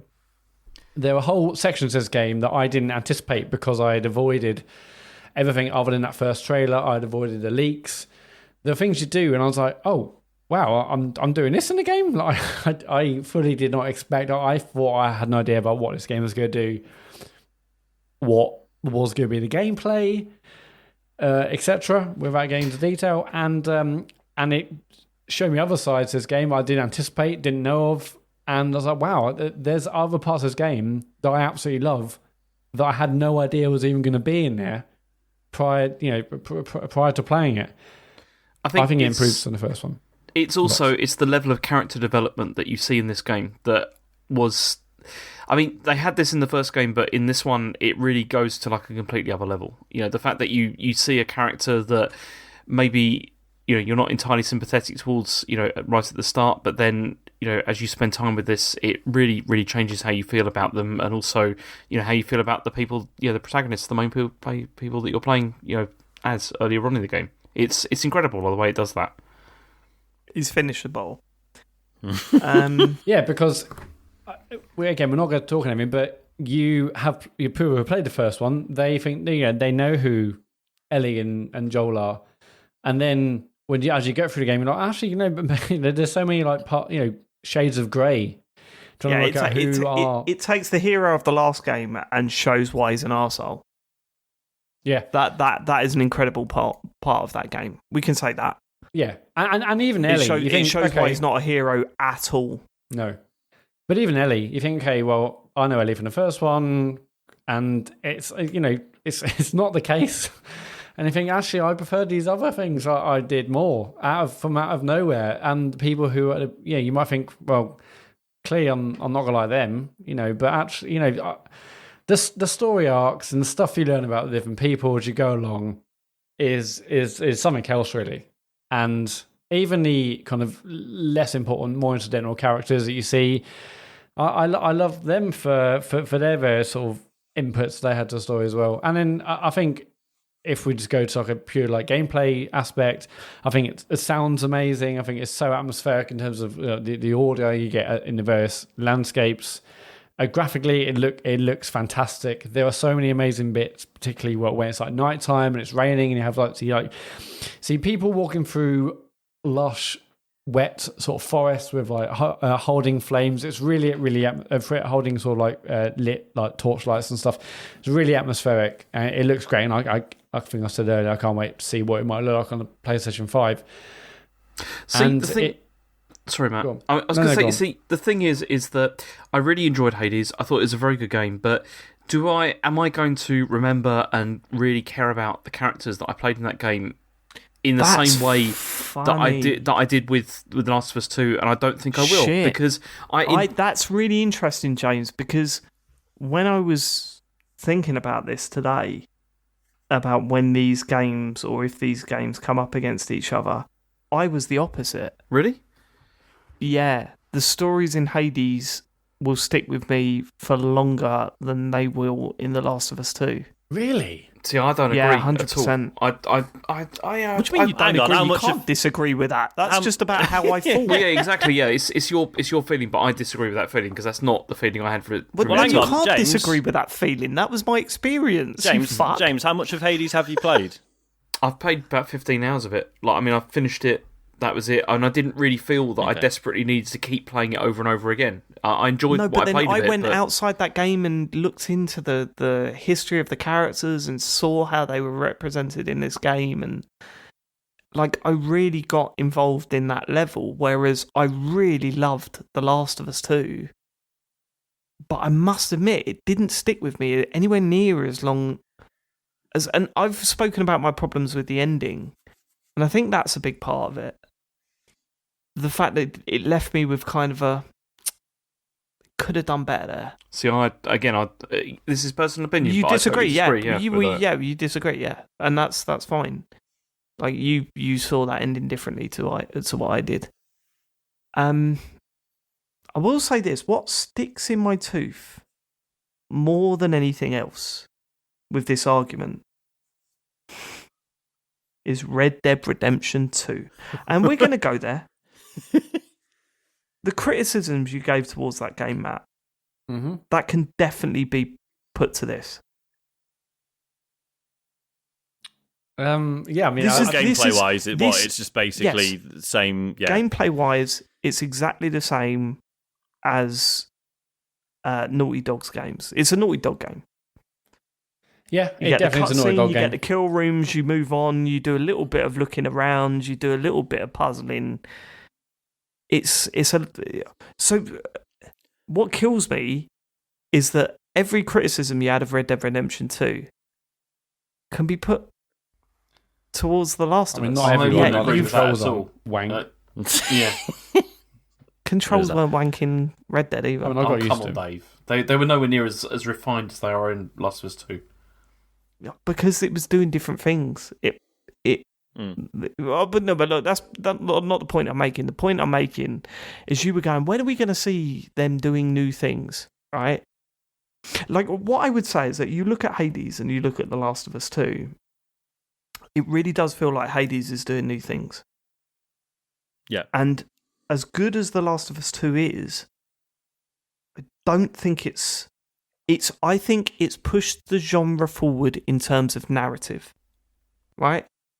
And I think it was incredibly brave to take a much-loved character and spend, 20 hours or however long it was, making him look like a prick, right? And justifiably so, and it totally works, and they nail it. But in terms of gameplay, it does not do anything to push it forward. I'm not going to disagree with you. I think it definitely improves on some aspects, but it's very, very sort of slight. There's some refinements or whatever. Yeah. Whereas I feel that Hades has so much to add to how we play games.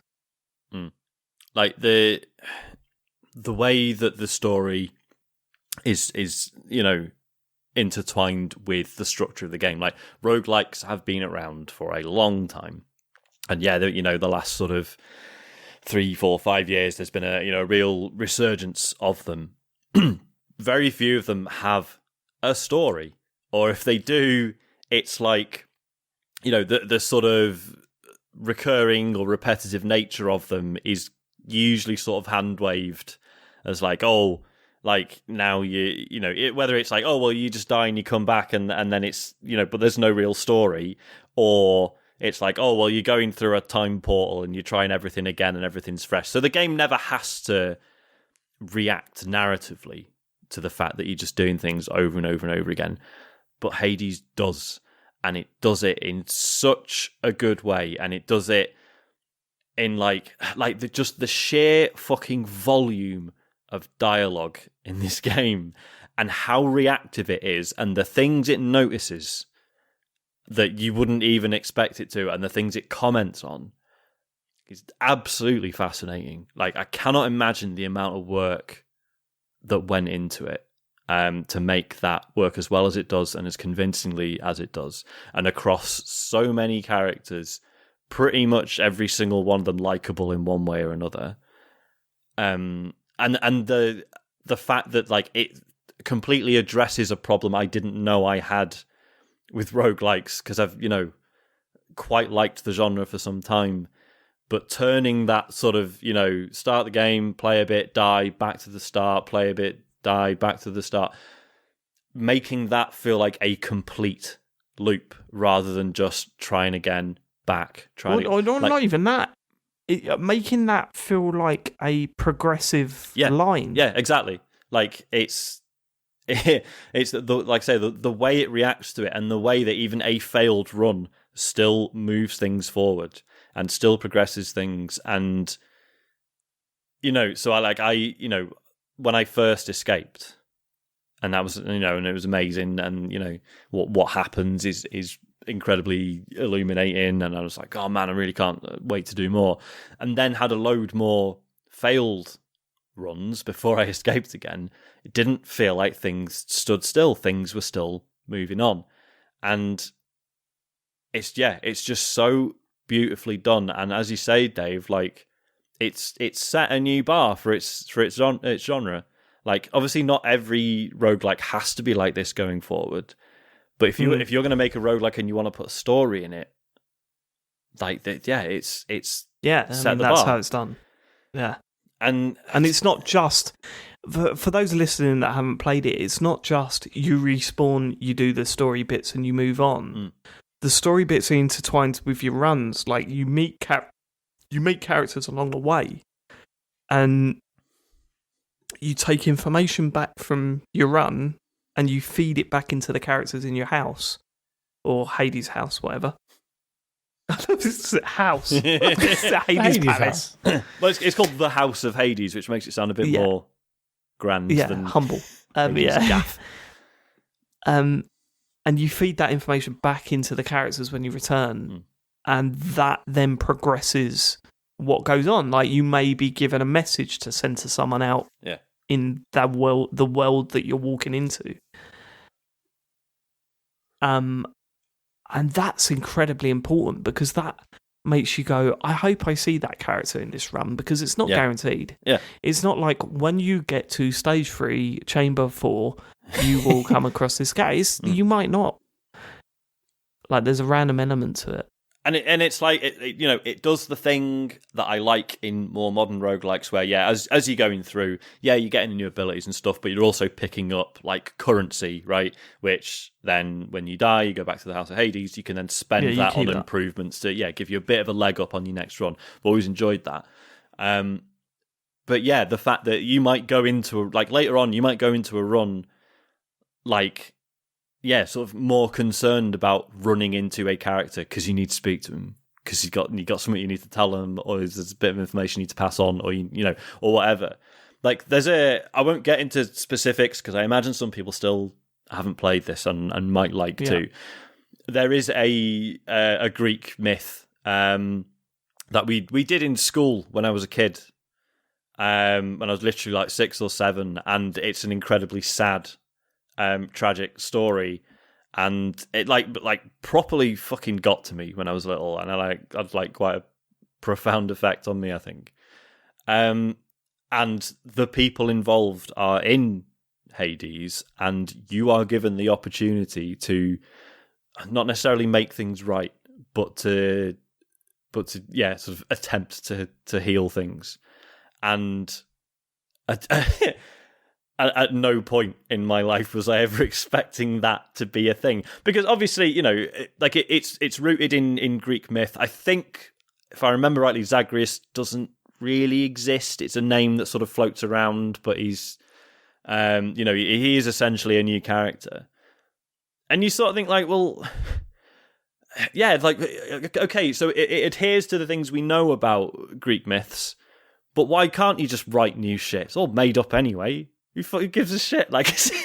So the fact that it takes the opportunity to be like, actually, do you know what? We don't like how this story ended.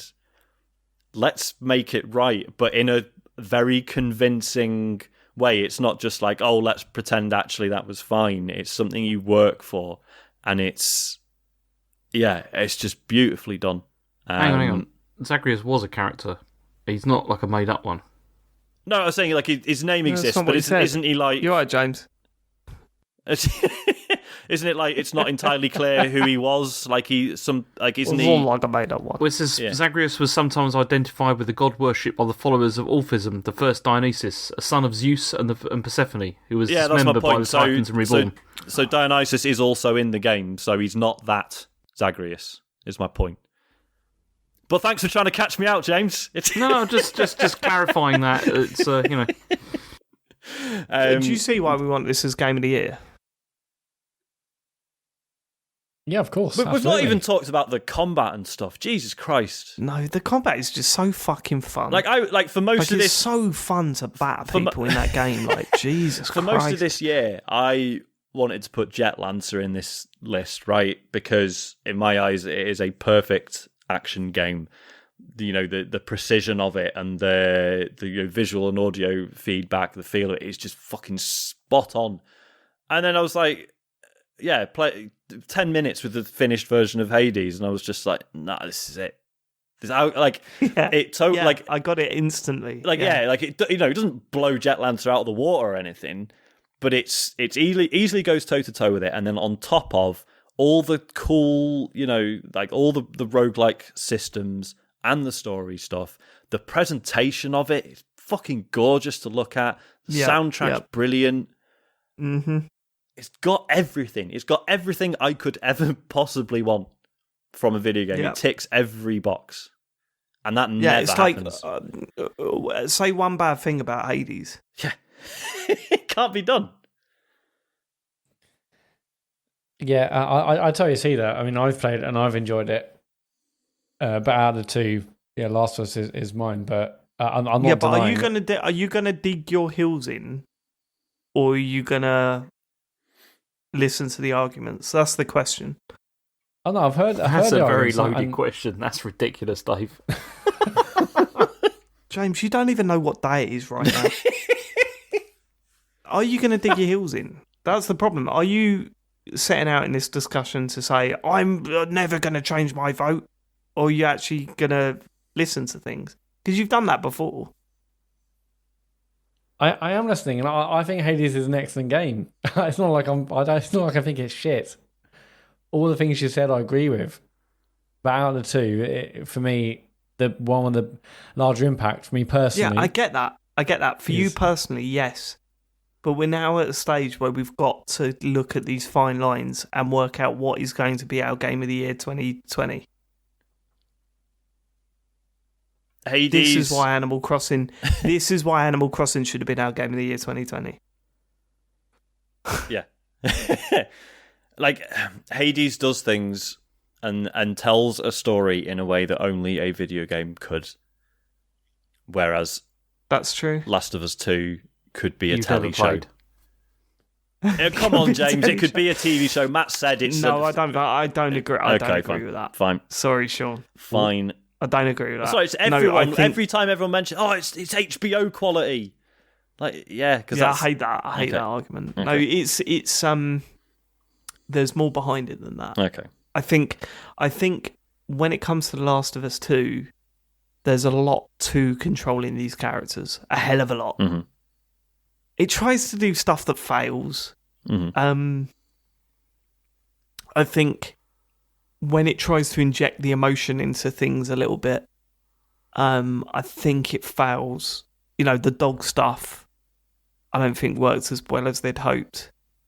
I think having enemies shout out their names wasn't quite as effective as they want. And I think it's important. Like, so basically, when you kill someone in this game, Sean, someone will go, Karen. Yeah, I've heard about this. Yeah, and it's eye rolly, and it doesn't really work. I love but that. It's important Such because it's like the first step to giving personalities to enemies, right? Yeah, like it's the first. Like it's important that it does it, but I don't think it works yet. You know, what? Go on, James. What? No, I just love that. It's like Sean like going, "Oh, I've heard about that. Sounds shit, doesn't it?" It's just I'd heard people going on about it, and then the game shouting Karen. I'd heard them like making loads of fuss about it, and then the game coming out, and everyone's saying, "Yeah, it's not that big a deal, actually." No, it's not. It's not. And but I think it's the first step in the right direction, right? Yeah. It just doesn't really work here. So that's not a negative point towards this game. Yeah, it's just something that adds more atmosphere and more connection with like the enemy forces. It's not just those Graham. It's one of those things that if they hadn't made any fuss about it prior, people would just be like, "Oh yeah, it's quite a cool touch." But I think it's just because this would be easy if it didn't do all the brave shit that it did. The Last of Us. Yeah. If it didn't actively not give a fuck what the fans thought, which it doesn't. Like, it actively goes out of its way to go, nah, we got a story to tell. We don't care what you think should happen. Like, this would be an easy vote. It does so many great things. I mean, like, it's got obviously incredibly diverse range of characters. No, fuck that, right? Okay, look, it's easy to be diverse, right? I know, right, let me make this clear.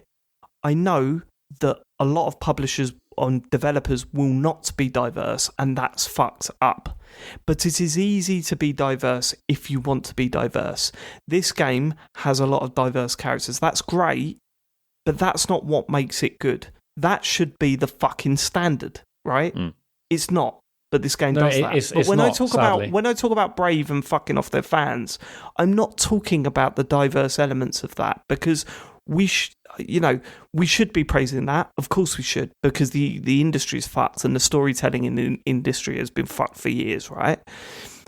But I'm not going to stand here and go, it should win because of diversity. No, that's what it should be, right? Yeah. That is where this industry should be in 2020, right? What I'm saying is that it's brave because even if you take all of that out of it, you've got a known hero in the video game world and you turned on him, and rightly so.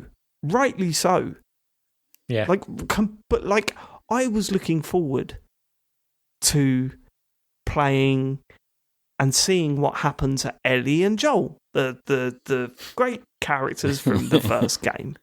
And it went, they ain't that great. They're horrible people. You realise this, right? And it was so well done.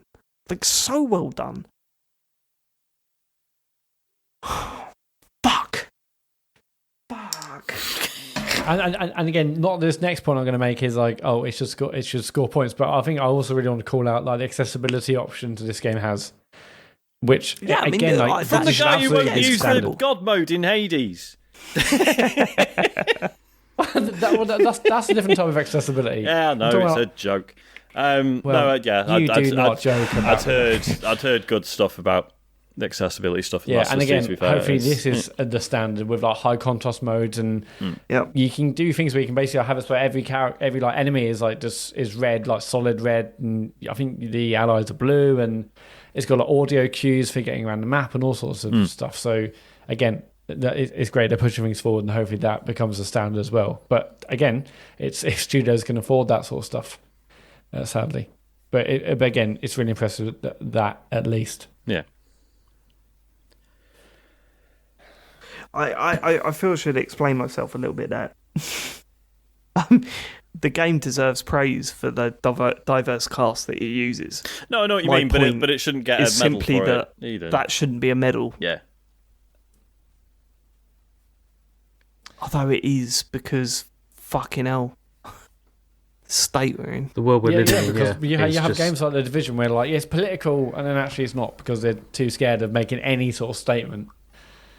Whereas, I guess Naughty Dog are big enough to say, fuck it. I don't think they're making a statement with it on viewing it. I think they're making a statement in it, knowing that it will get a reaction. And good. That's a positive thing.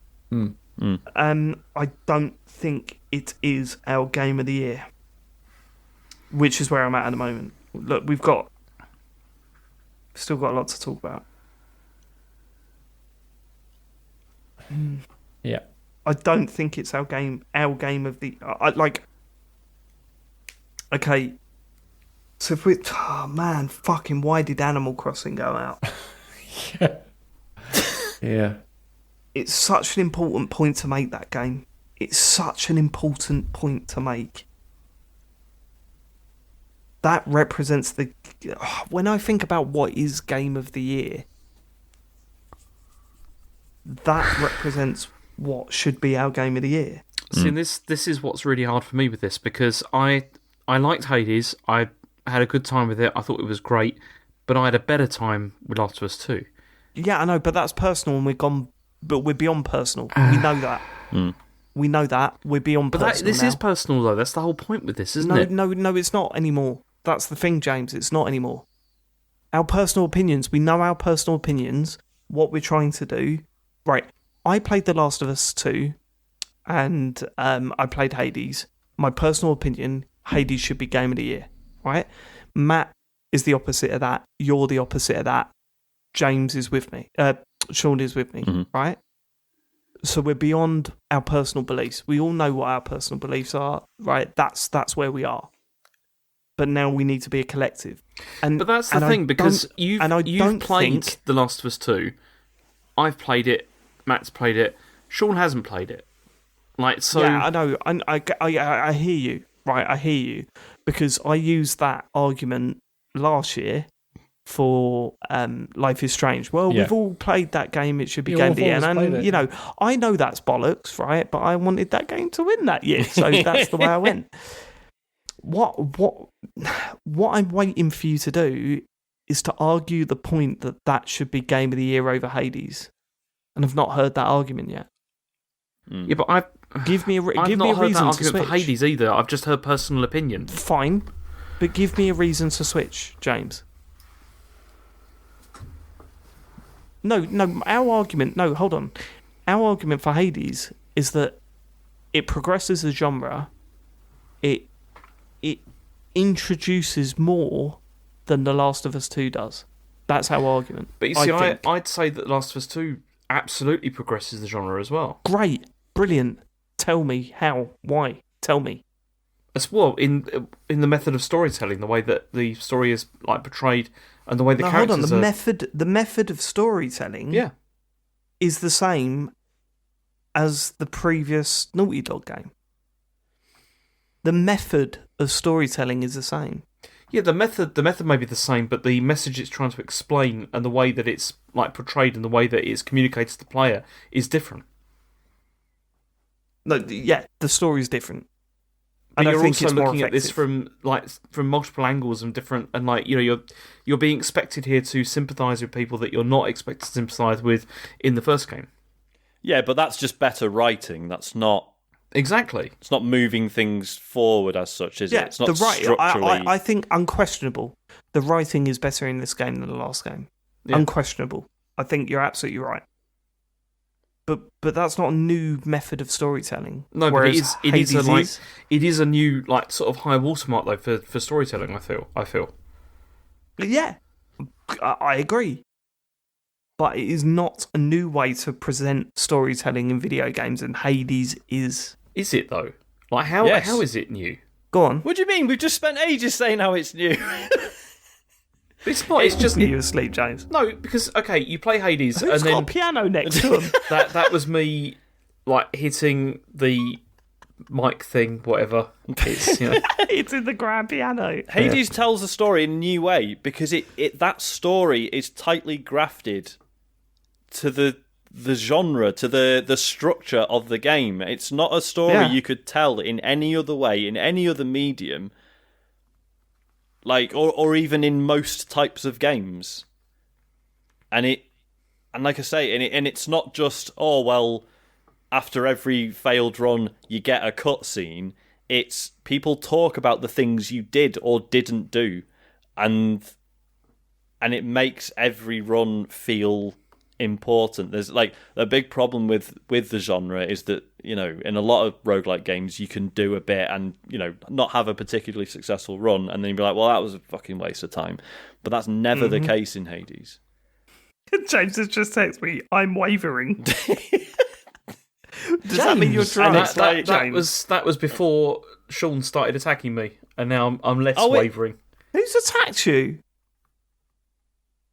What do you mean? How's he attacked you? No, he's just being an arsehole. Go on. A bit, James, you've had it in for me ever since I exposed the bloody rigging earlier, so I don't... How has Sean been an arsehole, though? I don't get that. Where's that come from? Go on, continue. I will. Okay, we're gonna need to sort this out. I think we've presented our case quite well, Sean. Yeah. I think our argument is quite solid. I'd like to know, percentage-wise, where we're at. I think I tried to do this earlier and I got shot back because James is thinking there's some sort of conspiracy going on. There's genuinely not. No, I don't think there's any conspiracy here. It's just, I mean, I love the way that you try and frame this. It's brilliant. It's like, I feel... You keep saying that. The way you're like, I feel that we've explained this really well, which is by implication that Matt and I have not explained this very well, in your opinion. That's in your head. No, that's what you just said, David. Nope. Did I say you haven't... Sean, did I just say David, Matt and James look, haven't explained their playing argument games very here. well? It's like, that's exactly what you're up to. Wouldn't you This agree, is Matt? literally not what I'm doing. I mean, by you saying, I think we've explained our thing pretty well. I think, the indications were that we hadn't. Yeah. No, you've put that implication in there. I haven't. That's the way you've taken it. That's not the way I've presented. No, say, I think... All you need to say is, I think we've put our argument across really well. That's fine. I'm not going to disagree with that. You guys need to chill out. Yeah? Smoke a doob. Smoke a doob, baby. I'm not smoking a doob. James, do not smoke a doob. You're by C. Where are we? Finish him off. Where are we percentage-wise? Matt. Matt. Yes. Percentage-wise. Yeah. I am 60-40 Wow. Okay, I wasn't expecting that. No. Sean. I mean, yeah, I'm 100% Hades, aren't I? He hasn't played it. He doesn't know, does he? One shred of percent. No, that's right. He's just got his own prejudices related to this, so it's... Say that again, Sean. Say that again, James. He's got his own prejudices. I'm 60-40. Maybe 55-45. Maybe 55-45. I feel like I've got out what I loved about Hades. I think I've done that. But obviously I wouldn't be upset if Last of Us 2 was Game of the Year. I wouldn't. Where are you, James? I don't know. I'm in my garbage. Go on. I don't know. It's very difficult because, as I said, I played both. We've all done it though. Enjoyed both, and you see, this is the thing. Like you having digs, having a go at me, makes me want to dig my heels in more for Last of Us 2. What's your percentage? That's all I asked. Probably the same as Matt's, I'd say. 60-40. Mm. I'm same as Dave's. Although you 55-45. Dave, are you adding up all the percentages and see which wins? I'm not. What is... You guys... No, Dave, I'm kidding. Really I just surprised by the reaction to No, everyone. I just thought it was... I'm pretty sure you're James are serious. infighting. Let's go. Yeah. Okay. To me, it's clear cut. I've not heard an example of what Last of Us 2 does that had not been done before. Like, I understand it's brilliant, and I'm not saying, oh, shit, I've not played it, it's too miserable, whatever. Like, I understand it's amazing. I just feel like it is an improvement on what already has existed, whereas Hades is like a genuinely genre-shifting thing and tells a story in such a specific and new way that I think it's fascinating. Game of the Year doesn't have to be... Like, we're not Edge. Like, it doesn't have to be like something which is doing that. Like, I mean, you were talking earlier on about Animal Crossing and how you wish that was still in this. That absolutely doesn't do that either. Okay. Yeah, okay, I just like that's my rationale for like not even considering Last of Us 2. Let me put this in a different way. I think I know how we can get out of this. And I'm sorry, listeners. I know that some of you will be getting really tired of this, but let's do it like this. Matt, are you ever going to change your vote?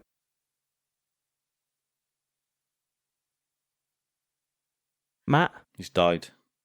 Ever? Am I ever going to... I was just thinking... Are you ever going to change your vote to Hades?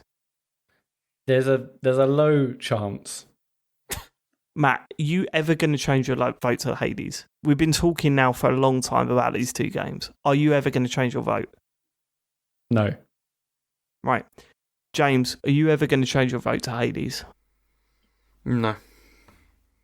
Okay. Well, listen, Sean. Yeah. I think Hades is Game of the Year. Mm-hmm.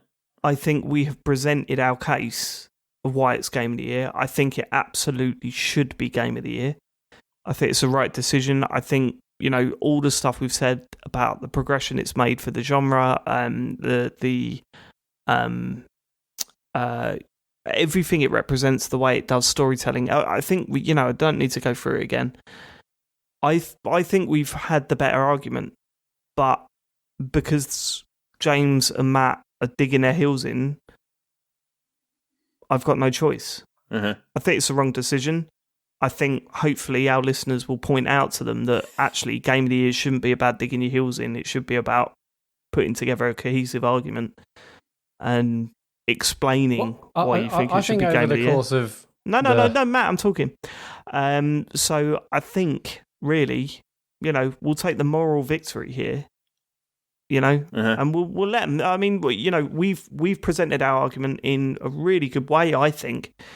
And these guys are digging their heels in and going, no, I want this one to win. So Dave, pretty much. So you're saying you think Hades is Game of the Year?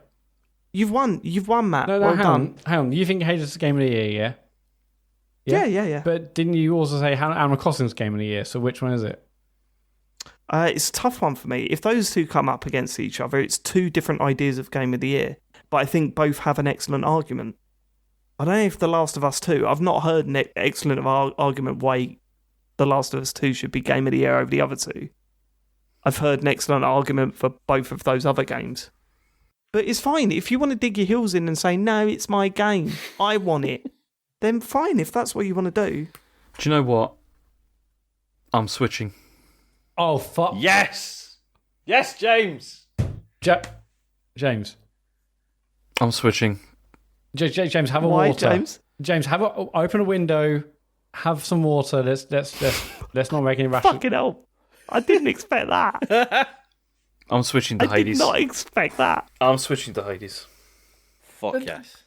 James, Get in, Do you mate. need a piss, James? James, do you want to go to bed? Do not. After these 4.5 hours, do not do it because you need a piss or you want to go to bed. The bottle's empty. Listen, And- Matt, he knows his own mind. Listen to it. Okay, James, let's hear an argument about Hades over Last of Us then.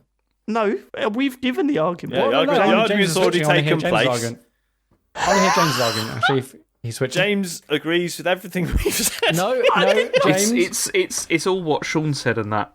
No, that's the thing. James, if you're switching, I want to hear your argument. Go on. It's yours. James has realised that the fans were going to turn on him.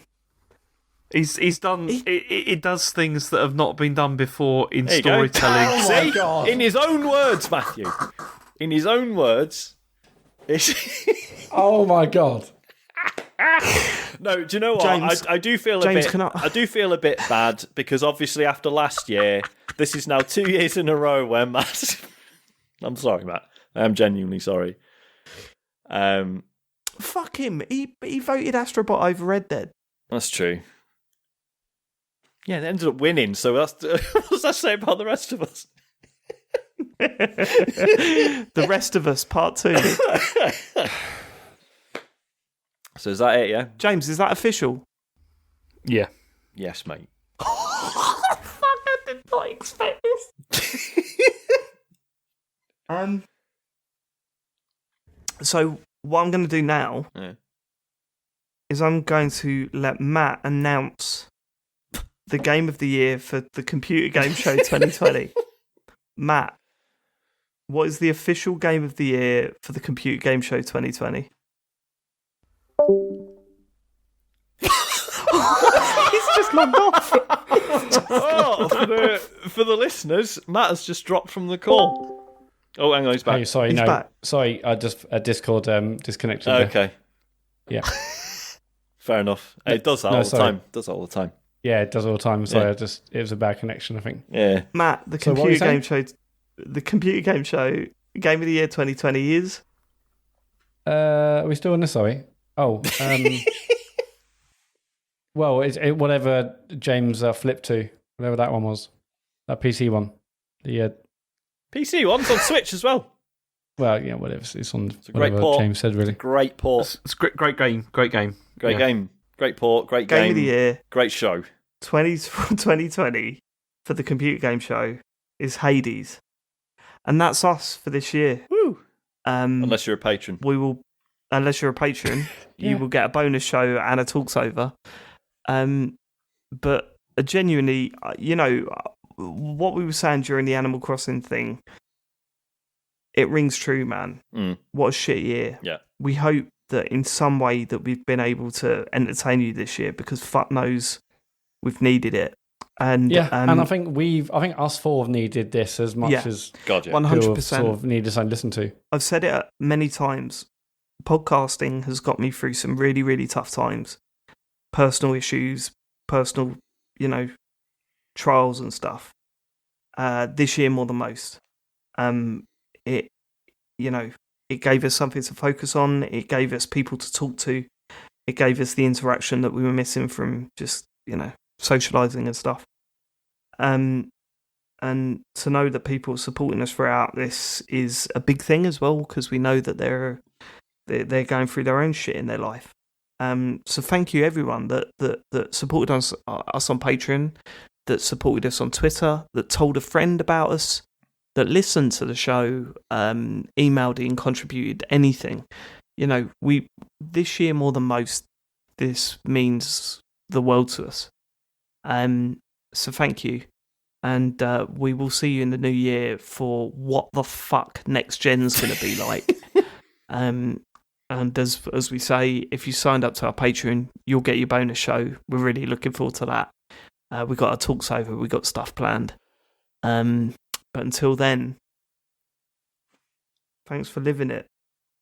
Do you want the honest truth here? I don't know what's going to happen when we stop recording.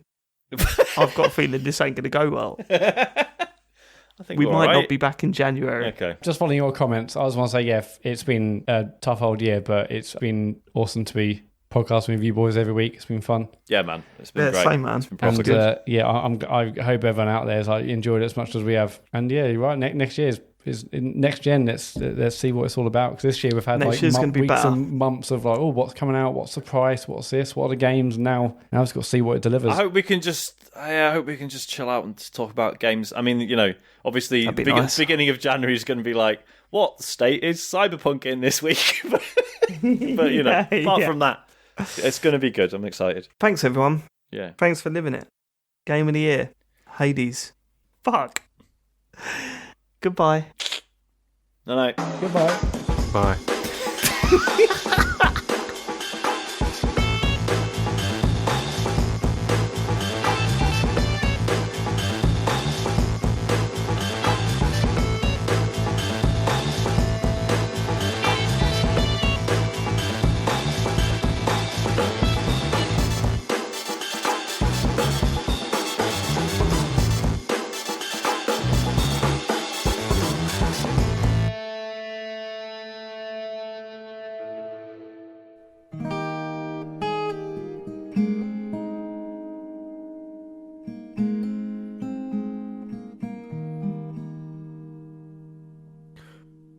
If I ever was to lose you, I'd surely lose myself.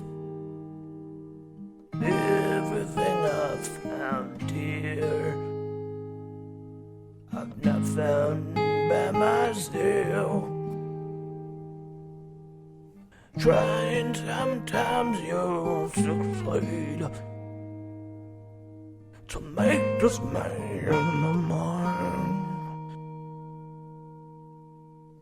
All my stolen parts, and I've no need for anyone.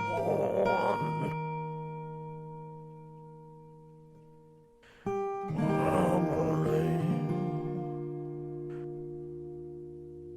and I believe 'cause I can see how future love.